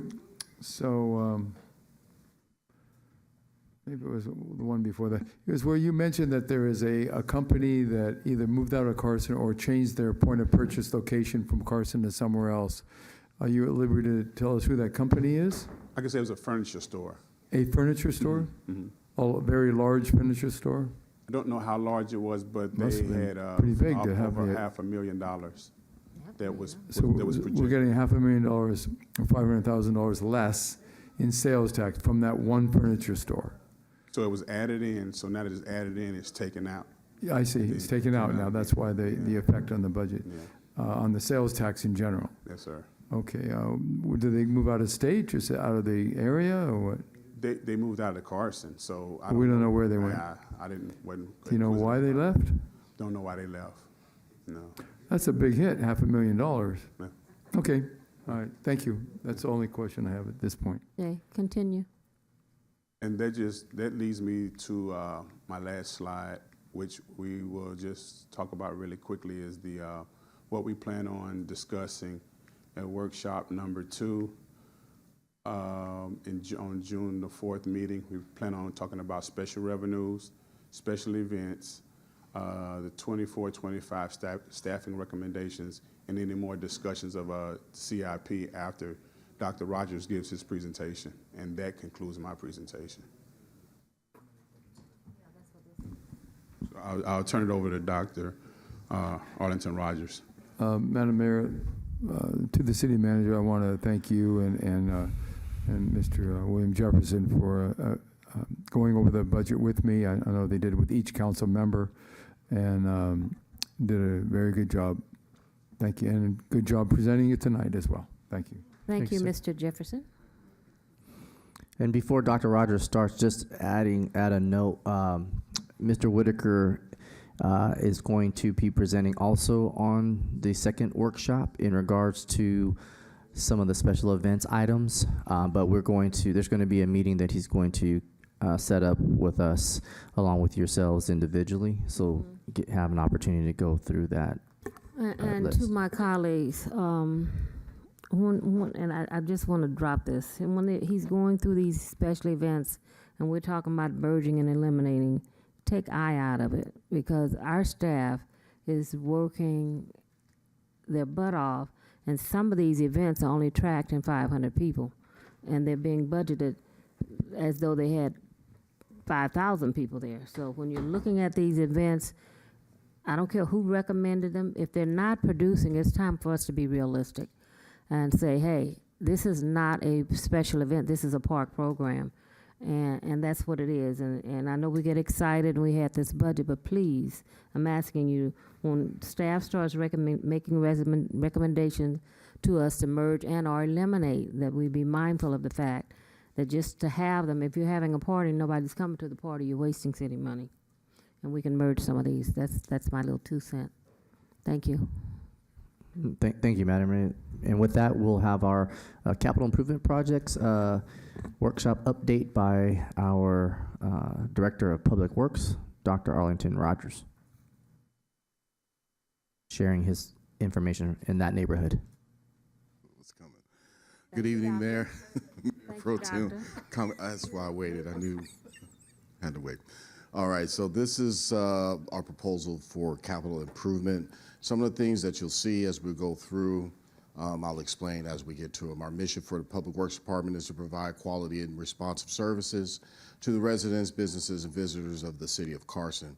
We're dedicated to the enrichment of our community through the sustainable delivery of projects and construction and maintenance of our local infrastructure. What we did this year was we put together a CIP that we thought was obtainable. Previously, we had a lot of projects, but we weren't completing some of those projects in the Department of Public Works. So the goal this year was to only present to you projects that we believe will be completed by the deadline, which is June 30th, 2025. So that's only a $57 million proposal for this year. As you can see on the bottom, 6 traffic projects, 16 roadways, 6 bikeways, 8 parks, 8 buildings, 6 stormwater, and 1 for technology. So we tried to make sure that there was a variety of things that we were going to accomplish. Before you move on, Dr. Rogers, thank you, and not apologize for the interruption. Madam Mayor and Council also wanted to take note that when Dr. Rogers was speaking about that $57 million CIP number, it may not look as robust as or aggressive as maybe you've seen in the past, but to his point, we've seen CIP projections of $370 million, which is, great. That's a lofty goal, but as he stated, a lot of the projects weren't getting completed, and so there was issues. And so what the team did is, Dr. Rogers, I wanted to compliment him and his team because they got together and said, what can we actually obtain and give you all some realistic ideas so that when you tell your residents, these are projects that we're working on from a CIP perspective, and this is what will get completed. That's what they did, so they can give you a more of a realistic aspect. And so I just wanted to kind of put that pin there. So, Thank you. Thank you, Mr. City Manager. For traffic, we have 4 projects currently in construction, 2 are in design. Total budget for these are $4 million, and this was put together for this project. As you can see, 7% of the CIP for 23-24. Our roadways, 10 projects in construction, 5 in design. Total budget we're preparing for is $31 million. 54% is going to be on our roadways.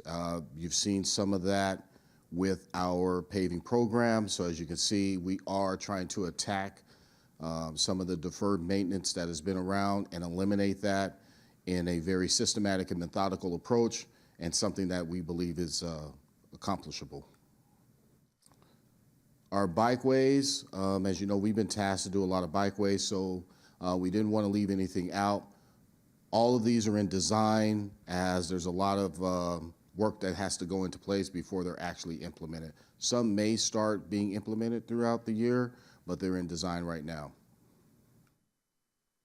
Our parks, some of that is evident, I believe. Anderson Park right now has a fence around it. That's due to be completed in June of 2024, Director Whitaker? July? Thank you, sir. So obviously we work hand in hand with our Parks Director, and we're moving forward on a lot of these projects as well. We also wanted to include some buildings. We have 6 projects in construction for a total of $3.7 million. No, in construction, like, do we know which one? Construction just means we're actively working on it. There's some things moving forward. I will get you that list. I'm just doing an overview right now, but you will have that first thing in the morning. Our stormwater, we've got 2 projects in construction, 3 in design. And let me just expand on that just for the listening audience. When we're saying in construction, we're saying that there's work actually being done. May not mean the building's torn apart, but we've moved past the design phase, and we're actually implementing the construction portion of that project. We also are going to spend $350,000 in technology this year, working with our IT director. One of the different things that you're going to see this year is that these are projects that have been asked of us to get done, but there's no funding. So we created a category for unfunded projects, and for 24-25, it's about $43 million. So what I wanted to do, as you all have seen me work, I wanted to present something realistic and transparent so that council has an idea of what we have to work with. So you'll look on there, and there's some things that we're doing that we're going to be having to come back to council and ask for to add to the CIP budget. We have to get the elevator. So this is a realistic approach of how we're going to do it. So if these items are added, some of these things are we've worked on in design. We've used money that was available to design some of these things, but to move forward on a lot of these projects that are up here, we're going to need to come back to council and ask for additional funding, and then that once it's approved, will push our goal this year to $104 million. Questions? Oh, I think it's, any questions from my colleagues? He said the elevator. I have a question for Dr. Rogers. Yes. How do you achieve in every field? No, I'm just messing with you. Thank you, sir. No excuses. It's a wonderful day in the neighborhood. Elevator is top priority. I don't want to be stuck on the elevator. Okay, thank you. I'd like to know the construction and where are, I did receive something from Dr. Lennox, our Assistant City Manager, on Scott Park and Carriage Crest Park, because we have funding from our Assemblyman and we had funding from other sources. So we're out to bid, or we on, where are we? I know you, let the world know, 'cause you just told me. Yeah, both of those projects are in design right now, should be out to bid by early summer. They should be out to bid, and that means we should, because we've already laid out the design. Correct. Okay. Yes. So to the residents at Carriage Crest and Sky Park, we should be seeing some dirt moving. We'll have a groundbreaking ceremony, whatever we're gonna do. Through the summer, yes. And to be clear, when I mentioned that the design has already been done, what's being worked on is the construction drawings and the bid documents. And the bid documents. Yes, that's what's being worked on, finalized right now. So again, we should have groundbreaking or ribbon cutting around when? Hopefully by midsummer. Midsummer? Yeah, that's our hope. So I can provide a more firm list of dates for you. I get calls on Sky Park all the time, you know, you made a promise and didn't deliver. So I did send you those emails. Yes. Okay, thank you. Madam Mayor, we'll be sending out, to Dr. Lennox's point, little flyers and informationals to the residents within near Forcia, as well as Carriage Crest, once we get into that construction phase and everything. So that way we do the groundbreaking and things like that, but kind of keeping the residents up to speed and abreast as to how the projects will be moving along from a timeline perspective. Sounds good. Thank you. I've got a question as well. Yes. On Carriage Crest Park specifically, we still have a dog park in the plans. I'd like to look over and review those plans again, because I'm getting input from the neighbors around Carriage Crest Park, and there's been a request for a pickleball court. Now, which is, Carriage Crest is probably the park that's furthest away from Hemingway Park, so I think the city's big enough to have 2 pickleball courts. It's included in that, Councilman. Yeah, yes, and Councilman, also we'd be happy to provide the conceptual design just so you can have a refresher on what was included. Also note that the community feedback process was a requirement of the grant award. So adjusting that too much would actually put us out of compliance with the grant from the state. So we have to just be mindful of that. Okay, but it's doable. Oh, yes, and it's already in that design too. Pickleball court? Yes, Okay, sir. very good, thank you. Pickleball, dog ball. And the dog park as well. Dog park. That's gonna be a nice park, 14 acres. Thank you, Doctor. I have a quick question, Madam Mayor. I have a quick request also, not from you, Dr. Lennox, to staff when they finish. Okay, Councilman Hicks. Thank you, Madam Mayor. Thank you, Rogers, for the Dr. Rogers, for the presentation. On one of your slides, you show 223rd. Can you go back to that slide? I think it's right in front of Wynn Chevrolet. It was just a picture?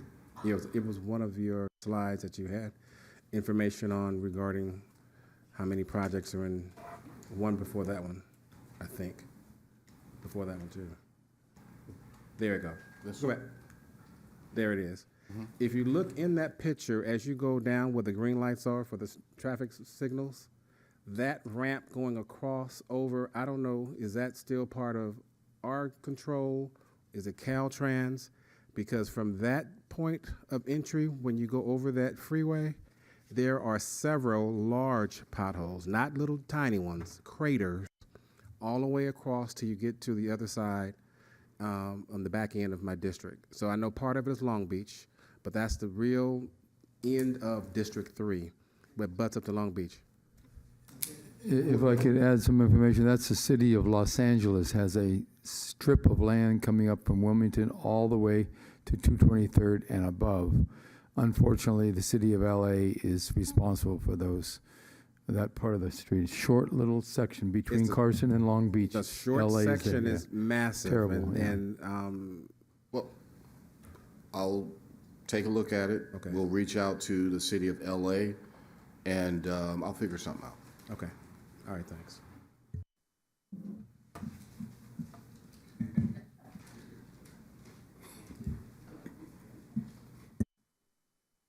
Any other questions? Well, thank you, Dr. Lennox, not Dr. Lennox, Rogers, Arlington Rogers, for that report. All these doctors. Thank you very much. And just give me a list of all those where you had. Okay. And I'd like to know where the 3 signals are also, where they're going. Say that one more time, broke please. Down, you have 3 traffic signals or something you had said earlier. But anywhere you have a lump of projects that are being completed, I'd like to know where they are. Absolutely. Okay. We'll get that to you. Okay. Oh, thank you very much.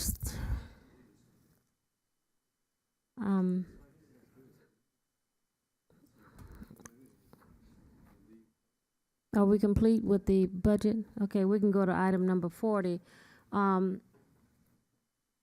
And that is uncontested local appointments to city commissions. To the staff, as far as the youth commission is concerned, I'd like you to make a recommendation. Anyone that has not, who do we need to vacate off the youth commission tonight? That has not been attending, my appointees. Who has not been showing up? Because we need to vacate so we can appoint, and we need to do that tonight. Because I have 2 applications here from youth commissions, but they're, I have a question Yes. for you. And don't the youth commission appointments expire like in June or July, something like that? As opposed to the others at the end of the year, the So, calendar year. yes. Youth has a different schedule of expiration. but they haven't had, Mr. Whitaker would probably know that answer. they haven't had a quorum, and I don't know when, our meeting. Because, you know, the school year ends and then they go off to college or something. Good evening, City Council, Madam Mayor, MPT council members. Currently, we have, for Youth Commission, we provided a list of all of the commissions, for the youth commissions. We had 2 of the 11 actually were going to be able to be a part of the commission. Some of them actually aged out. Because it's been 3 or 4 years since they've actually, about 2 or 3 years since they've had a meeting. And so 2 of them wanted to continue with the commission. And then we provided a list. I was trying to pull it up on my phone. There is a list that we provided to have recommendations. We sent in 11 names, I believe it was on Thursday of last week. But if you give me a second, I can pull it up. I have my computer here with me. Because I know the terms are expiring. When is the youth conference? It's in October? No. The youth conference is coming up. We're having the first part in later this month, and then we're having another one that's coming up in the month of June next month. Okay.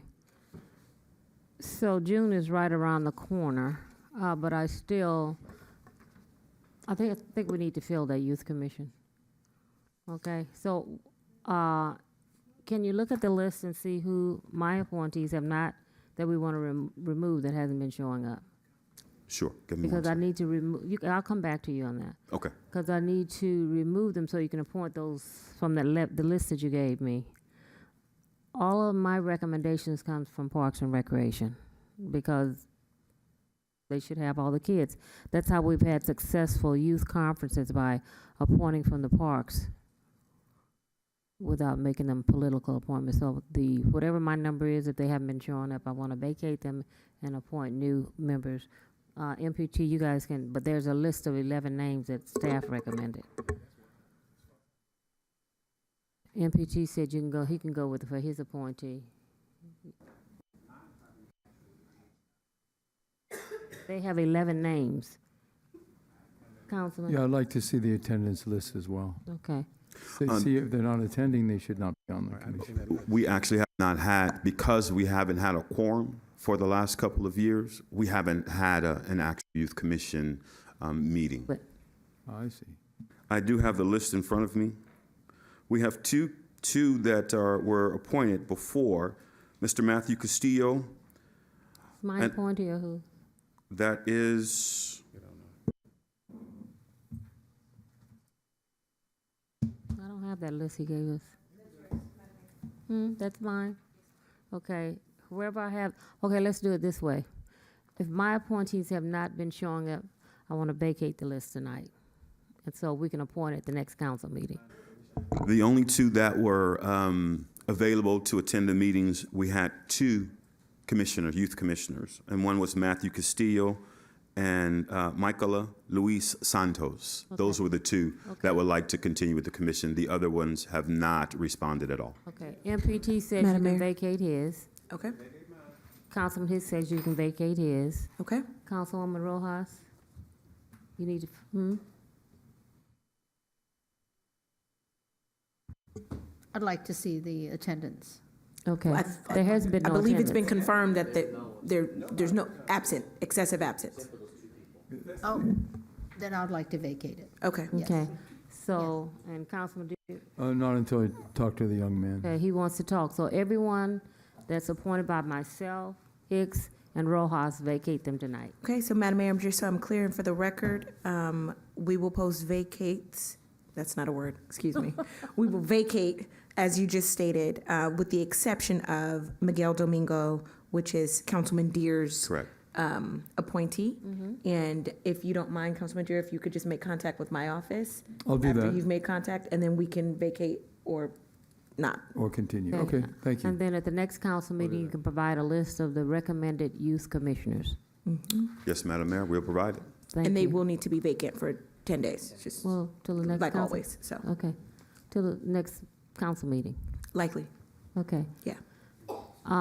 Then on the Economic Development Commission, who staffs that?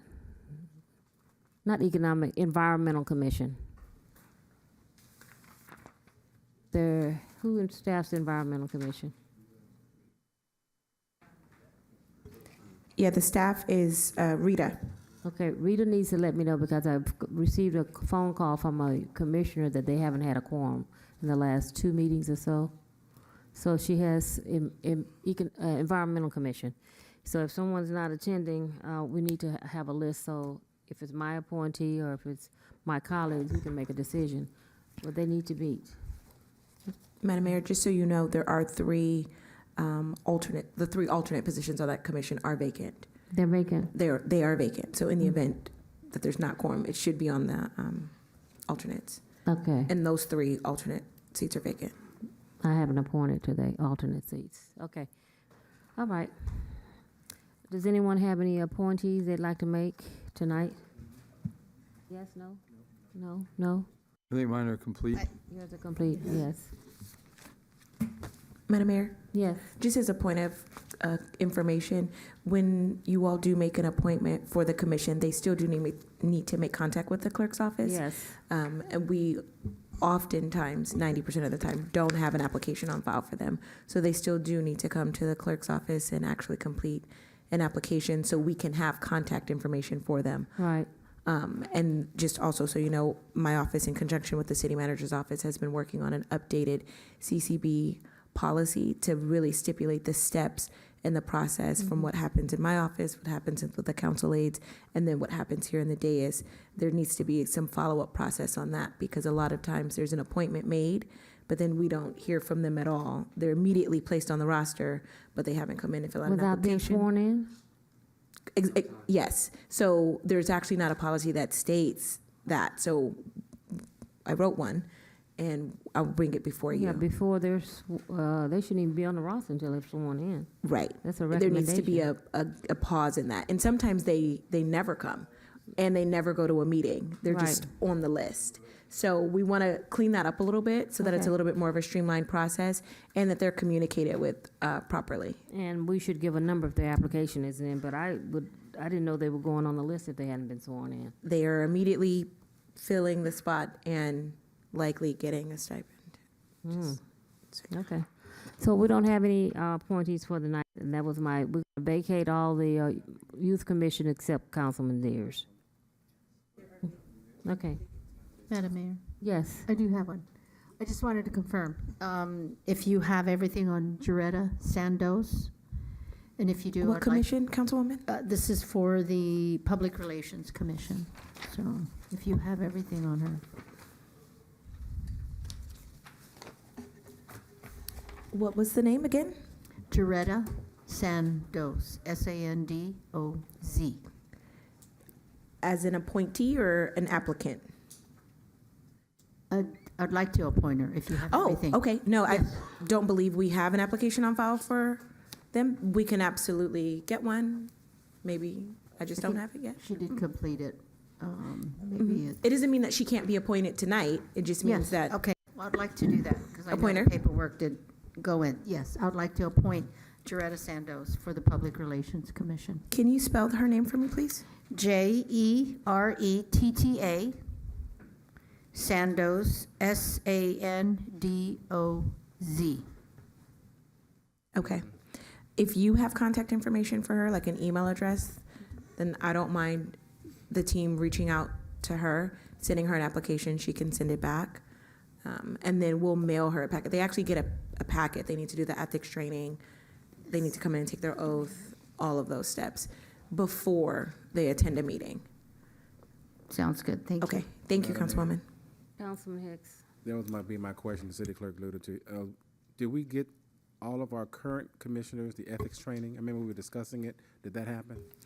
So in each packet, as they're appointed, they receive the packet with the link giving them the guidelines on how to go online and do the ethics training. Okay. Most of the time, it's not an issue. They all complete it. They usually all complain. It is a couple of hours, but they all complete them. And most of the commissioners are returning, so they do it relatively easily because they've done it before for some years. So they are instructed to do so. So when they come in to take their oath, we go over the checklist with them. Did you sign your ethics form? Did you do the training? Take your oath? All of those things. All right. Thank you. Yes, Sonny. Okay, so we have a motion on the floor to vacate the youth commissions for everyone except Councilman Deere and to appoint Councilwoman Rojas's appointee. Second. It's been moved and properly second. Could you cast your vote? No, really? It's unanimous, Madam Mayor.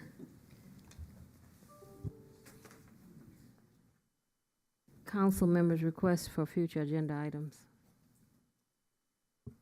All communications, council members. Madam Mayor. Councilman Hicks, then MPT. Thank you, Matt. I just wanted to make an announcement that on May the 18th, from 9 until 1, over at the Carson Event Center, mental health fair, supporting for every generation to understanding mental health is not just a stigma, it is a way of life for some individuals, and it should not be looked upon as an embarrassment. Every now and then people need some help. It's going to be at the Carson Event Center, 801 East Carson Street.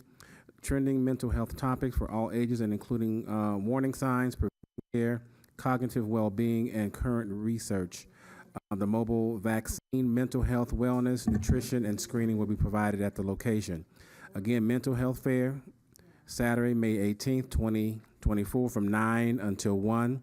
If you want more information, please contact 952-1782, extension 1671 or 1471. So let's cut it down to 2 minutes each because we have to be out of here by 10 o'clock. We didn't make a motion to. Madam Mayor? Yes. Did you I skip? think it's MPT. Oh, did you skip memorial adjournments? Probably did. But you're going to do it, right? We got 2 minutes. Okay. Memorial adjournments. Okay. I have an hour. Is it 11 o'clock? I think it's 11 o'clock, isn't it? It's 11 o'clock. You're okay. Okay, good. Sonny, we taking that $1 million away from Motion you. has to be made by 10:30. 5 or something. 10:45, actually. 10:40. The mayor recalls correctly, you have to make a motion by 10:45. To go past 11 o'clock. yes. Thank you. Thank you, Madam Mayor. These are the names that I received for memorial adjournments. Yes. Marietta Vital, Theodora Teddy Pahad, Dr. Loretha Toby Earls, James P. Winston, Tamika Karen Nelson Stewart, Catherine Marucci, Diane Hawthorne Fox, Darius Morris.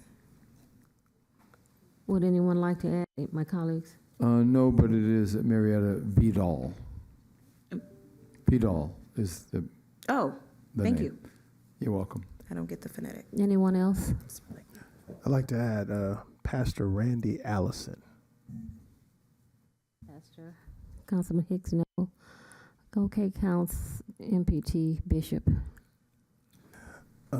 Father, you heard all the names that were read tonight. We pray that you would bless their families, look after them, keep them, encourage them, and strengthen them. We ask that you would give them comfort and peace. In Jesus' name, I pray. Amen. Amen. Amen. Now we'll go back to Oral Communications, Councilman Deere. Yes, I want to tell the city manager that he and his staff did a great job in the Cinco de Mayo festival that took place at Carson Park this last weekend. Mr. Whitaker and your staff, and it's one of the best Cinco de Mayos that we've had. And I like the fact that the park is clean and the grass is healthy, and we don't have the problems we had in years past. So that's really good. And so great job. And I want to say, and echoing what you're saying, you can see the difference in our parks now that maintenance is up under the same director, because you cannot serve two masters, and our parks are looking better.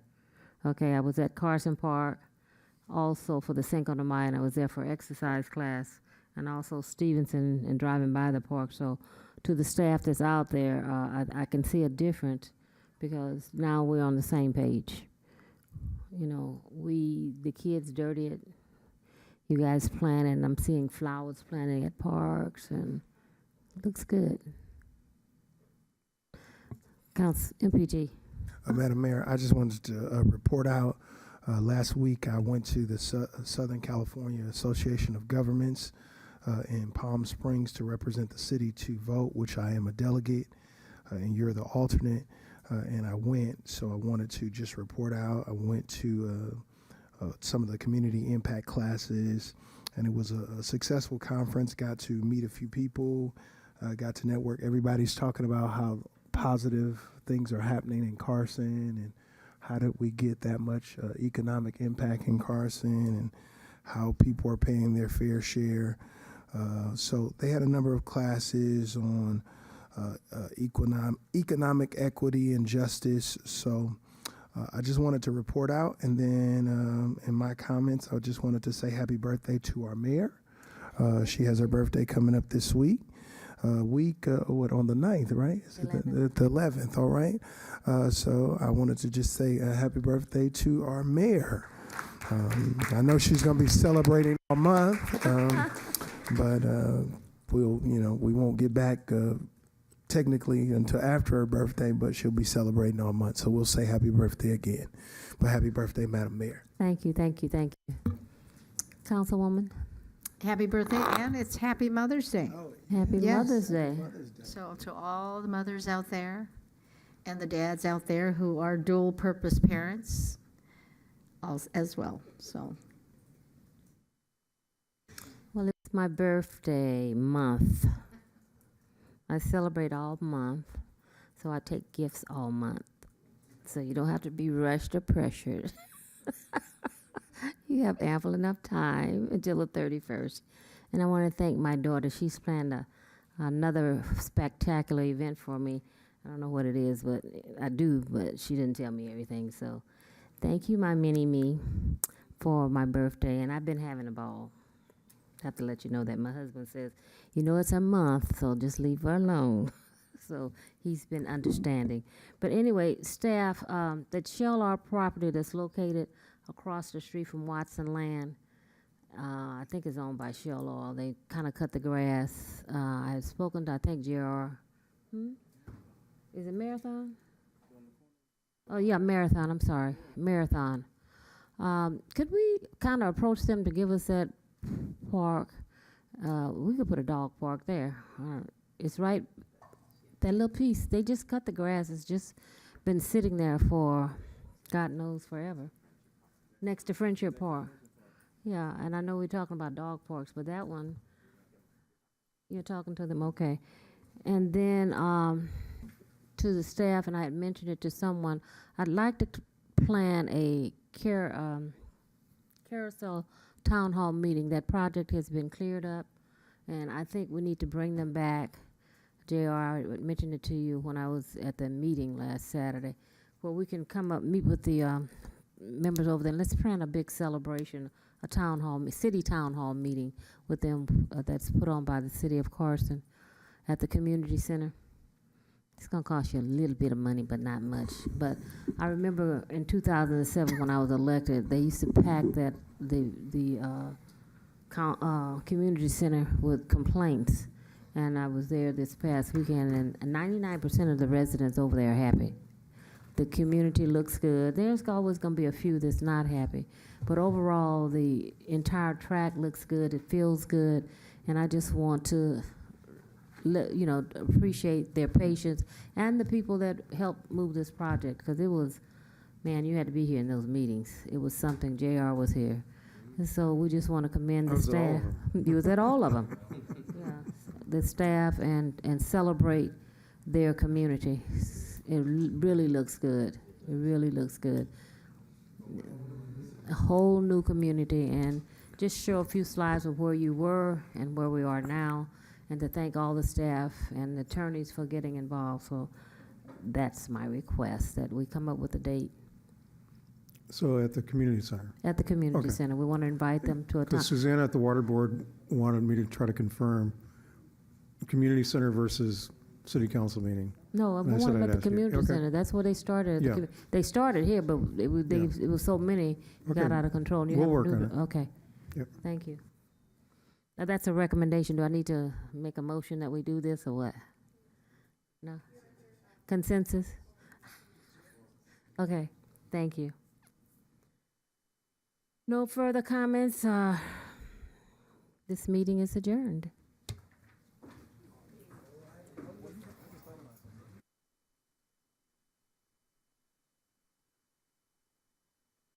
Let's back up. I think we put on that's what I was intending to pull, moving the council meeting. It's on the agenda under consent, but I didn't know everybody, is that amenable to everyone? It passed. I know it, but is it amenable? I advised everyone, Madam Mayor. Oh. Yeah, it's okay. I think we're all. I just didn't want one person not to show up. I heard you weren't available. Okay, so our council meeting is, okay, now I knew there was another item I was intending to pull. But yeah, we talk to everybody. Okay. And you'll put on social media and we'll let everybody know. Our council meeting will Yes, not be ma'am. Tuesday, it'll be Wednesday. It'll be Wednesday at 6. Right, okay.